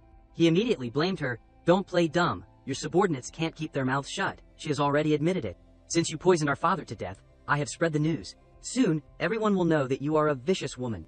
Hearing these words, Lilia calmly stood up. She looked at Pan with a cold voice and asked, "You suggested this rotten idea to him?" Pan gently held the glass of wine in his hand and replied, "My dear younger sister, how can you wrong your brother? If you did not do it, just provide evidence." Too disappointed, she did not bother asking anything else and said, "Originally, I wanted to wait until after father's memorial service." "That is good too. Let us end everything early." The historical era of the royal family of the United Kingdom, the temple for worshipping heroes, is also the only sacred palace that can pass judgment on the royal family. The Palace of Myriad Souls. In this place, many people stood around. Suddenly there was a voice, solemn. 3 men stood solemnly before that. Prime Minister Griffith Tours spoke. "I announce the judgment of myriad souls officially begins." The chairman of the Adventurers General Association, Herbert, closed his eyes and placed his hand on his chest, saying, "Sincerely invite the immortal spirits to manifest their holiness." Duke Angus Stevens said, "Praise the descent of the spirit. The heavens have souls. May you bring absolute fairness to this judgment." Under the witness of the heavenly spirits, all lies and violence cannot be erased, no matter who. Everyone must receive the fairest judgment. Phyllis sat on the side, observing everything. She thought, laws. Unlike death, shock, the effect can't lie. Interesting. Herbert, at this time, as if under some pressure, his face pale, thought, in the end, it still has to come to this step? Then he said there are 2 issues in this judgment. 5th Princess Lilia Megerland, who is accused of killing the former King Angelo, intends to subvert the throne. In addition, 2nd Prince Pan Megerland, you are accused of colluding with the Eternal Throne, causing countless innocent people to be harmed. 3rd Prince Patrick Megerland, please provide evidence. Patrick smiled triumphantly and said confidently, "Everyone already knows. The old man's, the former king's condition suddenly worsened." That is right. It was when Lilia returned to the royal capital not long ago. And before that, only Lilia went to meet the former king. So, this is enough to prove that the former king's death is related to her. Lilia calmly denied, "I have never done anything to harm the former king." Phyllis, eavesdropping from outside, thought the 3rd prince's last sentence was like a narration, but it is more like a recommendation. It seems that the limitation of telling the truth is smaller than I thought. At this time, Lilia turned to ask him, "Patrick, just speaking without evidence, is that worthy of talking nonsense in front of the immortal spirits? Now release my people immediately, and I won't dwell on the past." Patrick asked back fiercely, "Is that so? But according to what I know, your subordinates are not ordinary either. In the past 6 months, she was the robber who killed countless nobles, then stole the property and fled. Her name is the Hungry Wolf." They remembered the gang where everyone was fierce, where Nicholas was the commander. Lilia calmly replied, "Nicholas's past needs further discussion, and furthermore, it is not the issue this time." Hua frowned from the outside and analyzed, "I am afraid that is his purpose. If supporting Lilia has a bad feeling with the nobles, it will be quite unfavorable for the dispute later." Scared by Lilia's calm attitude, he stammered, bringing up another topic. "Ah, that is right. That is right. Now that I remember, your subordinates also have people from the Eternal Throne. Even he is a damn beastman." Phyllis understood that he was implying Plaka and thought, after all, the United Kingdom has been at odds with the Beastman nation for so many years, they hate them even more than the Eternal Throne, that they do not know. The people heard this and started murmuring and discussing in small voices. In contrast to them, Lilia stood tall and said in a calm voice, "My subordinates have no beastmen, and furthermore, do not harm the country. They are people who protect the people's safety. What I do is to make the people have a better life." Phyllis laughed awkwardly and thought, that is really not lying. Those mice are my subordinates. And the people saw her appearance and shouted loudly to cheer her on. Patrick was countered by her. Panicking, he turned to ask Pan, "Damn it, Pan, did not you say there were other ways?" Pan asked back blankly, "Did I? Why do not? I remember." Hearing this, he angrily cursed, "Damn you." But before he could finish, he was struck by lightning. Herbert spoke from above. "This is the sacred land of the immortal spirits. No rude or obscene words are allowed." Lilia sighed in her heart. It should be over. Then she asked Pan, "The Eternal Throne causing chaos in the city is because you secretly colluded with them, right?" Pan replied bluntly, "It is not. Lilia unexpectedly stammered and asked again. Is it that your accomplices organized the heretical Eternal Throne? You condoned and even directed members of the organization. In our country in recent years, you have committed at least tens of thousands of cases, leading to countless people being harmed. At the same time, she thought awkwardly, why is not he being judged? Pan only replied silently, it is not. Lilia continued, it was you who colluded with the Beast Kingdom, secretly selling out national interests, wanting to use this to make me die on the battlefield. Pan lifted his glasses triumphantly and replied, it is not. With that, a temporary recess was announced. The judgment would continue in 30 minutes. At the place where Lilia was resting, Hua came out and asked, Lilia, are you okay? She frowned and replied, I am fine. At this time, Edwina saw something and was shocked. It was Vilis looking down from above, asking, it seems like someone is having a headache, huh? Lilia sighed and said, it is because I thought things were too simple. But how did Pan escape the judgment of the heavenly spirits? Hua said. The heavenly souls of the Palace of Myriad Souls represent the majesty of the immortal spirit dynasties. Even the strongest legendary level can't resist it. Vilis lay down casually on Lilia's lap and said, it seems that they have a way to loophole the law and order. Come over here for a bit. As she spoke, Vilis beckoned to Edwina. Edwina, with a radiant and excited face, asked, Lady Vilis, do you have any instructions? Vilis saw that face of Edwina and thought blankly, why does not the recognition blocking mask work on her?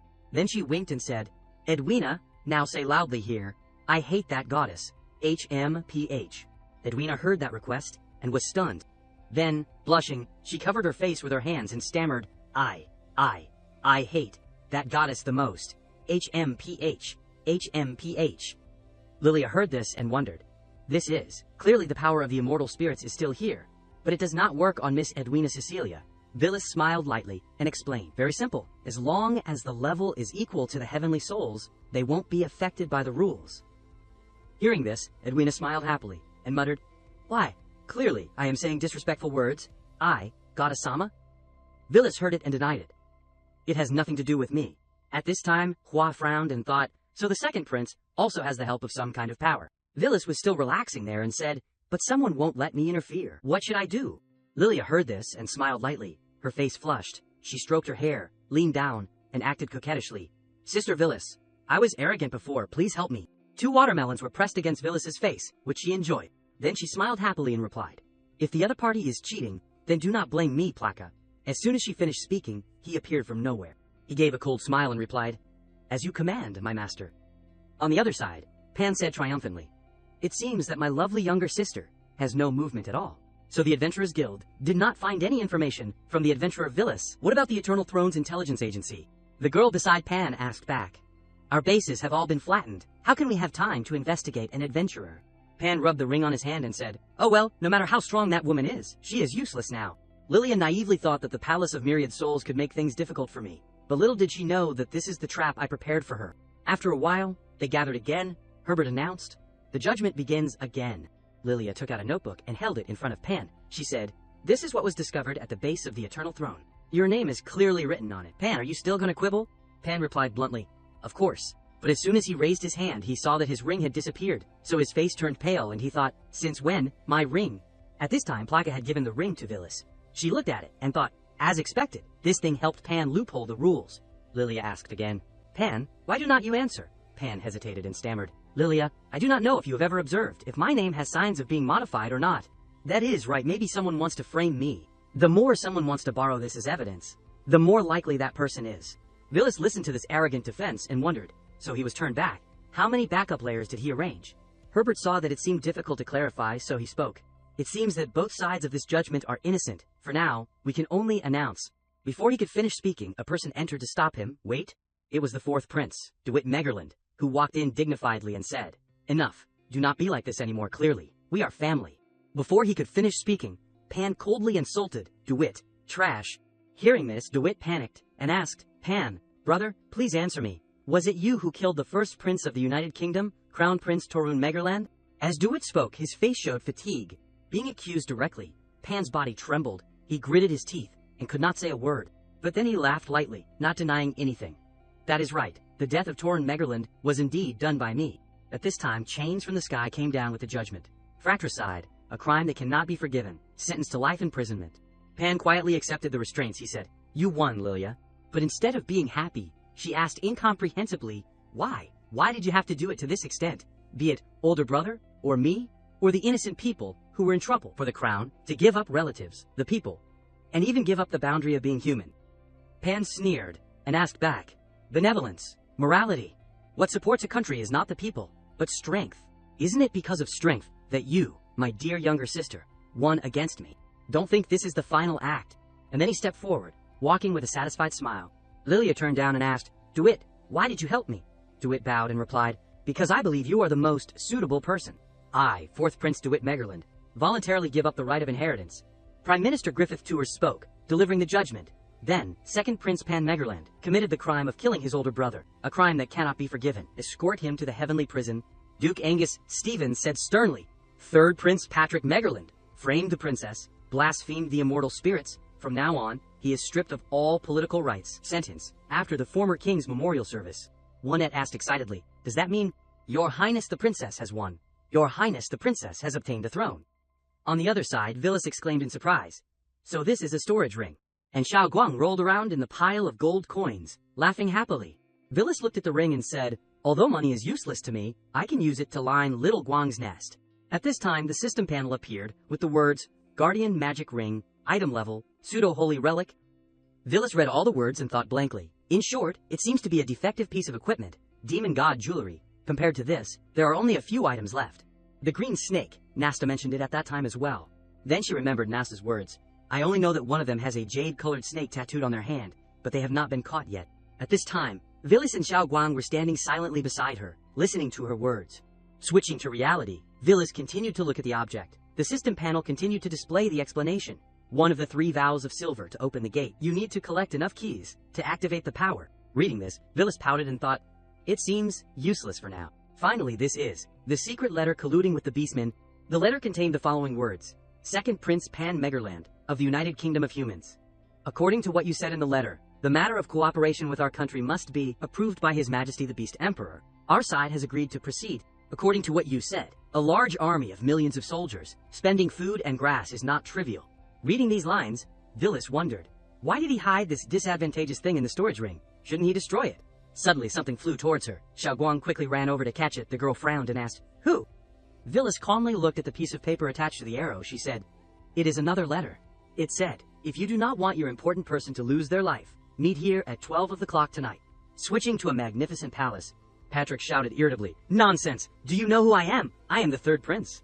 The guard replied in a stern tone, sorry, Your Highness. Because of what happened before, please accept the investigation. He angrily paced back and forth, cursing, damn it, damn it, damn it, damn it. But suddenly he heard a noise, making him jump. He looked outside and saw that the guards had all fallen down. Patrick's face was unbelievable. He shouted, Pan, you dare to plot against me, and Lilia, DeWitt. After speaking, he grabbed the sword beside him and ran away, while cursing, you all must die. Behind the wall, someone was standing, observing the situation. At this magnificent palace, Villas gently flew in with a thought. The letter only asked me to come here, but it does not seem like there will be an ambush. Villas was wearing the holy relic, the chameleon dragon cloak. She gently pushed the door open. Villas looked in and saw a group of people wearing elegant and noble formal attire. She thought, these people are all vampires. This is the brooch that vampires before. Why is it suddenly reacting? At this time, a white-haired man smiled happily to welcome everyone. Thank you everyone for coming here. Today I invited everyone here. Perhaps everyone has received some information. 300 years ago, our clan encountered a major change. The traitor, Afura, stole the image mirror, and also took the holy temple and blasphemous creatures and fled to another country. In that battle, the opponent violated the ancestral precepts, using blasphemous power in a despicable way, causing the 3 vampire lords to pass away. Our clan also had to give up the plan to create a god because of this, and went into hiding to wait for the opportunity. Villas stood there in stealth mode. She quietly listened to the man's words and thought, Afura, is that vampire girl?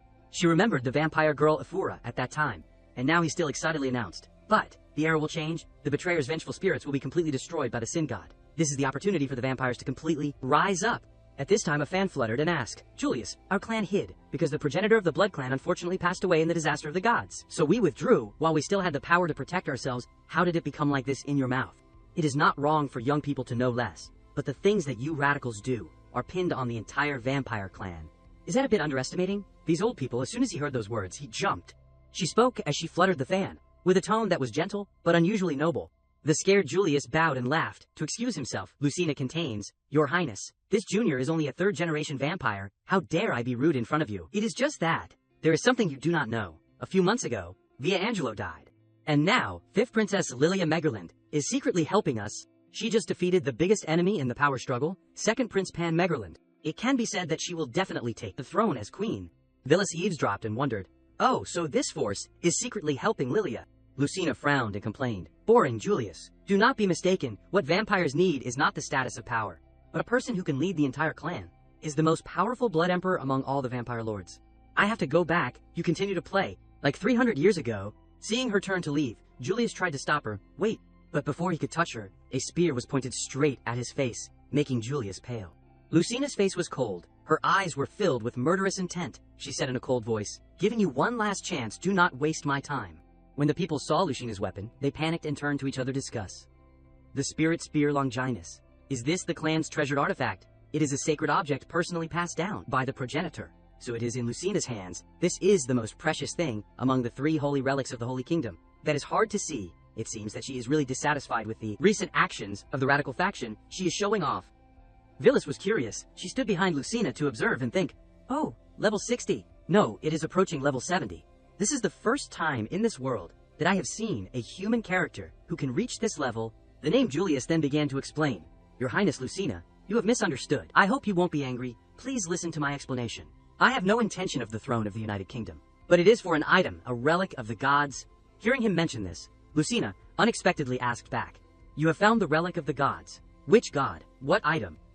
Julius smiled lightly and replied, has your Highness ever heard of the wish spirit jewel? It is a wish-granting spirit that can fulfill any wish. Villas remembered the image of Nicholas wearing the cloak. Then she wondered, why are they mentioning the wish spirit jewel again? The wish spirit jewel is a relic of the gods. While thinking, suddenly the name Julius pointed to a conference room and said, can we talk in a private room? This made Villas startled. She took out something and thought, don't run. It is the blood of the dawn. Item level, holy relic. Usage requirements. 1. Reach level 50. 2. The user must be a vampire in the clan. Description. The vampire clan progenitor bestowed it to the 2nd vampire lord Lucina contains, giving it back to the vampire clan archduke after it contains. Originally, it was a grade quality purple treasure equipment. After reading all the lines mentioned by the system panel, Villas understood. No wonder it is reacting to her. This thing originally belongs to her. Hey, is anyone there? Then at a certain conference room, Villas curiously peeked into that conference room and thought, it seems to be this room. It is also because of this brooch that I do not dare to get too close. Then she continued to stride forward. While walking, she suddenly stopped, as if feeling something behind her. Indeed, 2 girls had been following Villas from somewhere. She thought uneasily. Why has it suddenly become a horror game? How to show a fearful expression? As she thought, she took off her cloak. Switching to the palace where the royal family lived, the guard who was slashed in the neck shouted loudly, and Patrick laughed loudly. Blood from that guard splattered on his face. He laughed out loud with affirmation. The throne is mine, Lilia. Do not even think about taking it away. At this time, in her room, Lilia heard the report from Emily. She stood up in surprise. She asked again, what? Patrick has launched an army. Emily bowed and continued to report, yes, your Highness. The southern gate has fallen. The 3rd prince and 6th princess's bedrooms have also been attacked. Your Highness, let us retreat first. Lilia looked out at the burning city. She frowned and thought, that is not right. This feeling of casual killing is too indulgent. That person really did not lie to me, as he wished. Let us mess around for a while. Although Patrick is deeply rooted in the army, at this time, the city's guards only have 10,000 people. He can't mobilize all of them. This riot is a bit excessive, Emily shouted anxiously. Your Highness, if we do not leave soon. Lilia turned around sharply and ordered, don't retreat, Emily. Inform the others to reinforce Mona and DeWitt. They must protect the children well. And you stay here with me to resolve the rebels in the city. Saving people is the main thing. Reduce the losses to a minimum. While speaking, suddenly Emily took out a knife from nowhere and stabbed it straight into Lilia's chest. Seeing her comrade being attacked, Hua turned around and pulled out her gun, shouting, Karma fire. Emily quickly jumped up to avoid that bullet, with a happy smile. Hua looked at that graceful movement and asked, you are not Emily. Who are you? She bowed gracefully and asked, Sir Hua, I am Emily. From above, Plaka jumped down, holding a knife beside her. He swung it and stabbed straight at her, but she dodged it easily. She jumped down with disappointment and said, Plaka, as expected, you have betrayed us. Previously, Sir Demo said that your temperament is easily swayed, but everyone thought you were already dead. Plaka cursed angrily. Better than you who do not dare to show your face, you ugly thing who only relies on the shadow of others. 9th throne, 1,000 changes, charming shadow. Clements. She did not waver at all. Instead, she smiled happily and said, you smelly mouse, you should still worry about your new master. On the other side, Hua supported Lilia up and asked, Lilia, are you okay? Lilia stood up with difficulty and replied, fortunately, Sister Villas saved me again. At this time, she was equipped with the Ascend armor, automatically blocking a fatal attack, with damage not exceeding 999 points, cooldown time 24 hours. Clemence was shocked when she saw that Lilia was still alive. She wondered, how is it possible? Plaka smiled lightly and replied, it seems that you have always made a mistake. My new master is not this queen, but a person unthinkable. Switching to Villas's scene, she was using a flashlight to illuminate her smug, smiling face. But the two girls were indifferent. Seeing this, Villas asked, why is not there any reaction? Boring. Just like in Legends, a vampire's quick teeth have a special power, which can transform creatures into their own kind. But not every creature that is sucked by them becomes the same kind. Most of them will lose their consciousness and become a walking corpse going to provide blood for them, and that is, Villas then guessed, blood slaves? Then she speculated. In other words, this is also a revival skill, corpse revival, never seen in the Mirage world, so if this half-dead state revives, let us try it. As she spoke, she summoned the scepter. She used 9th level magic. Time reversal. Immediately, the surrounding air fluttered, and the two girls' hair turned white, and their ears also revealed wings. Wings grew on their backs, so Villas guessed they are winged people. The girl slowly opened her eyes to reveal her jade-colored eyes. The two girls clung to each other and asked, where are we? Didn't we die? The two of them emotionally held each other's hands. With tears streaming down, said, Rainy, that is great. We are alive again, Lila. Later, the two noticed Villas quietly leaving and asked, excuse me, did you save us? Villas casually replied, just a whim. I am leaving. Layla was moved and expressed her gratitude. I am really grateful for your help, but we know this is their lair. If you just leave, my sister will... Hearing this, Villas turned to look at them. Seeing her gaze, they immediately put on a pitiful act with their sparkling eyes. Villas sighed and replied, all right, do not look like abandoned puppies. Damn, that is beyond saving. Then, she snapped her fingers, creating a hole in the auditorium. Villas said, if you want to leave, go yourself. If you can escape, wait for me at the highest tower next door. If you can't escape, it is none of my business. Hearing this, the two girls spread their wings and flew up as Villas instructed. The two of them flew away from the castle. Seeing them leave, Villas sighed and thought, missed them for a moment there. Considered a clean break, but this place is not that big. Where did they hide? Hiding place. Vampires, she thought, placing her hand on the mirror there. Suddenly, the mirror shattered, causing Villas to fall deep down. She glanced at the mirror and guessed. The mirror. The land of oblivion. She slowly placed her hand on it. Instantly, the mirror shattered completely, and Villas floated in some space. She thought to herself, as expected, this place has a world within the mirror, just like the land of oblivion. Suddenly, her brooch flew away, causing Villas to panic. Hey, do not run around. She slowly followed the brooch, seeing it hovering over a coffin. Villas touched the coffin and thought, vampire's lair, coffin. According to the plot in the movies, there is probably a final boss in here, right? But after opening the coffin, she was met with Lilia sleeping soundly. She wondered, Lilia? No, just an illusion, like that time. At this moment, the brooch emitted a dazzling light, causing the coffin to glow brightly. From the coffin, a Lilia plush toy appeared, surprising Villas. She blankly picked up the plush toy and the brooch, wondering, it seems like space is collapsing again, just like that time in the land of oblivion. As soon as she finished speaking, Villas escaped from that space with her wings. Julius and his subordinate saw her and frantically asked, who are you? How dare you destroy our clan's forbidden mirror realm? Hand over the mirror's core, and we can pretend this never happened. Villas stared blankly, thinking to herself, the mirror's core? Is it this fake Lilia? The brooch already ate it. How am I supposed to hand it over? Xiao Guang whispered, Master, there are many strange people outside. Villas replied, this side is almost resolved. Where specifically, the subordinate, seeing Villas's nonchalant attitude, shouted loudly, hey little devil, the Duke is asking you, did you hear? Villas turned around with her sharp eyes and coldly asked, you said who is the little devil? As soon as she finished speaking, she blew the head of the babbling subordinate into smithereens. Julius trembled and said, this, how could it be? Kill Dicus. While he was still trembling, Xiao Guang from somewhere opened her mouth, preparing to spit something out. The little girl blew away the entire castle in one breath.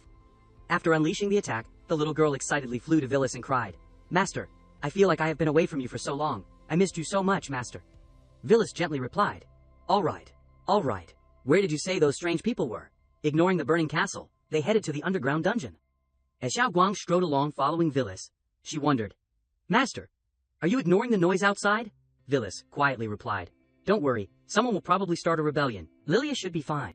Hearing this, Xiao Guang did not ask any further and said, what I find strange is that even now, these people are still attacking the dungeon to imprison prisoners.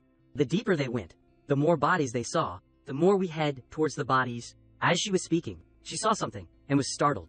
Facing them was a young girl with blue hair and a gentle expression who greeted them. Good evening, ladies. What brings you to this dilapidated place? Scattered around where she was sitting were bodies lying sprawled. As she spoke, she smiled gently as if nothing had happened. Villas casually waved her hand and said, "Hello, we are friends of Lilia, who looks exactly like her." Hearing Villas mention Lilia's name, the girl lowered her head and muttered, "Lilia, I remember, she is the daughter of that girl Angela, right? How could such a small queen command strong people like you?" Villas calmly explained what she was wondering. "I wanted to come myself. I want to meet the prisoners here for a moment." But her bodyguard beside her spoke up. "From this point on, there are only criminals, nothing worth seeing." Villas did not care and asked, "What if I still want to go forward?" At this moment, she coldly ordered, "Step back, left guard, right guard. Let me introduce myself. Edith Megerland, leader of the Confessors, is the guardian of this place. The one you want to find, my corrupt descendant, is here. Please be careful. It has been too long since I have exercised my muscles, and I accidentally let that blue dragon girl rush into this space." As she spoke, she opened a gate and pointed the way for Villas to go. As Villas walked towards the gate with Xiaoguang, she waved her hand and replied, "Oh, thanks." Edith watched them leave and said, "It seems the child is running wild." She finally provoked an unimaginable, terrifying force. Time, life, that is all. Then, they disappeared into the space where the gate opened. Villas and Xiaoguang were teleported there, and two figures were waiting for them. Pan smiled and greeted her. "This is the second time we have met, Miss Villas." Villas casually asked, "Your Highness seems quite relaxed, not like someone in prison at all." He gently extended his hand and replied, "Raise soldiers for 1,000 days. Use them for an hour. Now I am just prolonging my last breath. Why not play a game of chess with me? I have always been curious. What exactly did my sister find attractive about you, or what reward did she offer that could make Miss Villas serve under her?" Villas bluntly replied, "Because I am happy." Pan seemed not to believe her, and said that is quite a whimsical reason. If it were not for Miss Villas, she would have died in the Beastmen War long ago. Villas asked in confusion, "What is your Highness talking about? I do not understand. I am just an ordinary adventurer." Pan chuckled, holding a chess piece, and said, "I must introduce you. The second seat of the Eternal Throne, the twin dragon princess, Alicia. With her here, even if Miss Villas normally wanted to kill me, it would not be easy." Villas did not care about what he mentioned and asked something else. "But, is the mutiny outside your plan?" Pan calmly replied, "Patrick thought the 6th, 7th, and 9th units of the city guard were his people, but they were actually arranged by me. The Necropolis, the Devil Sect. These people are rebels I have recruited from all over the United Kingdom. When Patrick killed Lilia, DeWitt, and Mona, that is when he was betrayed." Villas remembered when Pan was bound by chains and asked, "You have been locked up in prison by your ancestral spirits, losing your qualification to inherit the throne. Besides escaping, is there any other way?" Pan grinned sinisterly and replied, No, Miss Villas. How can you say I am running away? It should be called a change of strategy. The eastern part of this kingdom still has half the land, and hundreds of thousands of troops follow my command. If the ancestral spirits do not want to acknowledge me, then what benefit are those spirits? Why not create a more legitimate reason? So Miss Villas, I really want you... Villas calmly replied, "I admit, your Highness is indeed good at planning. Why are you so fixated on a small adventurer like me?" Pan widened his eyes and bluntly said, "Of course it is because of strength. If Lilia did not have Miss Villas, she would not have been my opponent. It is because of strength. Like now, without Miss Villas by her side, she is definitely dead." Villas lifted her chariot piece in her hand, and a mocking smile appeared on her lips, saying, "That is not so certain." Switching the scene to the palace, the ferocious man was slashing wildly and laughing loudly. "Run away, try to run." Juanette strained to block the man's attack, saying, "Quick, run." The man laughed with interest and asked, "Just relying on you." But the people, instead of being afraid, took up any object as a weapon, and bravely faced him, saying, "We do not understand what those old men upstairs are thinking, but we know who is truly good to us. Her Majesty the Queen drove away you bandits in the first place. For Her Majesty the Queen." Inside the palace, she walked around the palace with her sword and saw DeWitt carrying Mona, so she asked, "DeWitt, is Mona all right?" He saw her and was surprised, asking, "Lilia, is it over? Is everything over?" Lilia replied, "Not yet. The opponent's people are too strong, but do not worry for now." DeWitt's face darkened, and he continued to ask, "Where's Julius?" Lilia noticed something strange and frowned, asking, "Who is Julius? Put Mona down first." DeWitt squeezed Mona's neck, his face flustered and clearly uneasy, asking, "Why? This is different from the plan. Why? I have been abandoned." On Villas's side, Pan smiled triumphantly and explained, "She is too trusting of others. Her actions will indeed receive the support of the foolish people, but that is also her weakness." Villas calmly moved her piece and replied, "Perhaps she is like you said with many shortcomings, but if you value Lilia, you will probably realize that humans, unconsciously, grow." Indeed, Lilia at this time had embraced and protected Mona, while DeWitt frantically said, as expected, you have always suspected me. You never trusted me. I clearly ceded the throne to you in the Hall of Spirits. You already knew I had a deal with those vampires, did not you? You have always been deceiving me. As he spoke, he was pained by the sword stabbed into his shoulder, while Lilia tearfully and sadly replied, I trusted you. I have always trusted you. Villis at this time kicked the king piece down with her pawn, and she insulted him. You are too arrogant, Pan. Checkmate. Now, it is your turn to answer my question. This is the letter I found from you to the Beast Kingdom. You put it in, did not you? As Villis spoke, she took out the letter. Seeing it, Pan panicked and asked, How? How is it possible? I clearly destroyed it myself. How could there be another copy, a duplicate? No, so that is it. Alicia, she replied. Yes. At this moment, she used magic to surround herself, and Pan. In an instant, they teleported somewhere. Xiao Guang blankly asked, Master. Villis calmly stood up and said, It is okay, it is. Edith said from outside, It is over. Switching the scene to Alicia and Pan's teleportation, he pondered as he walked. Although the people in the Twilight Council hit a little hard, the quality of that item is very good. That Lee Kanoa really can help people escape from the 3-layered prison. Let us go, after we get out, the people from the support unit. But I am still concerned. I clearly destroyed that contract. I am afraid there is a spy in this military camp. At this moment, Alicia, with her icy cold gaze, pointed her claws at him. On Edith's side, she leaned back and muttered, This riot in Daring City is a disaster, but it is also a new flame being lit. At Mona's place, the unconscious girl sat obediently in a corner. DeWitt had collapsed on the ground in his own blood. Hua and the guards successfully captured Patrick and pinned him to the ground. Alicia successfully eliminated Pan with a hole in his chest. Edith continued to mutter, The one who can reap the final victory from this will reveal their talent. Is the new king of the country. As she spoke, she looked up at the sky, where the sunlight shone. Lilia, with blood splattered on her body, gazed steadily at the city, this castle, where the people all gathered to the palace where she was standing. With cheers of joy, long live the queen. Lilia, holding the scepter and urn, smiled gently and happily at them. The people were excited, and all shouted in unison, May the United Kingdom of mankind forever prosper. Switching the scene to another side, someone asked, Your Highness, today is Her Majesty's enthronement day. You. Mona, sitting in the audience hall on a chair, thoughtfully replied, It is okay. You go out first. There will be guests later. Saying that, Mona strode to the window where the sunlight shone. The girl sat down and put her hands together, closing her eyes to pray. The girl, with a radiant face, sent her greetings. Please allow me to send my sincere greetings to you, the Descended One, the Great. In front of Mona at this moment, Villis stood proudly, magnificently, with her wings appearing.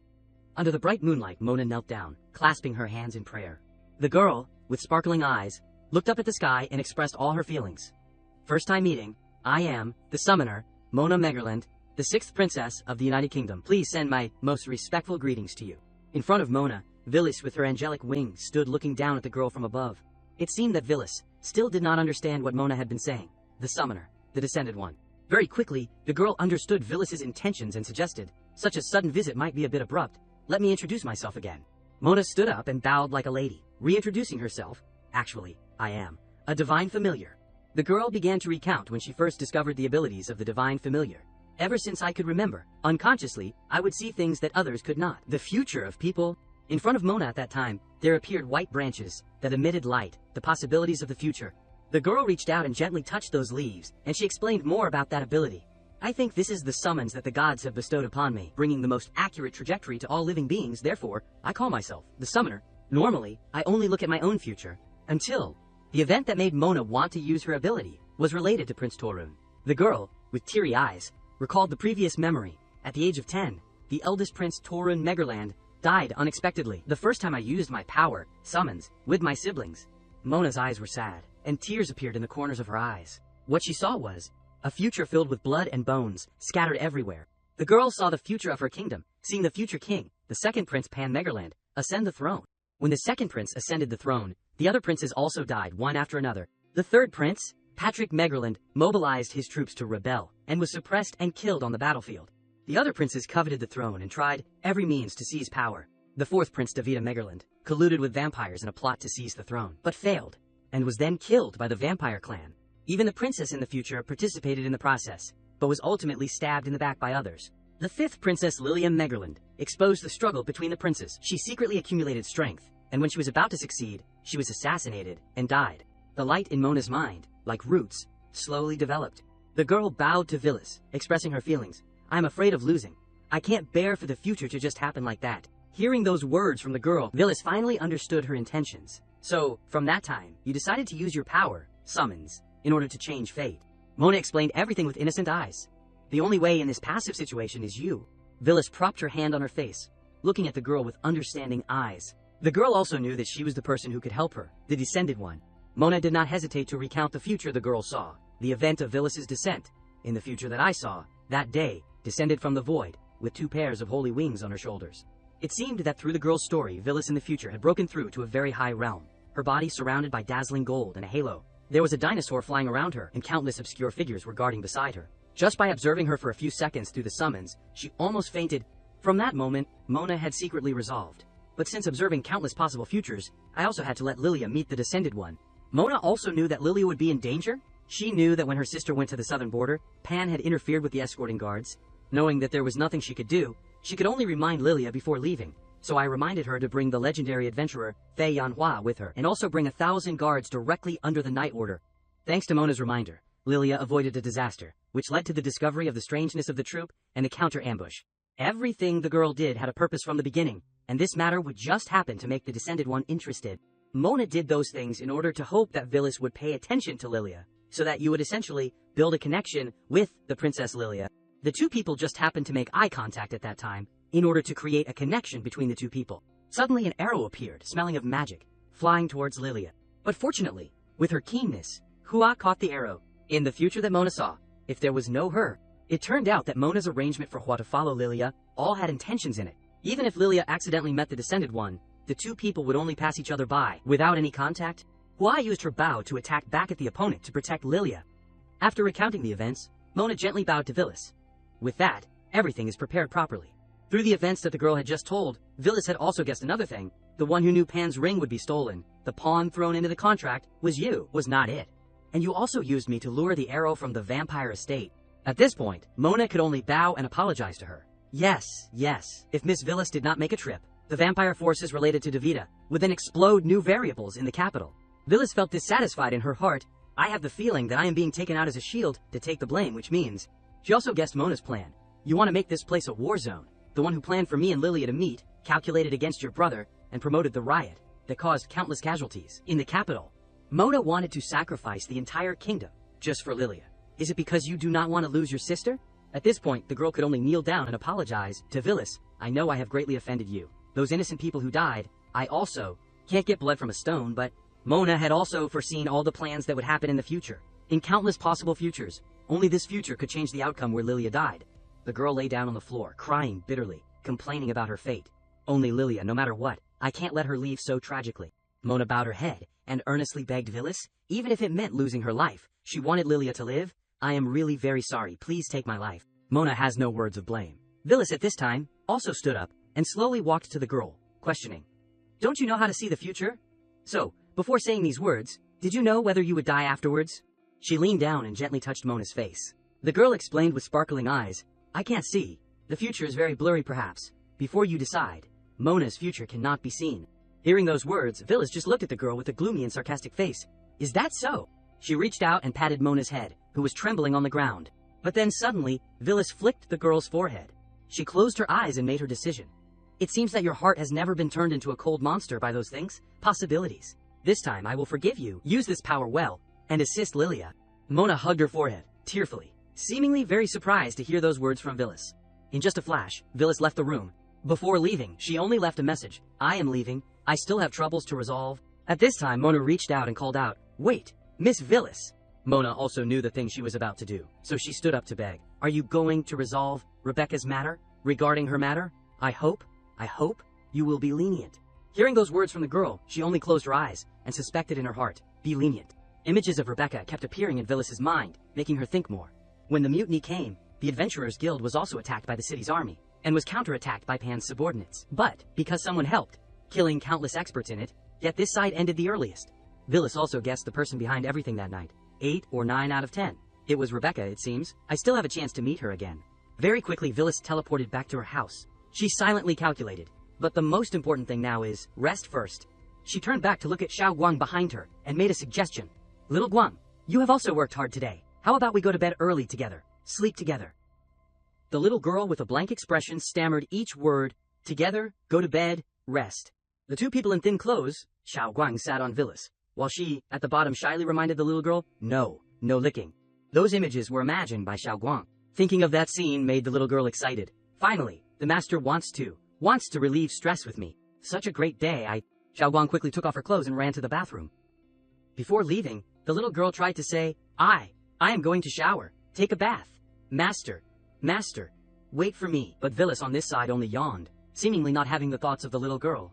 Take a bath, are not we just sleeping? It seems like you are speaking vulgarly. You do not need to shower. Very quickly, Villas came to the bed in her warm pajamas. Well then, but suddenly at this moment, she felt something strange in her heart. Why is it in the bed? Villas's foot just happened to land on Lila's chest. Soft. Not knowing when Lila and Rainy had been inside, she stammered with a puzzled look. You two. At the same time, Xiao Guang also ran out from the bathroom. I have showered clean. The little girl took off the towel on her body. Xiao Guang questioned angrily. In the master's room, why are there other women? At this point, the little girl burst into tears. Villas tried to explain. Calm down. I told them to come find me before. Layla and Rainy were also sobbing. At a building that was still lit. Inside, a young man held a letter in his hand and questioned, Rebecca, are you sure? She bowed to the person and confirmed again, yes, please accept my resignation letter. Rebecca at that time was kneeling on the ground, her face dirty, and she looked up and questioned, where am I, father? The henchman behind Leopold reported to him, Lord Leopold. Through a series of tests, this girl has the highest soul power among the test subjects. Hearing this, the old man laughed gleefully and teased, look at her, so happy she is crying. Don't let her wait too long, start the experiment quickly. Rebecca curled up her small body, trembling all over, and called out, Father, where are you? Save Rebecca. Suddenly, a voice appeared from somewhere, startling Rebecca. The voice made a suggestion to her, a divine familiar. Although young, her soul power is unmatched, little ghost. Now you have two choices, obediently become my soul food, and let me revive, but from now on you have to listen to those disgusting nobodies. Right in front of Rebecca now was a giant white dragon. It even threatened her, or pray for a miracle to appear. Rebecca, with a blank face, reached out to touch the dragon. What is your name? The dragon also used its claw to gently touch her hand. My name is...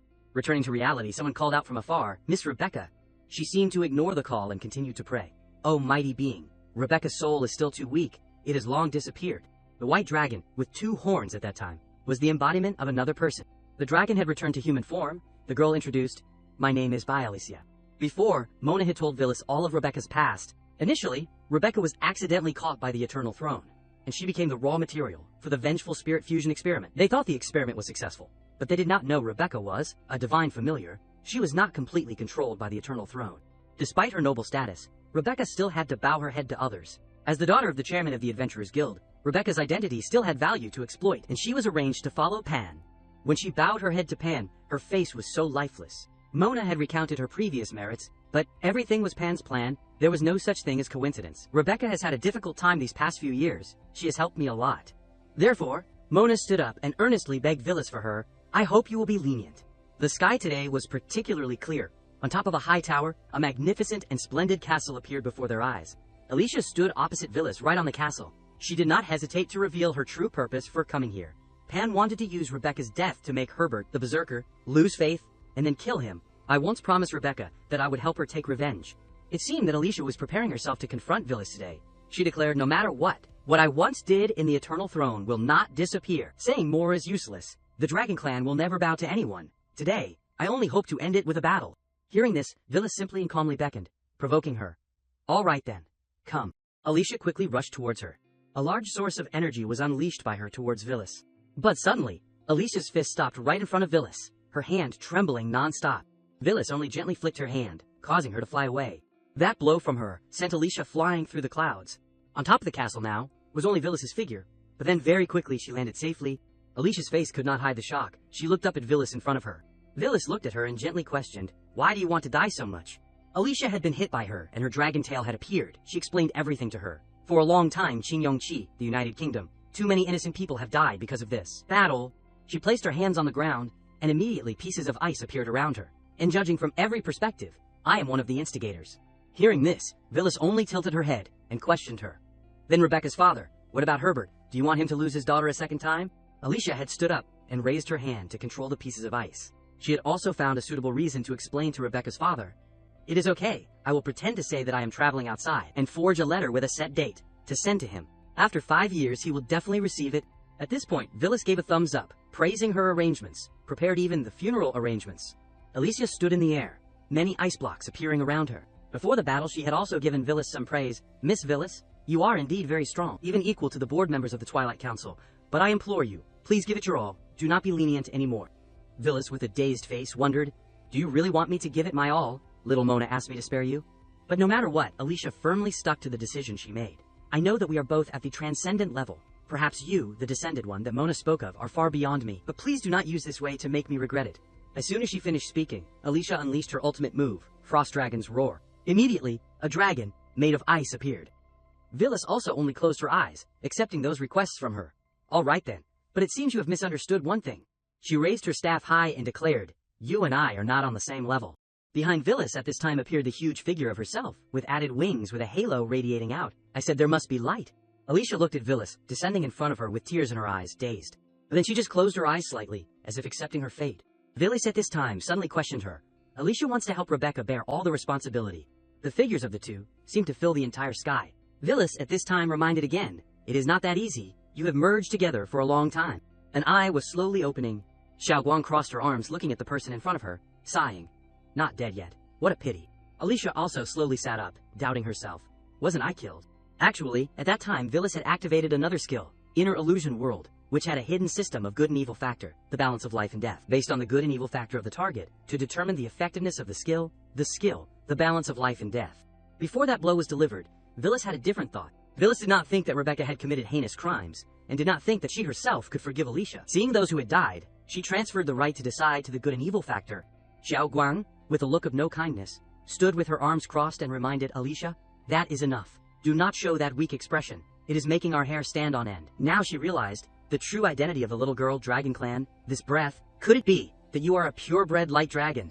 She at this time misunderstood. You saved me. Hearing this, Xiao Guang jumped up, spitting continuously. I came here to find you to settle the score. The little girl with a gloomy and sarcastic face taunted Alicia. How dare you boast to my master like that? If my master has revived you, then I will beat you half dead. Regardless of the noises behind her, Villas just sat by the city, watching the moon. After a while of beating, Xiao Guang had beaten Alicia black and blue, completing the side mission. Mona was also happily snuggling into Lilia's arms, completing the main mission. Villas propped her chin, humming a melody, waiting. What interesting side plot will there be next? The sun had risen high, shining on the castle, and finally there was one. Villas lying on the soft bedside, late morning nap. She was about to close her eyes and continue sleeping when there was a call. Master, it is time to wake up. Xiao Guang and Nicholas came to her side and reminded, save the world. Villas, with a sleepy face, wondered, the world again, is it about to be destroyed again? Xiao Guang and Nicholas leaned closer to explain, not the outside world, it is our world. That is right, that is right. Both of them, at the same time, reported Rainy, standing behind. The bird person is crazy, keep pulling them, is about to dig this nest out. Seeing Rainy still diligently cleaning, Villas wondered, isn't she cleaning? What is so terrible about it? Nicholas, with a scared face, explained, that is just a formality. She is not cleaning at all, she is clearly... Rainy, while cleaning, muttered in her mouth, filthy, kill all, everyone, filthy. Nicholas, standing beside, reported, that little girl is scarily clean, endlessly. She pointed to Rainy and recounted what happened this morning. This morning, I do not know where she crawled out from, kept saying, I was covered in dust, forced me to strictly scrub. Nicholas was being scrubbed by Rainy all over his body. Rainy, with a puzzled face, wondered, why can't I wash it clean? This is the color of my skin I was born with. Xiao Guang also put her face forward and complained to Villas. And me too, this morning, when the master was not awake yet, this servant not only stopped me in an impolite way, but used a strange look to evaluate my nails. Xiao Guang sat on the chair, showing off her nails in front of Rainy's gaze, and finally concluded, I filed it the wrong way, and she forcefully filed her feet. Rainy kicked a sharp nail file into her foot, making the little girl ticklish and uncomfortable. In addition, Shushu was also soaked in a basin of water by Rainy. Even Shushu was pulled into the water. After hearing the entire story, Villas only said, they mean well. At least now you are all fragrant, right? But her words were immediately refuted by Xiao Guang. What fragrant? Clearly that servant forces us to bathe every day, anytime. Master, control that servant. Not knowing when Rainy had appeared behind Villas, she gently placed her hand on her shoulder and whispered, Lord Villas, I have helped you prepare an early morning bath. Rainy gently picked up Villas, preparing to put her in the bathtub. Nicholas and Xiao Guang standing aside could only helplessly call, boss, master. Rainy placed Villas in the bathtub and made a suggestion. How about I bathe with you, huh? Layla with a dark face spoke. Excuse me, Lord Villas. I am sorry to bother you. She held a towel and stood outside, explaining Rainy's condition to Villas. Rainy, my sister, has had some mental problems since the past incident. The past incident is the incident before she was turned into a blood slave. Lila knelt down in front of her and recounted the entire event. Before, we told Lord Villas, my sisters are winged people from Shwabi country, right? Everything originated from the coming-of-age trial of the winged people clan.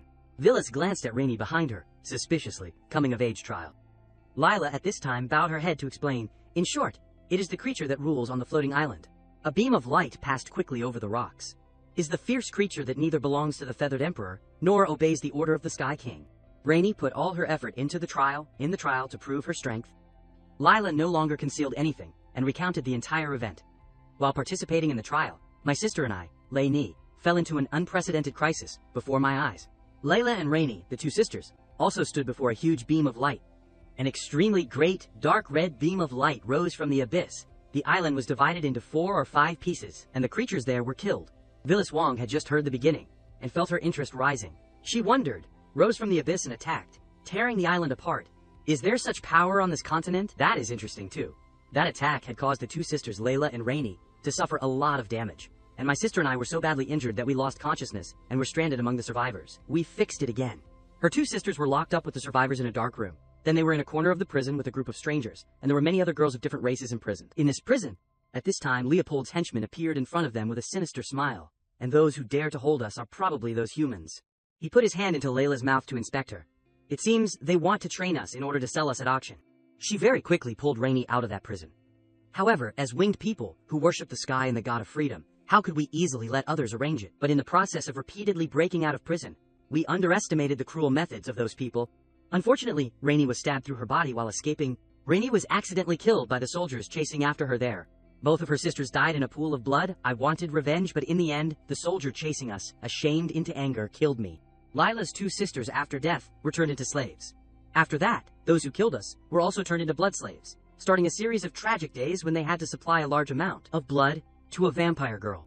Lila came to the side and gently placed her hand on Rainey's head, comforting her. Since that day, my sister has been a little troubled. Seeing dirty things makes her think of the days of being kept in captivity. The way to resist is just to get rid of those dirty things. After hearing the entire story, Villas came forward and gently stroked the two sisters' heads, reassuring them. It is okay. Everything is over. Now, you are free. Are not you? At this time, Xiao Guang beside her angrily shouted, you two are not allowed to be intimate with the master. Seeing this, Villas reminded her of her attitude. Xiao Guang, do not scare them. No, it has nothing to do with me. Lila looked down at something and then said, Is this metal? Remembering that metal made Layla remember Leopold's henchmen again. This metal is exactly the same as the tattoo of the people who trained us. She recalled the memories of being trampled on before. In their conversations, they seemed to mention subordinates of the Twilight Council. The metal that Lila mentioned looked like a viper. This metal is called the Totem of the Devouring Serpent. It seems to be related to some demon god. The information that Lila gave Villas made her remember her meeting with Nasta. I only know that there was one person among them with a jade-colored snake tattoo on his hand. Miss Villas, you are indeed very strong, even equal to the counselors of the Twilight Council. Villas remembered the battle between herself and Alicia again. All the information is being gradually pieced together by her. The Qing snake totem, demon god.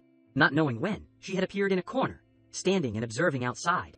The sun shone into Villas's house. Inside, it seems someone was thinking to themselves, it seems I have to find someone to ask.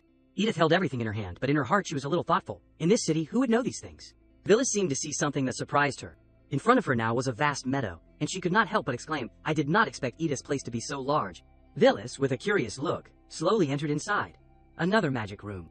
But suddenly, some kind of rope wrapped around her feet. Villas looked down at her feet with a dazed face. The golden rope quickly pulled Villas away. It turned out that Edith had been playing tricks from behind. She tightly grasped the rope, sitting high up, and questioning. So, do you like this place? Villas at this time had been hung upside down in the air. She quickly explained this misunderstanding. Miss Edith, it is me. We met in the prison. Villas had been hung upside down from the ceiling by her. She felt compelled and questioned. Is this the way you welcome guests, Miss Villas? If you are suddenly startled by someone else, then you should show an appearance of being extremely frightened by others, to be considered respecting others. Sorry, I did not think that the Guardian of Evil would be so childish, and like to scare others like this. That rope quickly released Villas's feet. Villas just happened to fall onto the chair, in front of Edith. Edith seemed to have known in advance that she would come looking for her. Alright, I think Miss Villas gave up those idle days of rest, coming all the way here to find me, to ask about the mysteries related to this world, right? Villas seemed surprised that she had guessed her intention. You guessed it already. Edith at this time came closer again, placing her hand on her face, teasing. Anyway, I have been a rotten guardian for 800 years. I have met a lot of people, I can guess a little from a light touch. Phyllis also gently leaned her head on her hand, acting coquettishly. Only 800 years. But experiencing life for 800 years is barely enough. Edith, hearing this, stopped teasing and went into the main topic. Sorry for disappointing you. Tell me, what is the problem? Hearing this, Phyllis did not beat around the bush and directly went into the main topic. I do not know what Miss Edith thinks of the world's border. That is, how to understand it. 800 years, I can probably use this title, right? Edith sat cross-legged. She seemed to have guessed the intention behind it. The world's border. Could it be that what Miss Phyllis means is the forbidden areas in the 4 extreme east, west, south, and north? Hearing those things had broadened her worldview. This was character-setting additions? Edith also slowly recounted the things from before to her. In legend, the place outside the world's forbidden area is a place of endless darkness. As long as living beings cross the border, they will be swallowed. A map was also established from here. Later, the poles of the 4 sides became forbidden areas. No living being could pass through this restriction. Edith explained these things clearly. It is like the power of the gods used to maintain the endless curiosity of living beings. After hearing the recount for a while, Phyllis wanted to understand some more information and wondered, Miss Edith, have you ever been in contact with gods before? If it is divine relics, divine revelations, relics left by demon gods, I have indeed seen them a few times, but the body of a god, I have never seen with my own eyes. Through her story, Phyllis seemed disappointed again and put her face down on the table. In other words, the bodies of the gods are all in the edges of the world. Outside the forbidden area, they intervene in the world through representatives or metaphors. Is that so? It seems that Miss Phyllis is a little disappointed. Phyllis at this time only knew how to sigh, wanting to say more information from Edith. Is there anything more specific? For example, I do not even know what the name of this large continent is. Why does the continent have a name? Suddenly at this time, Edith put her hand on her mouth, signaling to her. But 800 years ago, when I and my friends went adventuring, in a ruin in the far west of the continent, we encountered another name, calling this place the Continent of Dreams. Phyllis in her head silently recalled this world, Continent of Dreams, the illusory world. Edith winked at her, explaining in detail the profound reason for that name.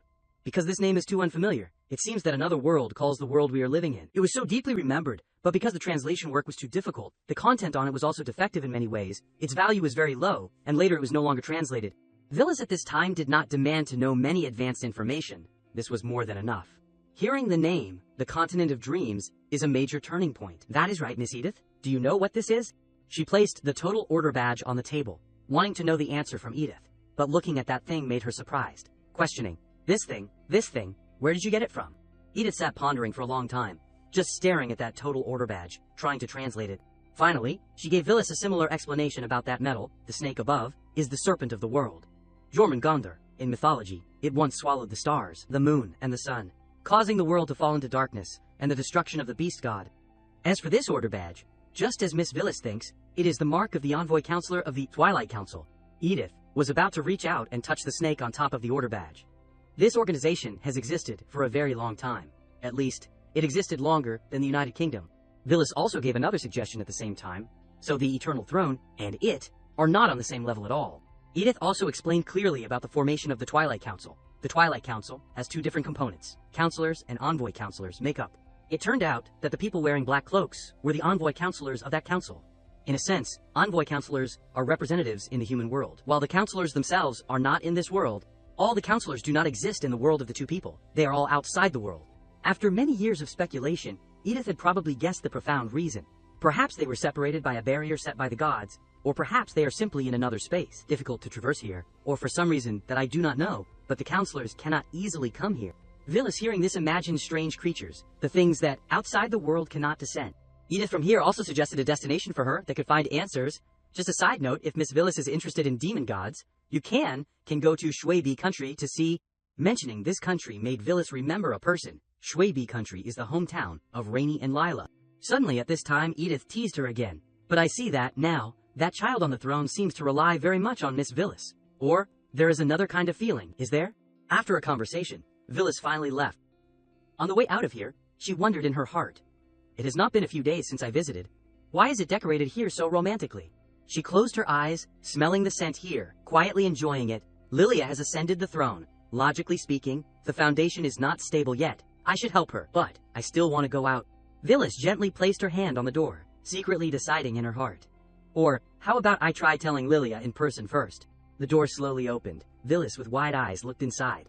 In that room, Lilia was wearing a sexy outfit. When she saw her, she turned her head to greet Miss Phyllis. Seeing that scene, Phyllis stammered, Lilia, you, in broad daylight. You are doing. What are you doing? Seeing her come here, Lilia seemed happy. That is great. I was just about to send someone to find you here. Did you wear this dress to come here?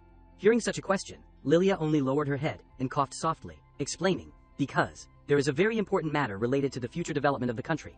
Villis at the same time placed her hand on her hand. This matter. Lilia grabbed her hand and instructed, if you are not present, it won't do. Villis pointed to her face, secretly speculating in her heart. Could it be that she is proposing? She even imagined the scene of herself wearing a crown and sitting on the throne. So I will become the emperor in this world, right? Villis's imagination was truly superb. She had just now thought of the future scene. At that time, I can wave my hand and call the clouds, brush my hand and call the rain. In addition, she imagined herself lying in the arms of a beauty, in the early morning, cultivating her career like in a refreshing novel, and in the evening, doing some intimate things. Not knowing when, Villis had fallen at Lilia's feet. But, I keep feeling something is wrong. She tearfully looked up at the beautiful face above her and felt skeptical in her heart. It seems that she is the queen. Remembering this made Villis imagine the scene of Lilia holding her in her arms, organizing the wedding, and she was just a small wife being married into the house. Lilia at this time spoke. All right, I have almost finished preparing, Miss Villis. Do you need? Before she could finish her sentence, she interrupted again. Sorry, Lilia. She did not hesitate to give a reason to reject the feeling. I guess I have to reject you first. Just now, I was thinking very deeply. I, since birth, have wanted to wander in this world. But suddenly from the outside, a guard opened the door, leaning his head, and reporting to Her Majesty the Queen. The parade team of the Shwabi country delegation is prepared, and has completed the alignment, waiting for your command at any time. Hearing those words, Lilia finally revealed the reason why she invited Vijafir. Thank you for your hard work. Now I will go to the gate of the imperial city to prepare to welcome the delegation. Welcoming parade team, delegation. Villis at this time shyly turned around, sighing and stammering. So much fanfare, not for something strange. What strange thing? It was not until now that Lilia explained the outfit she was wearing today. Flowers and formal clothes are not they for welcoming the delegation. She came behind Villis and secretly laughed, teasing her. Could it be that, Miss Villis, misunderstood that I am about to cane? I did not think that way. Suddenly at this time, Lilia grabbed Villis's hand and said, that is all right too. She winked at Villis, teasing. However, that ceremony has to be more grand. Stop joking, please talk about the main thing. Now Villis really wanted to know why the appearance of that country was here, the Shwabi country delegation, what is going on. I heard that Shwabi country, where the winged people live, is a large island flying in the sky. They have a dozen types of feathers. The three largest and most basic types that make up it are red wings, blue wings, and black wings, and the others are relatively few. Lilia seemed to understand the formation of this country very well. It is said that the ancestors of the winged people were hybrids between angels and humans, and the white wings inherited the purest blood, closest to the angel branch in mythology, and are the rarest and most powerful. It seemed that the queen of this clan was a very mysterious person. Among them, the strongest royal family is also the winged emperor of Shwabi country. After hearing the story for a while, Villis had also deduced. So that means, it seems that the two sisters Rainy and Layla are also white wings. But Lilia has only ascended the throne for a short time. Is she so eager to meet the Shwabi country delegation because the two sat next to each other? Lilia also explained the reason behind this meeting is the abyss, the bottomless abyss, tens of millions of times below the island, which is also the southernmost limit of the world. It seemed that she had investigated this place very carefully. According to intelligence, in recent months, the abyss, the bottomless, has had strange magic domains climbing out of it. Currently, they have had fierce battles with the winged people under the rule of the feathered emperor. A bloody battle had taken place between the strange magic domains and the winged people. The dark dragons were slowly climbing up the rocks. From the past, the situation under the abyss has been one of the biggest questions in the world. In the past 1,000 years, the times when strange creatures crawled up have caused great attention to all countries and races. Perhaps that was the reason that made Lilia feel worried and uneasy. After all, our place is a large continent in the southwest. The southern border is separated from Shwabi country by a lawless land. If something really happens there, we will also be easily affected. We must prepare as soon as possible. We must plan ahead. After the story just now, what reappeared in Villis's mind was the abyss. It seemed that the abyss mentioned here probably had a connection with the red beam of light that had attacked the two sisters, Rainy and Lila. No matter how I think about it, it is related to the beam of light emitted from underground that Lila recounted. Outside the window frame, the sky was still a deep blue. Inside, Lilia sat on the chair, while Villis sat beside the arm of the chair. The two of them had their own thoughts. The two thought until the moon had risen high. At this time, Villis lay down on Lilia's legs. Another day had begun. Lilia came to the window to admire the sunrise, while Villis was still lying lazily on the chair. They waited for a long time, but did not receive any news, causing Villis to feel worried. But according to the scheduled time, waiting for a whole day and night. But the Shwabi country delegation did not come. Until, a soldier ran into the hall to report. Report, Your Majesty. The latest news to report. The soldier held a bag of items in his hand, explaining everything clearly. We saw at the border. The soldier's eyes showed anxiety, sweat dripping down his face. What the Shwabi country delegation left behind was many bodies of the Winged People clan were lying in a crack, and those bodies had been discovered by the guards. The soldier opened the bag and brought it in front of Lilia. Only this stone statue was found at the scene, yet this happened. After receiving that news, Lilia immediately ordered, "The matter cannot be delayed. Something happened to the delegation at our border. If there is no response, I am afraid a battle will break out." Her face at this time could not hide the worry, and she instructed further. Plus, prioritize the schedule to scout in the abyss. But, holding the stone statue in her hand, Lilia at this time had another worry. Who can I send now? The Imperial City has just gone through a civil war, what? So everyone should rest for a while. Suddenly at this time, Vilis rushed to Lilia's face, proposing to her, "Of course, let me go then." It seemed that she was very interested in going there. Winged People, the abyss, Shwabi country, it sounds like a very interesting place. But another thing had attracted Vilis's attention, unexpectedly. She reached out and touched the stone statue in Lilia's hand, feeling, this stone statue unexpectedly has the wave of soul power. Very quickly, a blue soul appeared from the stone statue right above the two people's heads. The voice from the stone statue resounded, attracting Vilis's attention below. I did not expect that after thousands of years, I would absorb such powerful soul power. A girl with blue hair slowly walked out. "Daughter of descendants, did you call me?" 7 days later, after you decided to let me scout Shwabi country, the team following behind prepared everything the journey needed. At the same time, for safety first, I also established a hidden teleportation door in the space at the Imperial Palace, in order to contact Lilia at key moments. Felena, hearing this, raised her hand and interrupted. "Wait, I do not think this is right. Placing an express passage next to your majesty is too dangerous. What if there's a wrong intention to take the opportunity to assassinate?" Thus, this proposal was rejected by the deputy captain of the Royal Knight Order, and also the deputy captain of this delegation, Felena. Lilia gave her an angry look. Although under the pressure of Lilia, Felena was forced to agree to approve the teleportation gate, but at this time Lilia coldly spoke. "Felene, shut up."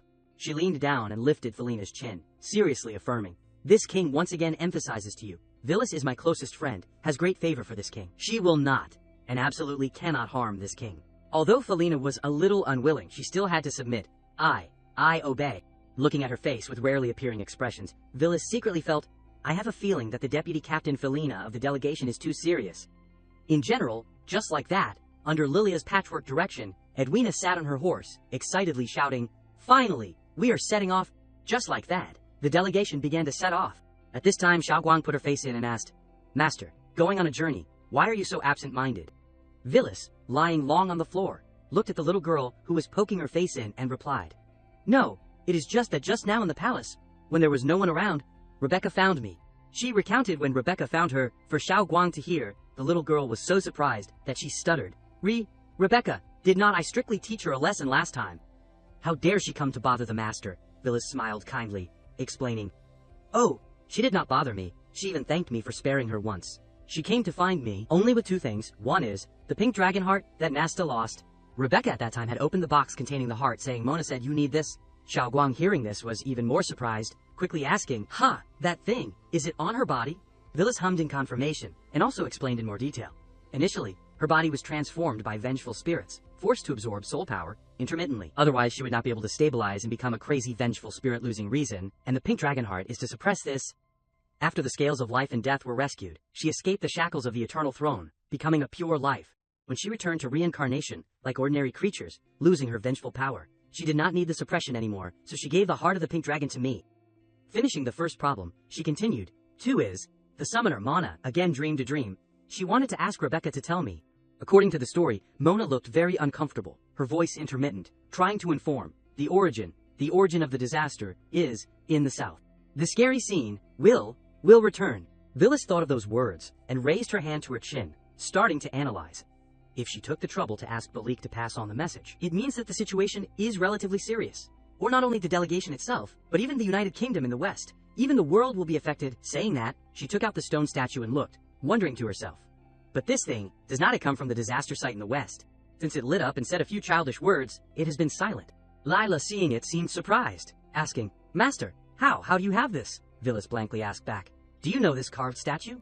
She and Rainey took turns answering, "This is the god that our Winged People clan worship, is the statue of the god of freedom in the sky, Minerva."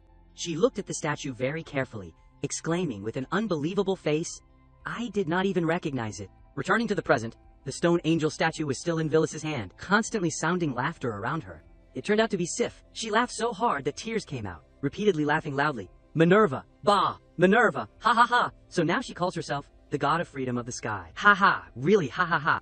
Villas looked at her seriously and interrogated, "You know the god of the sky. Who is she in the end?" However, Sif turned her face to the other side, deliberately avoiding her gaze. A few seconds later, Sif spoke hesitantly. "My specific identity?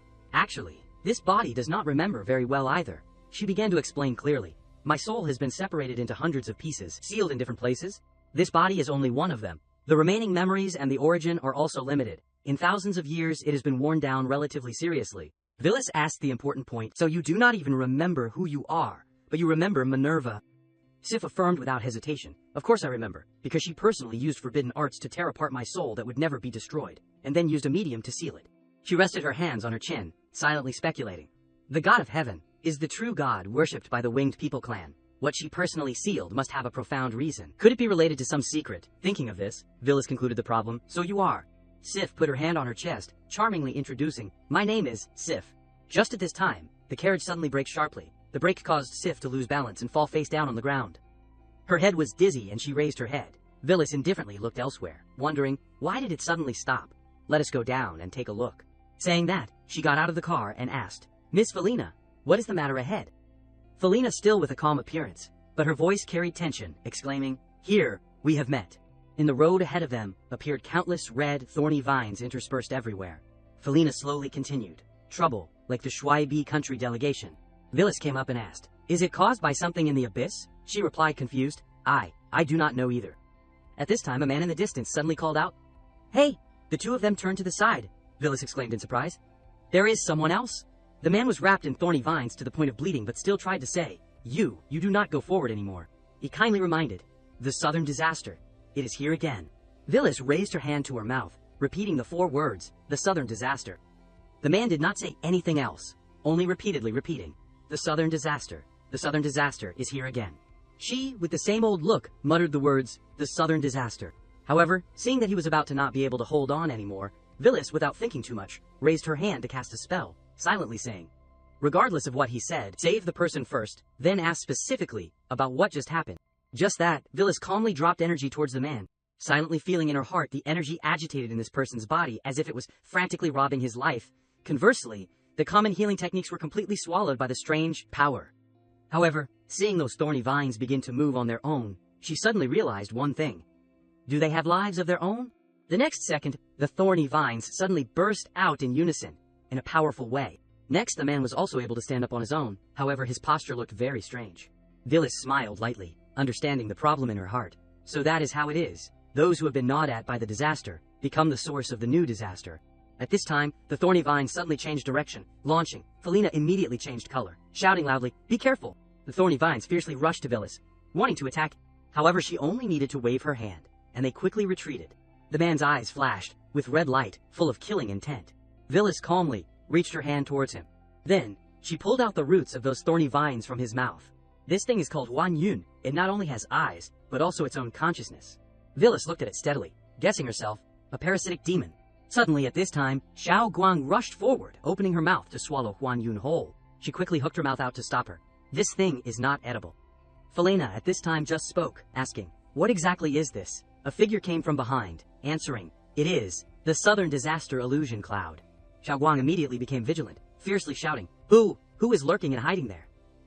The tall man scratched his head, explaining, "Sorry, I wanted to come up here to help. I did not expect this girl, to be so capable. Allow me to introduce myself a little. I am the chairman of the Yanira City Adventurers Guild." Seeing the clear face of the man, Felina exclaimed with some surprise, "Senior Edgar?" Villas looked at her probing. "You two know each other?" She immediately denied. "No, it is just before I was recruited by the Queen. In the process of wandering, I was fortunate enough to see Senior Edgar's battle achievements, admiring them immensely." Next, she turned to Edgar, asking about the main problem. "Just now you said the southern disaster, illusion cloud. What exactly is it?" Hearing her ask that, he immediately thought, it seems that this girl with high strength does not know the mysterious rumors yet. Next, Edgar spoke, explaining, "Simply put, this world has 4 ultra-powerful tools with terrible destructiveness, called disasters by humans. Because of some reasons, these disasters have not invaded the United Kingdom, so the United Kingdom knows nothing about the existence of this disaster. As far as I know, about 30 years ago, in the lawless area, there was a legend about a very strong person. Gather top experts from all countries, tens of thousands of elite troops to conquer the southern disaster illusion cloud. The result was that the entire army was defeated, dying like weeds. No one survived. Villas, hearing this, asked another question. Then why do you know about this, Mr. Edgar? Edgar's voice was a little low, only uttering 2 words. It is because. After speaking, he suddenly took off his shirt. Xiao Guang immediately jumped to cover her eyes. Villas exclaimed in confusion, "What are you doing?" She opened her eyes, looking through the gaps of the little girl's fingers, exclaiming with some astonishment, "This is..." It turned out that Edgar took off his shirt to reveal his chest, which was parasitized by countless eyes. He gritted his teeth, trying to smile, answering the question just now. "My injuries were all bestowed by the Southern Disaster Illusion Cloud." Next, he also explained the reason for being here. "Recently, I have had the feeling that I can't suppress it anymore, so I came here. The trade location of the Trust Kingdom and the Bolt Kingdom. This central area of the lawless land in the far south is the forest that has repeatedly erupted with the southern disaster." Sif, hearing Edgar mention this place, suddenly felt familiar, muttering in her heart, "The Disaster Forest." Unexpectedly, after so many years, this place has changed its name. Seeing her appear, Villas gently touched her with her finger, gently asking, "Why did you come out?" Xiao Guang, on the side, seeing this scene, was inflamed with anger. On this side, Sif grabbed her finger, looking at her with pitiful eyes, saying, "Because around where you are standing, there is a breath and a feeling of resonance that makes me feel very familiar. It is very likely to be another part of my sealed soul. If possible, I want to ask you to lead this body to find it. Just consider that I owe you a favor." Xiao Guang, hearing it, raised her hand and shouted, "Master, Xiao Guang thinks there is a problem." Then, she whispered in Villas's ear, "Didn't the master discover that? Sometimes it is the beastman uncle, sometimes it is the tattered wandering soul. They always want us to go to the forest to explore. It smells like a conspiracy." Finally, Villas spoke up to divide the group. "Okay, Xiao Guang and I will go in to take a look with Lord Edgar, and the rest of you go back to a city and wait for me." Edwina worriedly tried to stop her. "Lord Villas, that is not a good idea." Edgar agreed, reminding her, "Little girl, I know you are very powerful, but in the Forest of Calamity, there are only demonic beasts, parasitized by the Southern Calamity. Relying on the strength of the 3 of us might not be enough." As soon as he said this, a stream of red water splashed onto his face from somewhere. Edgar opened his eyes and saw Villas sitting on the head of a large dragon standing in front of him. A moment later, Villas raised her eyebrows slightly and called out, "Kid, I feel it." It was right here. In front of them was an open space. Villas and Xiao Guang successively broke through the upper layer and flew down into the ground first. Sif instructed, "You must be careful. Although they are all part of Sif, their composition is not entirely the same. After thousands of years of sealing and separation, it is likely that this has caused the fragments, experiences, and thoughts to have produced differences. The other party may not be friendly." Then the 4 of them entered the underground temple together. A moment later, Villas, not knowing what she saw, widened her eyes and exclaimed, "Oh!" in admiration. She called Sif and asked, "Sif, can you recognize the identity of this divine statue?" Sif carefully observed the statue, slowly confirming, "This posture, that is right.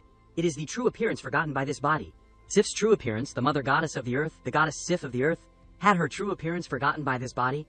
At this moment, the statue's eyes suddenly opened, and it asked majestically, "People of the Chao God, why do you not offer reverence?" She repeated again, "People of the Chao God, why do you not offer reverence?" Contrary to Edgar's fear, Xiao Guang wanted to rush forward without hesitation, and snorted coldly, saying, "Fake God, fake ghost." The girl rushed forward with her fist ready, scornfully saying, "Clearly you are just a divine statue carved from a broken rock, and you dare to make others worship you." As soon as she finished speaking, the girl punched forward hard. Unexpectedly, Xiao Guang suddenly stopped halfway. The girl looked at the halo in front of her, blankly wondering, Why is all the light disappearing?" Villas then called out, "Xiao Guang, come back here." Xiao Guang obediently landed immediately. The divine statue then spoke again, "Poisonous God, blasphemer, you are truly disrespectful. Your death will not atone for your sins." As soon as the words fell, a woman, who looked similar to Sif, stepped out from the curtain of light. As soon as Villas saw her appearance, she was sure, indeed, another fragment of Sif. She said expressionlessly, "Just a fake god." Evil Sif officially appeared, her majestic eyes looking at them. Villas suddenly uttered strange phrases, "Splendor, courage, wisdom, laws." As she read, formations appeared, origin, perseverance. Xiao Guang looked at a system panel that had just appeared, with several moves, attack, defense, speed. Villas's voice still rang out steadily, guardian, hovering, holy reflection. Edgar concentrated so much that he did not blink. Eternity. As soon as the last sentence was finished, everything seemed to be complete. The formation surrounding Villas radiated bright light. She coldly repeated, "Just now you said, she won't atone for her sins even in death. Say it again." Sif was silent and did not answer. Edgar then reacted, shouting in panic, What kind of magic is this? I feel like all my strength has increased several times." Xiaoguang proudly put her hands on her hips and said, "It has been a long time since I have enjoyed master fighting with all her might using the 10 wonders. The living beings of this world are too weak. They can't withstand a single blow." Evil Sif slowly raised her hand to control several thorny vines, her tone majestic, declaring the crime, "Useless delay. Those who offend the dignity of the divine are worthy of 10,000 deaths." Vilis walked to Xiaoguang and smiled kindly, asking, "Xiaoguang, remember to protect this weak pastor." The girl turned her head back without hesitation and replied very confidently, "Don't worry, master, no matter who the opponent is. Before I fall, I won't let it harm a single strand of your hair." After saying that, Xiaoguang stepped forward and ran quickly. Meanwhile, Vilis materialized a sword with magic in the back. The girl understood and grabbed the sword, then launched into the air. Xiaoguang forcefully pressed the sword into Evil Sif's protective barrier. It quickly broke through them, and the sword directly pierced through her. Vilis praised with great satisfaction in the back. Xiaoguang is really reliable." Evil Sif spoke with difficulty, "You blasphemous." But before she could finish speaking, she could not bear it, and coughed a few times. At this moment, the sword stabbed deeper again, causing blood to spurt out. Vilis coldly said, "Don't talk about a fragment of Sif. Even if the mother goddess of the earth were here, she would not have the right to pass judgment on my pet." Evil Sif then suddenly discovered something, and questioned in disbelief, "It is you, this power of divine power, Minerva. It is you, is not it?"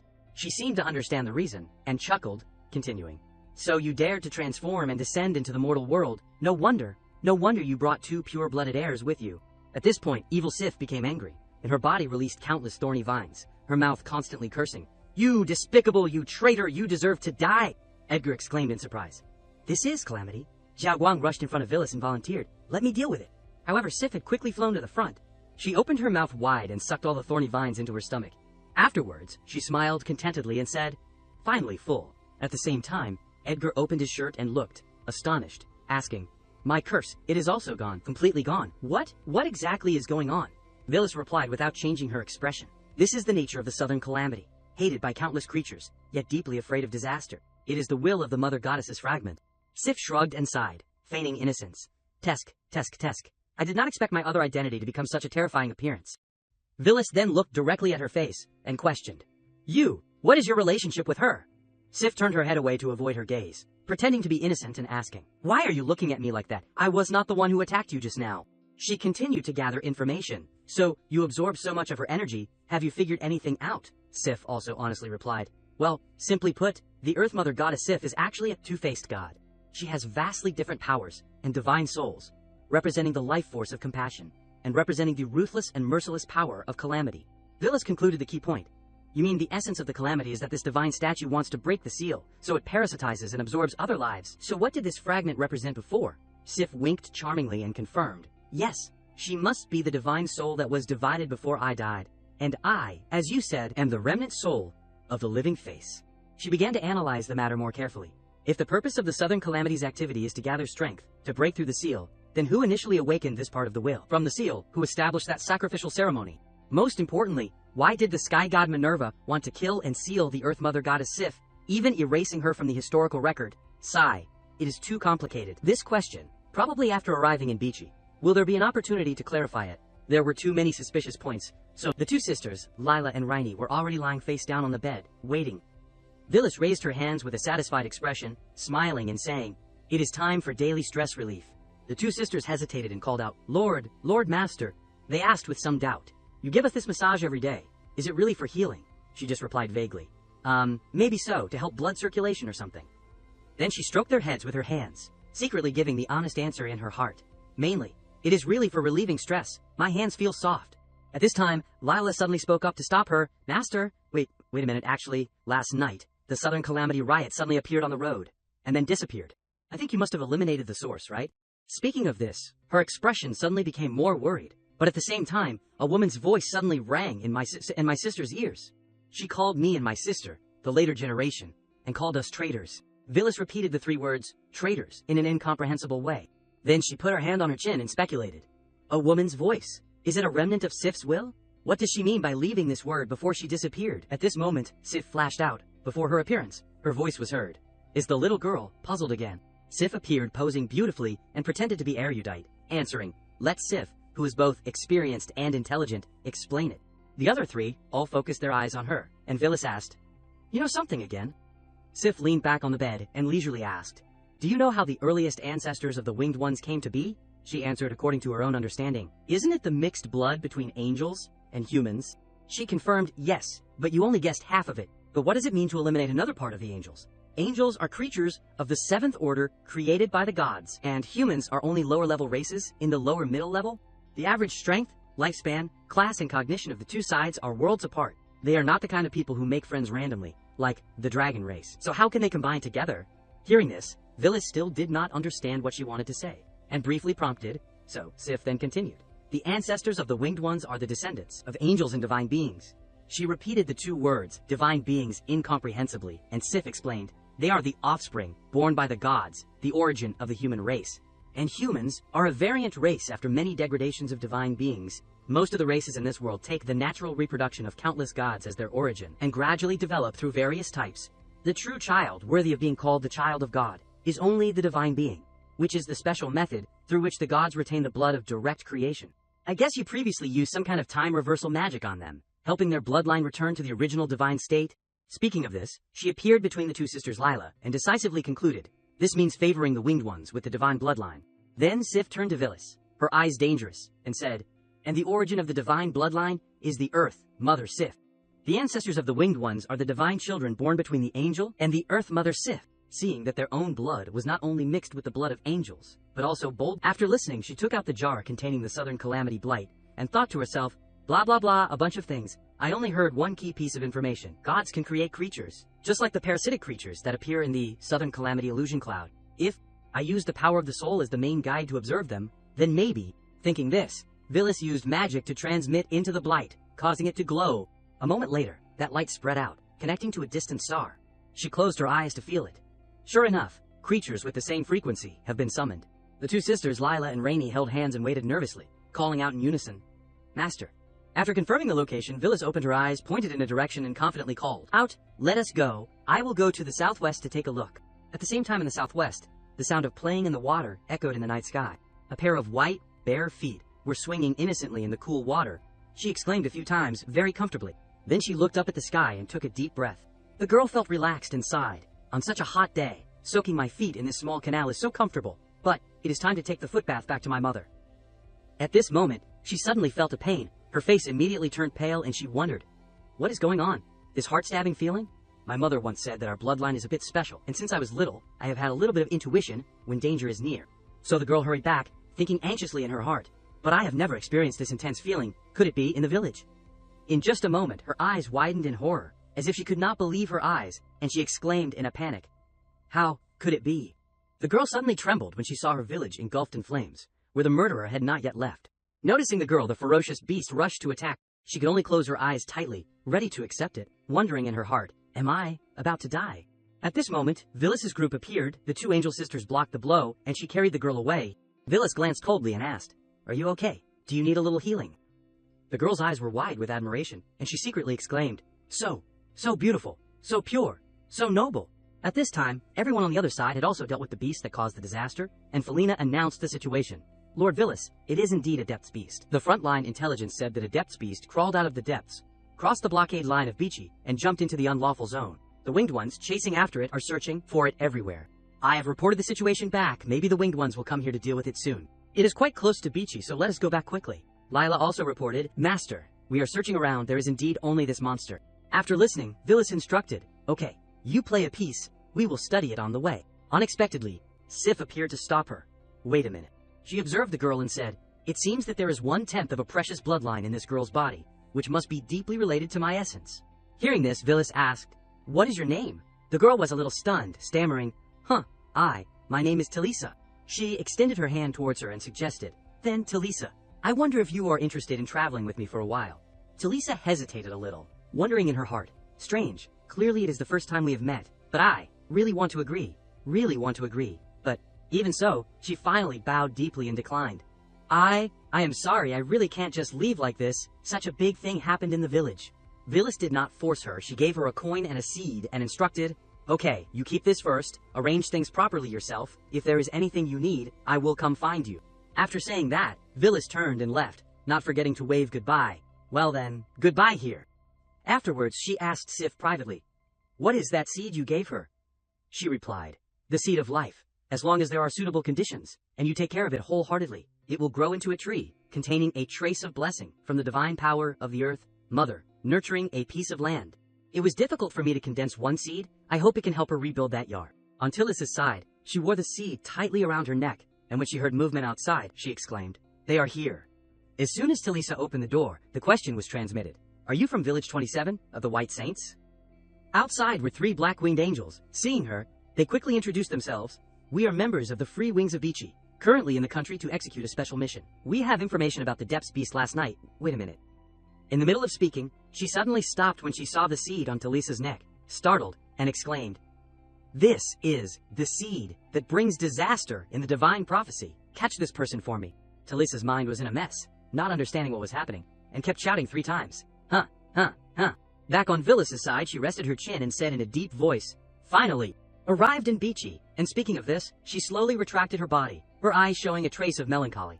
A moment later, she spoke up and asked, "This is the deep well." Villas stepped to the side of the deep abyss and expressed her feelings. "I feel like, under this abyss, there seems to be a path to another world." In her heart, she had already secretly planned, "If there is an opportunity, I must try to study it, but now there is something more important." Thinking this, she spoke up and asked about the situation. "Felina, a little later, the delegation from Bichi will come to pick us up, right?" Felina hummed in confirmation and replied, "The etiquette team is ready, probably soon." Before she could finish speaking, she interrupted, "Very good then, you take care of the handover." She was a little speechless and asked in confusion, "Huh?" Villas flapped her wings and flew into the air, entrusting, "I get a headache just thinking about rituals and banquets, so I won't participate anymore. I want to go for a walk around first." After finishing, she began her investigation journey, reasoning to herself, what is the relationship between Mother Goddess Sif and the sky god Minerva after all? Sif said Minerva is the godmother who killed and sealed the earth, but I just feel that things are not that simple. According to her way of speaking, the people of the Bird clan have the bloodline of God, and God is the bloodline of Mother Sif. Now after saying a lot, she finally arrived at the Sky Island, the prize island. Villas was still continuing to analyze. They actually worship the enemy who killed their ancestor god, the sky god Minerva, and also want her to bless and guide them. Isn't this very strange? And at this moment, once again stepping into a place that was once protected by her enemy, she only thought. A moment later, she held a book in her hand and asked Sif, "You have been searching here for so long. Have you found what you want?" Sif was rummaging through the bookshelf and replied, "Shh, do not be noisy. I just feel that there is a fragment of my aura left nearby, specifically here, but I can't find it." She mentioned evil Sif again at this time. "Your previous fragment could create troubles like natural disasters. To be honest, I dare not think more about what the whole fragment would be like." Sif sighed and defended helplessly. "You can't say that about people. That was just a relatively evil, indeed an evil fragment." Then she seriously said, "Aren't you curious? What will this fragment be like?" Her eyes suddenly became full of expectation and self-association. "Maybe it will be a gentle and kind older sister version of me." However, Villas showed no interest and replied, "Come on, do not cause me any more trouble." Sif originally intended to wander around to find more, but seeing Villas leave, she had to fly after her in a hurry. Coming outside, they saw a group of people, and Sif, sitting on Villas's head, whispered, "Little one, look over there." 3 half-dragon people. Quite cute." Villas whispered back, "But they are people from the Beast Kingdom, right? What are they doing in the Sky Country?" Sif pointed to the book they were holding and refuted the irrelevant doubts. "No, you pay attention to the book they are hiding. The aura of the fragment comes from there." After saying that, she hugged her leg and urged, "Go, steal it back." However, Villas did not move at all, feeling that something was wrong in her heart. Seeing that she did not go, Sif nagged and persuaded, "Aren't the 3 of them also thieves? They can steal it. Why can't you?" At this moment, a woman sitting on the balcony of the building suddenly laughed loudly, startling the 3 half-dragon people. This woman easily kicked away 2 of the half-dragon people. The remaining one hurriedly hid the book carefully, and that woman was Della, the Archduchess. Before she could retract her foot, she spoke to accuse them. "Where did you brats come from, daring to play dirty tricks here?" After saying that, Della lowered her foot and stomped the half-dragon girl on the ground. Then she gently took back the book. Della lifted her foot and asked in a light tone, "What is the matter?" Dare to do it, but not admit it. Then she spoke to drive them away. "Get out." Although the 3 half-dragon people were angry, they could do nothing, only cursed and left. "Damn it, let us go." After dealing with them, Della suddenly turned her head towards Villas and commented, "You are very special. I have never seen someone who is completely unreadable." Even at that time, that person was my sister. "Perhaps you are not human, right?" She repeated, her strange way of calling her with a cold face. My sister." Della pointed and speculated, "I guess you came for this book too, right? Because you worship God, you want to come to the city in the sky to find her whereabouts. I advise you to give up." Villas asked briefly why. She sat on the table and answered while opening the book, "Because you can't find the whereabouts of God here. Even the relic rumored to be the handwriting of God is just a book without an owner here. Then Della took the initiative to hand the book to Villas, generously saying, "If you want, then take it and read it." The next second, she took off and flew into the air, instructing, "But next time we meet, you must tell me your name, my sister." After saying that, Della completely disappeared into the air, leaving Villas with the question, what exactly is the origin of this name? Turning around, she saw Sif burying her head in the book madly, and Villas asked incomprehensibly, Sif, what are you doing?" At this moment, a loud bell rang out from the castle. Villas's eyes widened slightly, and she exclaimed, "This is—" A flame burned brightly inside the space of the Sky Island. Sif announced with some disappointment, "The will fragment in this book is dead." At this time, a loud noise rang out, along with shouts, "The deep well!" It exploded. In another place, a soldier was reporting to his master, "Your Highness the Saintess." The messenger said that people from the Beast Kingdom have been seen in the city. The Saintess calmly assessed the situation after listening. First, the deep well exploded, the animals rioted, and now even the beast people have joined in. And this girl was Frederica, the War Saintess, also Edwina's older sister. She said with some interest, "How lively." Then Frederica asked about her younger sister. "So, where is my lovely younger sister? I heard that she came with the delegation from the United Kingdom." She confidently said, "If she knows I am here, she probably can't help but come to find me, right?" At the same time, Edwina was running over from behind, and the soldier saw her and announced, "Your Highness, Miss Edwina. She is rushing over." Indeed, Edwina was rushing quickly towards them. Frederica turned her head, her eyes tearfully calling out with happiness, "Little Nana." Unexpectedly, what responded to her was Edwina's straightforward passing by. She left her sister standing in a corner spraying glue like a statue and ran to the edge of the deep well, worriedly calling out loudly, Lord Vichy, are you all right?" Villas was riding on a stick and flying up at this time. Sif suddenly realized, the will fragment in this book is dead. Villas was puzzled. Dead? Do you mean the consciousness sent inside has disappeared? Like the fragment in the Forest of Calamity before? Sif collapsed painfully and replied to Villas, "No, it lost its origin. The foundation of existence, according to the Mother Earth, was stolen. You can simply understand. These fragments of ours are actually the results of the anguish and memories of the Mother Earth Sif." Sif gently placed her hand on the book. The godhood of this book has been stolen. Only the memories remain. To be able to obtain the godhood, one must also need a part of the godhood, which is— Villas then interrupted, "There are people like us, looking for the fragments of the Mother Earth. Could it be the dragon people of the alien kingdom?" Both were silent for a long time. Villas called out suddenly, "Sif!" Sif was stunned. Sif rubbed her eyes and yawned. "Villas, I absorbed a little too much power. I am sleepy. Be careful in this memory fragment. I saw some things. Pay attention to the abyss below." Hearing this, Villas thought to herself, "It is the abyss again." The kid Mona told Rebecca to pay attention to what is under the abyss, and now the memory of the god fragment Sif emphasized it again. "I want to see. What kind of monster is under the abyss?" Frederica hugged Edwina and lovingly caressed her, "Little Nana." Edwina was surprised. "Sister Fi-Fi, why are you here?" Frederica smiled, her voice sweetly. Hi. Where is my lovely little Nana? I will be there. The Holy Maiden of Judgment is here as the captain of the Holy God Empire's delegation to the city in the sky. Enough nonsense." Edwina then spoke. "The second awakening of the divine bloodline, how this blessing of light is like being kissed by the goddess." Frederica continued. "When traveling, did little Nana meet anyone special?" Hearing this, Edwina blushed shyly, denying it vehemently. Special? No. A soldier came to report. According to the report, that lady is a member of the United Nations delegation." Villas called out the name Edwina. Edwina seemed quite excited and raised her hand to call out her name. "That is me." Suddenly, the ground appeared to be fluctuating. "What is happening?" Frederica exclaimed in surprise. "These abyss beasts have gathered." Legendary level. Frederica noticed Edwina intending to go forward and stopped her. "Little Nana, do not go first. It is too dangerous." Edwina turned her head back and looked at Frederica with a constant smile on her face. "Sorry, Sister Fi-Fi, she needs me now."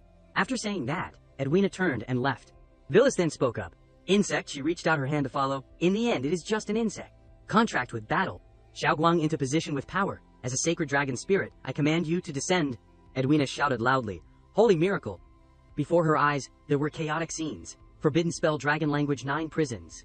A dazzling sword pierced straight down, spreading out a large source of spirit. Edwina was very surprised. The sword was swirling violently, resolutely, like a cosmic black hole opening. Villas was stunned, snatching people from me. Frederica clicked her tongue once. "Tusk, that person, has paid attention to this side. Let us withdraw first." Everyone who witnessed it was aghast in shock. Could it be, this is His Majesty the Wu Emperor? Estini smiled and spoke with a very gorgeous and sassy appearance. "The lady of the delegation from the United Nations. Thank you for helping to solve the abyss beast from the deep abyss. Since you have arrived, why do not you come to my palace first?" Villas exclaimed in surprise. The sound came from the sky. Xiaoguang called out, "Master, look here." There was nothing in his head, only this Villis recognized it when she looked over. The god fragment of Sif. She thought to herself, could it be formed by the beast of the deep abyss? Like the southern calamity, they are all strength from the Mother Earth fragment, or formed as cunning and aggressive as instinct, and at the same time, because the origin disappeared, they lost vitality and life. But who did it? A voice rang out, "Lady of the delegation, this way please." A young man led the three girls in. The Wu Emperor saw that the lady sacrificed a lot in the Battle of the Deep Abyss, and has been waiting inside. Villis was curious. What is this? The blue-haired young man replied, this is what our clan has passed down. It is said to be the spiritual chamber that seals the body fragment of the devil. The strength of the great devil is too terrifying. Even if it is sealed, it can still constantly emit a certain special power. It is just that. Just now, when the Deep Abyss suddenly started, everyone's attention was placed on the ceiling of the Deep Abyss. No one noticed that the thing here was opened, and now someone is guarding it. Villis thought, so that is how it is. Villis's voice had just sounded, making Edwina panic. Lena, Edwina, or you go to visit the Wu Emperor first. I want to take a look here. And Villis on this side was learning about the mysterious symbols on the wall. She thought to herself, strange. The words above are different from the language of the United Kingdom and the sky. It is a language I have never seen, but I can understand it. Villis's eyes were like an automatic translating camera. With that strange symbol, just by looking at it, Villis could grasp the entire content, no matter how much pain. Memories that are deeply engraved into the bone marrow will gradually fade with the flow of time. Villis was surprised when she read to the end. Rejected by the world. Why are there only questions? On this side, Sigrid was walking through a room when a loud sound rang out. Let me go! Then Talisa was trying to struggle, fighting for herself. You, according to the rules, people of the Beachy Kingdom, have no right to arrest me. Faced with Talisa's loss of freedom, Sigrid only knew to say, I am sorry, miss. Our Wu Emperor has some things she wants to ask you clearly in person. Please, wait here for a moment. Afterwards, Talisa was locked in a room. She lowered her head, looking sad. What is it? Still, no way to control my own destiny. If that beautiful sister was here? Talisa had not yet noticed the appearance of Villis beside her. Suddenly, Talisa noticed and was very surprised, exclaiming, Vi, Lord Villis. Villis asked about Talisa's situation. Why are you locked up here? Talisa sadly told Villis. They said, I am a person in prophecy, the one who brings ominous things to this world. Villis was very puzzled. What are the ominous things? Talisa then informed Villis. It is the seed that you gave me earlier. It is strange to say, but I really feel from that seed, there seems to be the aura of the tree spirits, the god that the earth sacrifice once served, and inexplicably disappeared without a trace. Villis fell into thought for a moment. Sif once said that she has a bloodline connection with herself. Could it be? Villis then continued to ask, Talisa, who is the god you are talking about? Talisa's eyes lit up. I have a part of the mixed blood of the tree spirits. The god they worship is the Mother Earth. At this moment, Sigrid came to inform Talisa, Miss Talisa, His Majesty has learned about your matter, and wants to meet and talk to you directly. It seemed that Talisa was about to say something to Villis, Lord Villis. Then she realized, disappeared. Scene change on this side. The two girls and Edwina had come to meet the Wu Emperor, White Wing Clan, Rayla Kirk, Rainy Kirk, greet Her Majesty, Holy Empire Cecilia family. Edwina Cecilia pays respects to Wu Emperor. The Wu Emperor was sitting sternly in the chair, and said, Edwinka Cecilia, right? The precious jewel of the Cecilia family, the only younger sister of the current Judgment Saintess. Unexpectedly, the Wu Emperor was Estini Kirk, and continued, even you, the youngest, have witnessed the legend. This time, the Cecilia family has 3 people who have surpassed the legendary level. Truly congratulations. Edwina then replied, Your Majesty is too kind. I am just lucky, blessed by the gods. Estini smiled. Divine grace. That is indeed too lucky. Great gods always do things that mortals like us can't predict. Haha. Hearing this, Edwina thought to herself, this Wu Emperor seems to be not very satisfied with the gods, right? Suddenly, Estini burst out laughing to dispel the atmosphere. Just kidding. Do not be so nervous. Come to think of it, Edwina, you came to the Sky City as a member of the Divine Blood family, belonging to the Holy Empire. Why did not you go with the delegation from the Holy Empire, but instead went with the delegation of the United Kingdom? Then can I understand that there is an intention to ally between the United Kingdom of humans? And hearing this, Edwina fell backwards, unable to clarify. Your Majesty, I. Estini laughed loudly again. Ha ha ha, what a lovely girl. The girl named Frederica, the leader of the delegation from the Holy Empire, has told me your story. Traveling, I used to do things like that when I was young. On the surface, she was friendly, but inside, Estini was thinking, unexpectedly, now Beachy has so many forces coming, everyone wants to snatch a piece of my cake. The Wu Emperor looked towards the 2 girls, and the other 2, Ryla, Rainy. Seeing the tension of the 2 people, Estini smiled friendly. Don't be so nervous. We're all White Wings. We share the surname Kirk. I just happened to be born a few days earlier than you. Therefore, I want to ask you, if you are willing to join the Free Wings, to contribute for me, for the clan, and for the country. On this side, Villis was also eavesdropping on the situation silently, while using the chameleon cloak. A dignified Wu Emperor actually intends to snatch people from my hands. Suddenly, Della appeared from somewhere, draped her coat on Villis, and said, "What? Is it not allowed for the Wu Emperor to snatch people from your hands?" Della smiled with a mysterious gaze and a sweet voice, softly, "Little sister." Villis then realized, it is you. Della smiled and reminded Villis, "Shh, do not move recklessly. Already secretly eavesdropping and still daring to make a fuss. Are not you ashamed?" So the two stood in the corner and observed the developments above. The Wu Emperor was making a proposal to the two girls. "It is okay if you do not want to participate. The Free Wings is originally a place of freedom, but I still want to ask you to help with one thing."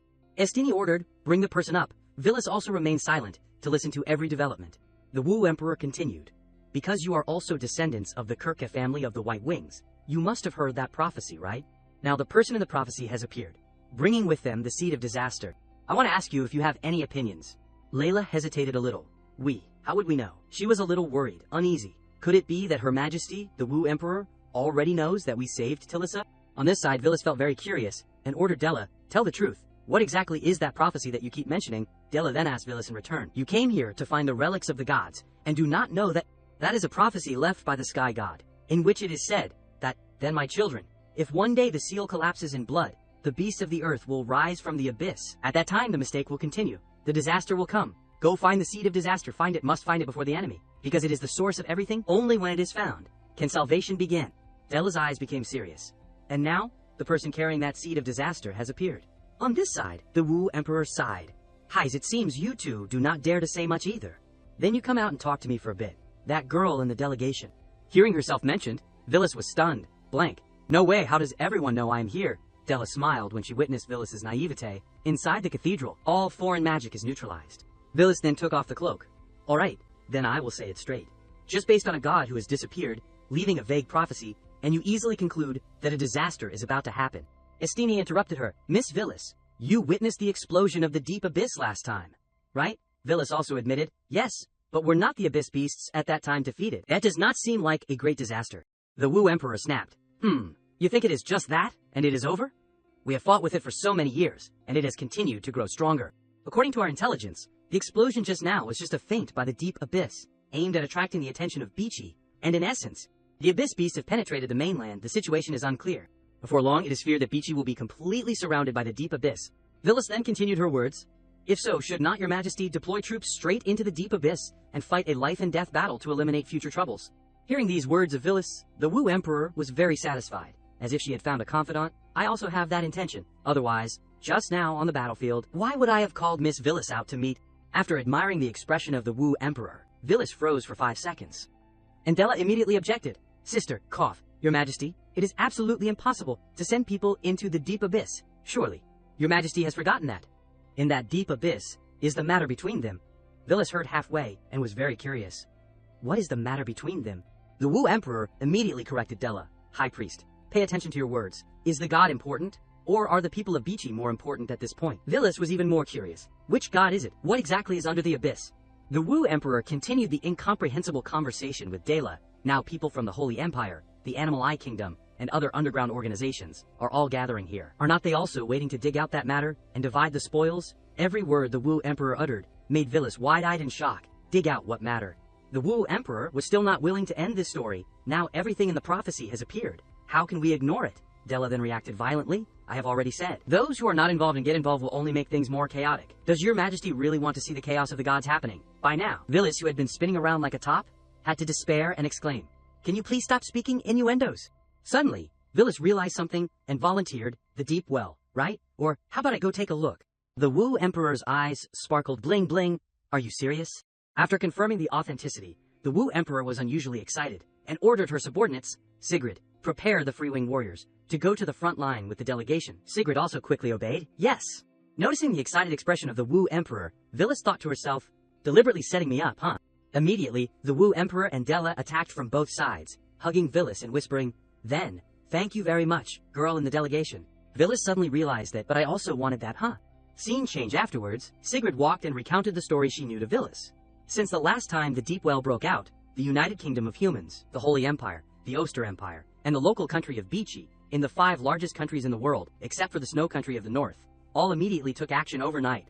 But after only 3 days, 9 southern countries, such as the Fuyojir Kingdom, the Luan Kingdom, the K's Duchy, and many lawless areas were destroyed. More than 10 million civilians who did not have time to escape became food in the bellies of the abyss beasts. The front line was broken and only barely maintained at the newly built fortress. All because the abyss this time no longer attacked from the main front as before, but instead dispersed many abyss beasts, distracted the east, and unexpectedly attacked. Shifted the target to this non-existent floating island, the sealed city. Villis looked at the scene before her and exclaimed, "This is the sealed city in your prophecy."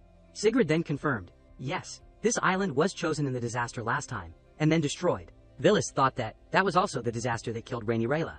Sigrid continued, "The island once completely fell into the abyss. No one knew its whereabouts, until now it reappeared, clearly having been transformed into an air base for the abyss beasts to attack. The haunted abyss island." Xiaoguang appeared from somewhere next to Villis, and whispered in her ear, "Master, do you feel that grayish fog? Seems like we have seen it somewhere before." It seemed that Villis also had the same feeling as Xiaoguang. Yes, it is the thing that appeared in the southern calamity. The fog of death created by the power of withering. Suddenly, Villis ran ahead and explored around. "It seems, what needs to be found is here." And Sigrid only knew to call out, "Lord Villis." Sigrid was shocked, looking at Villis and lamenting, "Didn't I tell Her Majesty before that we were only here to survey? Why is Lord Villis?" Xiaoguang then decided to take action. "Don't care anymore. Let us jump down quickly." Everyone also jumped down, one after another. On this side, Villis had arrived at the location that needed observation. She felt with her keen senses and thought to herself, "How strange. This place, why does it smell like disinfectant on Earth? Logically, this thing should only be in modern hospitals or laboratories, but that." Rainy was in a very awkward position when she landed here, Lord Villis. Layla also had to complain, "You jumped down lightly, but what about us?" And Xiaoguang's scream could be heard clearly, "Ow! You. Villis did not pay much attention to the cries of her teammates. Okay, you guys take a look here." Xiaoguang tried to widen her eyes to observe. This is the monsters outside. Villis went closer to examine them carefully. "Yes, I once doubted how this kind of creature, that only knows how to kill and endlessly swallow, could be a product of natural evolution. Now it seems that the abyss beasts are created in large quantities by humans based on similar biotechnology. Like in the Forgotten Land before, in the memory of the Blood Race Archduke, Afra Constance, I saw the high-tech holy temple left by the gods, along with the disaster called Mundane. If I am not mistaken, as you can see, this place is very likely to be the real birthplace of the abyss beasts." Sigrid exclaimed in surprise. This is. There are still so many abyss beasts that have not been released yet." Sigrid's voice became more worried. Lord, we must destroy them before they grow stronger. We must go back and ask Her Majesty for help immediately." Villis was still very calm. "Don't worry, let Rainy and Ryla go ask for reinforcements." So the two girls immediately said to each other, "We will act immediately." Villis thought to herself, "Mysterious, high technology, abyss beast incubators everywhere. There must be something even more interesting behind. Why is it another copy again?" This scene once again aroused Xiaoguang's curiosity. "Master, why is this place exactly like the last time under the Forest of Calamity?" Villis also had to agree that it is exactly the same, only the stone statue is a bit newer. Suddenly, something caught Sigrid's eye, causing her to exclaim, "That is, Senior Hilda." Sigrid's eyes suddenly sparkled strangely. Senior is one of the 4 wings, the strongest warrior under Her Majesty. Only after the Abyss riot a few days ago she disappeared. Why is she here? Why did she become like this? Hilda also slowly spoke, "Believers of God, why do you not offer reverence?" It seemed that Villis had sensed something from Hilda. Afterwards, she reached out and touched Hilda's axe blade, and felt it. Noticing that Xiaoguang was about to rush up, Villis then ordered, "Xiaoguang, do not come near. Her body is full of the aura of withering like wax." Hilda's expression was really incomprehensible. Villis calmly said, "It exploded." Hilda was immersed in a sea of fire. Xiaoguang worriedly shouted, "My lord," and Hilda exclaimed, "Why? Must save me." Xiaoguang angrily stepped forward, saying, "What did you do to my master? Don't force me to tear you to pieces, then there will be no chance." On this side, Sigrid showed pity. "Be gentle." That is Senior Hilda. Suddenly Hilda said something very strange. Island. Must stop it. To end him can only be completely destroy." Xiaoguang was startled and distraught. Destroy this island. Suddenly, a black hole appeared on the ground. Evil Sif appeared, smiling eerily. "Oh my, I did not expect anyone to see this little gift." Next, Evil Sif came to meet Villis, directly facing her. Evil Sif looked at Villis's face and appearance, and pondered for a while. I seem to have a bit of an impression of you." Villis thought to herself, "Why can't my body move?" Afterwards, Evil Sif came to stroke Villis's cheek, and smiled eerily. "Don't be nervous. This is my illusion domain. Everything is of course controlled by me." As she spoke, Evil Sif touched Villis's stomach. "I am just curious. How strong can the body strength of a righteous envoy be to be able to infiltrate my production base?" She also licked her tongue, giving a terrifying flirtatious glance. Or rather, Can you be like little Hilda? Become something for me to command, Villas then replied. You have some strange play preferences, huh? Afterwards, Villas yelled at evil Sif, enough. Sif also strongly resisted evil Sif, expressing Villas's unspoken words, unexpectedly. After 1,000 years, you still take life so lightly, still so crazy. Seeing Sif, evil Sif immediately fought back, yo, it is you. After more than 1,000 years, you are still so old-fashioned, still have not understood that so-called life is just a boring cycle. Even if today or sometime later, how many life flowers wither? As long as the seeds still exist, the cycle of life and death will never end. Life and death, most lives turn to ashes before 100 years have passed. If that is the case, then what is wrong with me harvesting a part beforehand, for my own use? Sif affirmed that, no matter what, I will not let you harm her. Hearing this, evil Sif showed a savage smile. Hee, but I have already taken a fancy to this life. Suddenly, there was a sound of breaking on this side. Immediately evil Sif realized, and clicked her tongue once. Tisk, sure enough, the children are making trouble, there is not just one. On this side, Xiaoguang was also participating in this matter.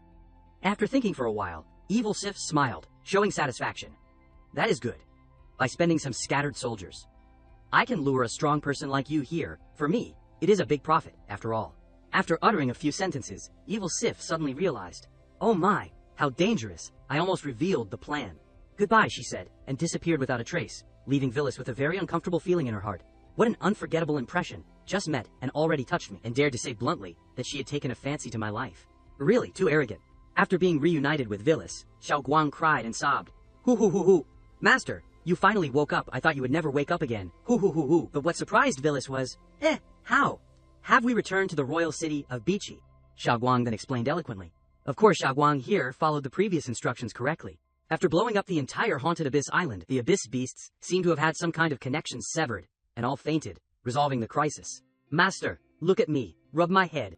Suddenly Villas called out, Xiaoguang? Xiaoguang's eyes then brightened up and sparkled. But Villas said in a very serious tone, you stay here, I have something important to ask clearly. Xiaoguang then had a bad premonition. Is there anything more important than me? The pet space appeared. Villas grabbed Sif and interrogated. Alright, next, do not be vague anymore, tell me everything you know. Being upside down, Sif felt dizzy, and extremely dizzy. Don't shake anymore, do not shake anymore. I know, it is really because I saw the memories left by that fragment through that wordless book. So I remembered, which is also what you are seeing.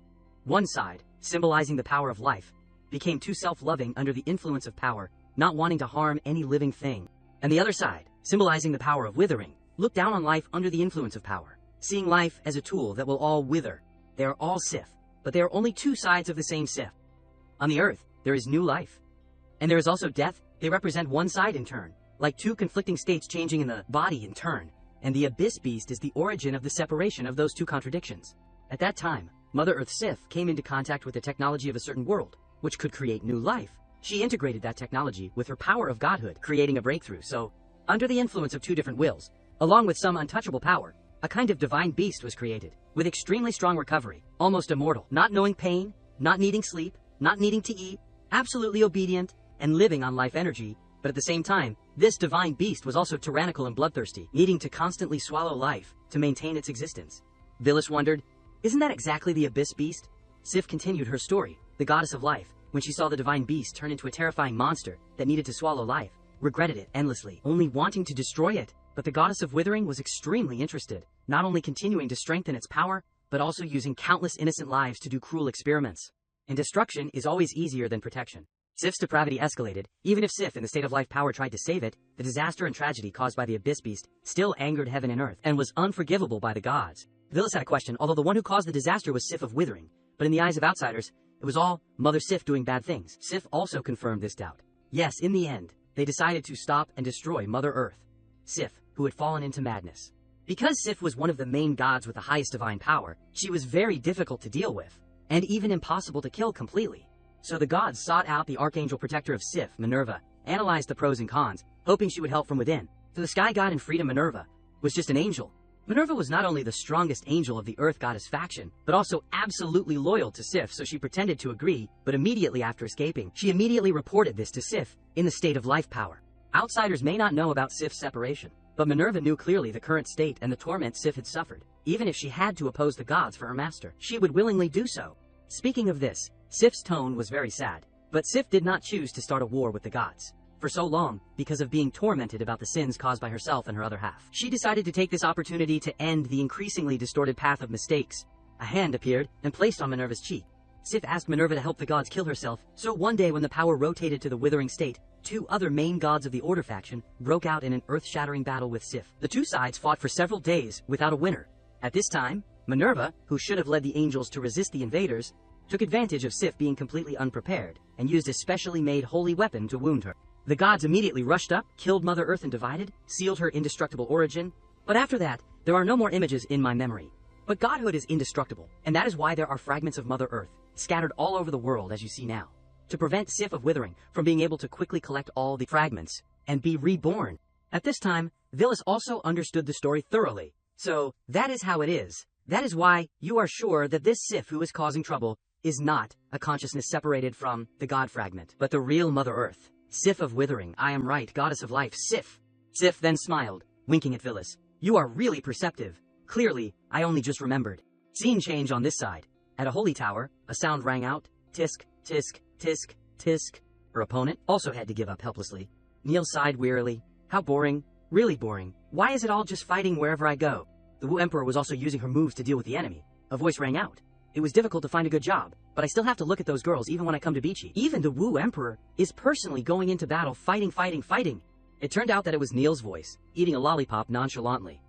If there is anything, can't we sit down and talk properly? As soon as the words fell, another familiar voice rang out. Then why do not you go down there and fight? Villas had appeared here since when Unhen spoke. Aren't the half-dragon people from your beast kingdom fighting desperately? Only you are lying around here. Neil comfortably and casually asked Villas in return. Those people are no longer part of the beast kingdom, right? Moreover, I am originally just a logistician. Suddenly something shocked Neil, startled. When did you open it? You scared me. What is this? Villas had created a circle of bubbles surrounding Neil. This tiger person looks familiar. Next, a tuft of fresh blood shot out from Neil's chest. Now the sky was gradually getting dark, and Neil was standing tall on the roof. Then, she fell to the ground with a thud and vomited blood violently. Next, Villas put her foot on Neil when she had fainted. Villas thought to herself, it seems that she does not know at all that I revived her. Being able to meet again here can be considered fate. Villas remained in that position and smiled, looking at her without taking her eyes off her. Suddenly, Neil woke up and spoke. Wait a minute, you seem to be someone from the delegation of the United Kingdom. Do not hit me. We are not enemies. Those half-dragon people who are fighting with the Wu Emperor have betrayed the human kingdom. It was because I discovered that there was something wrong with them, that I was sent to warn Beachy in advance. Unexpectedly, they still attacked this place. The ringleader is called Lothar Arnold. Look, now she has turned into such a terrifying appearance. Sif also flew over from somewhere and contributed her opinion. That is the aura of withering. But it is different from the winged person, that she previously turned into an angel of withering. They seem to have accepted it voluntarily. The believers of withering not only retain full reason, but also possess enhanced strength. Finally, Villas understood. No wonder, without using any weapons, only with claws and a sharp tail, they can fight evenly with the Wu Emperor. Sif had realized this, and reminded Villas, that extremely powerful god fragment is here. Villas then realized one thing. It seems that they also came to steal this god fragment. The center of the god fragment is a blazing fire. Neil was astonished to witness it, the very treasure left behind by the heavenly Wu god, the source of sacrificial power and divine protection. Villas exclaimed, Sif, are not you going to absorb that divine fragment? Sif pondered for a moment and then said, this is not a divine fragment. Villas felt puzzled. Then where is the divine fragment you sensed? Sif hesitated. Not sure, it is strange. Why does the fragment's aura keep appearing and disappearing? Suddenly, Villas heard a strange voice. This encounter is a divine existence. Two masked figures were talking to each other. Heavenly Wu God, we welcome your arrival. Please come in and chat. Villas was curious. Go inside. Neil was struggling inside the air bubble. Then she looked around and suddenly realized, why did it disappear? Instead, a group of masked people appeared before Neil.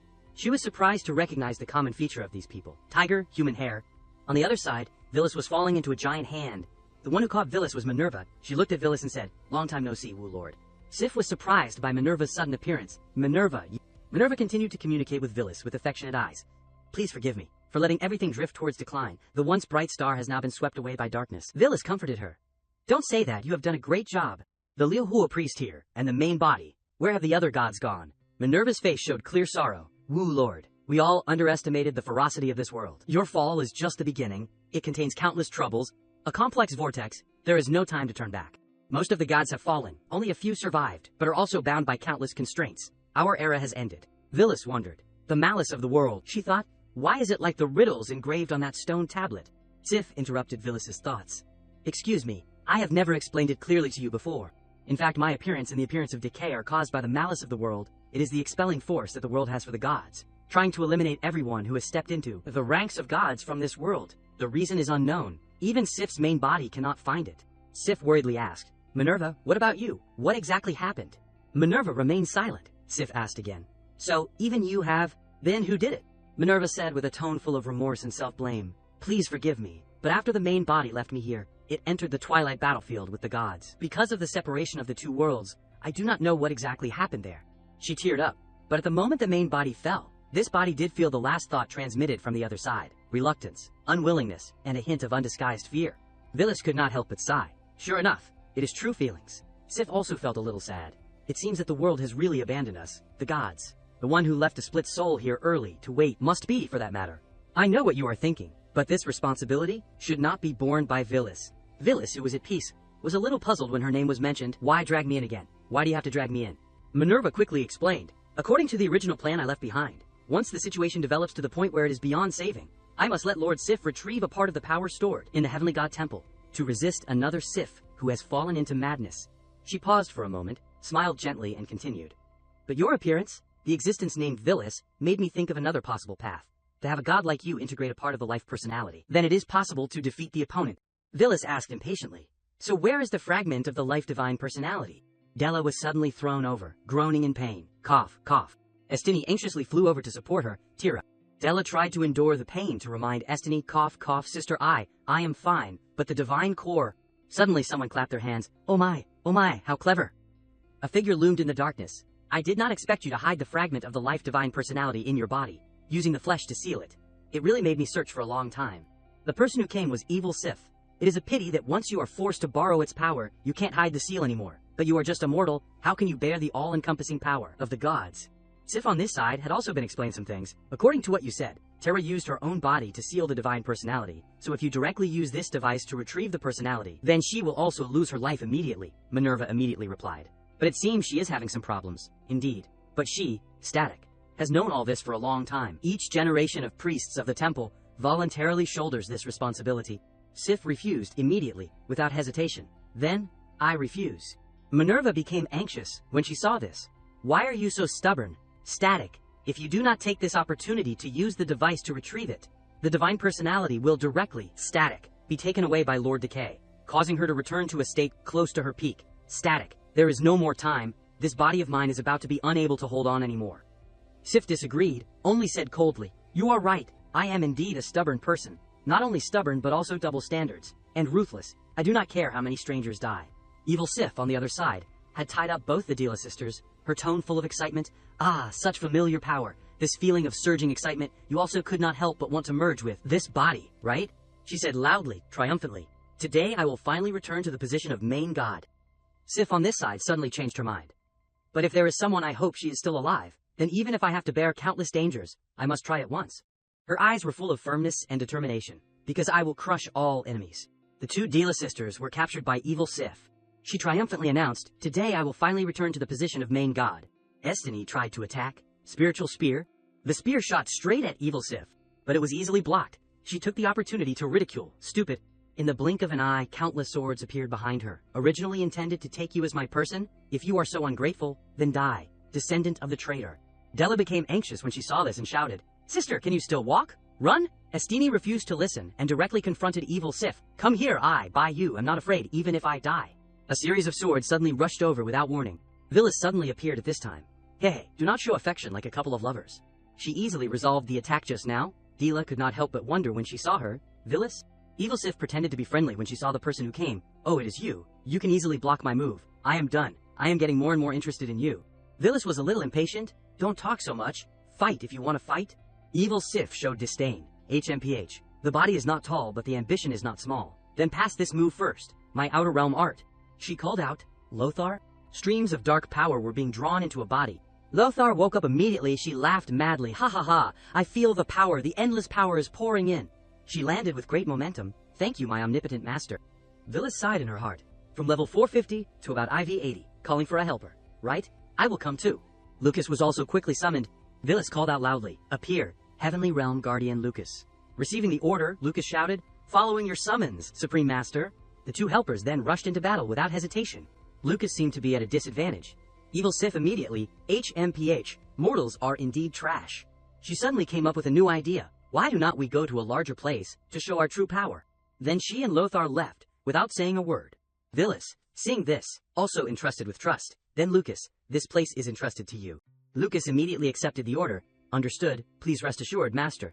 In a flash, Villas and Xiaoguang met Evil Sif. She blurted out, "Speaking of which, where did you two come from?" "Among the gods, I do not remember having you. It is as if you suddenly appeared." Villas was stunned and leaned back. "What? Why are you suddenly timid when it comes to fighting?" Evil Sif provoked the two of them. "If you do not want to say, then you two come at me together." Xiaoguang immediately volunteered to fight. "What, come at you together? Of course the fight is all mine, the master just needs to stand aside and watch." Evil Sif took this as a challenge, and felt uncomfortable. How arrogant. A small dragon also wants to fight against a god. Xiaoguang was already eager to act. Enough nonsense. Take this. Then, the two sides rushed into a fierce fight. Villas sat aside and watched the fight, thinking to herself, "Sure enough, absorbing 1/3 of Decay's fragment is not just for show. I am afraid the level has reached 95, and she can resist Xiaoguang, an SSS level pet, a level that I have worked hard to cultivate.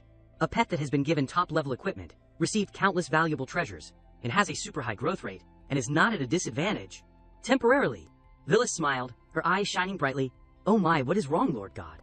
Evil Sif was stunned and did not understand. How can this be? This guy clearly does not have a divine personality. Why does he possess the power of a main god level? Could it be that? Ha ha, ha ha ha. Villas found her incomprehensible. Huh? Evil Sif smiled sinisterly. "I did not expect that just after returning to being a god, just after revealing a clue, the malice of the world would immediately descend. You two are not creatures belonging to this world, right? No wonder you can surpass the rules of the world and reach the peak realm without a divine personality." Villas calmly replied with a cool temperament, "I do not understand what you are talking about, and that so-called malice of the world has nothing to do with me." Sif continued to extract information from the two. "Just now, that golden-armored warrior said he was a guardian of the celestial realm. Is your world called the celestial realm? I really do not understand. Why would a supreme existence like you agree to the world's summons and come here to be its lackey?" Then, Evil Sif turned to Villas, and the two held hands. Directly face to face, she whispered, "You must have had some misunderstanding. Why not join me in seizing control?" Villas felt incomprehensible. "What is wrong? When you thought you were invincible, you were extremely arrogant. But when you can't beat me, you start to act pitiful." Villas smiled friendly. "You must have misunderstood something, although I have to admit that if I confront you head-on, I am not the opponent of this main god-level dragon. But the true power of the divine personality, I have not shown it to you yet." Under the bright light of the moonlit night, the shadows of the three gradually became clear. The three gathered together in the light. Evil Sif was closing her eyes and meditating on something. Then she gradually opened her eyes with a terrifying smile, gradually revealing herself. Villas watched and sighed. How interesting. This is the true divine kingdom. Sif gave some reminders. Be careful. The divine personality conceives the gods. The gods evolve the divine kingdom. The divine kingdom becomes a world of its own. In the divine kingdom, the gods are the true rulers. All the rules here are controlled by her. Here you will be greatly suppressed. Wanting to defeat the gods in the divine kingdom is almost impossible. At this time, Villas realized, I understand. This is her magic domain, right? Xiaoguang called out to Villas, Master, my power here seems to have been weakened by at least 7 parts. Sif then said, normally speaking, if you want to resist the divine kingdom, you can only use the same level of divine kingdom to collide, using the hard strength of the gods to decide the victory or defeat. Otherwise, you will definitely lose. Villas wondered, is there no other way? Sif whined, Villas, you really do not have a divine kingdom. Without the backing of world power, what did you rely on to bear the power when releasing such a huge great band spell before? Clearly your strength has reached the god realm. Why do not you have a divine kingdom? Villas closed her eyes and fell into thought. My own divine kingdom, huh? She thought to herself, in fact, since I was in the Black River of the Beast Kingdom, that old turtle named Nasarian once said that I used the power of the divine kingdom. It is just that I have always used the thinking in the game to roleplay and recognize, so I did not take that title to heart. If we assume that the thing in the game is deeply connected with myself, the divine personality, radiance, indeed it is similar to the thing with the same name in this place, then with the cultivation of theology, if there is a divine personality, then the divine kingdom should naturally appear. If we completely discard the common sense in the game, and analyze the individual named Villas from all angles using the concept of this world, then what is most likely to be called a divine kingdom? Perhaps it is that thing. Thinking, Villas waved her hand and unleashed a move, divine kingdom descent.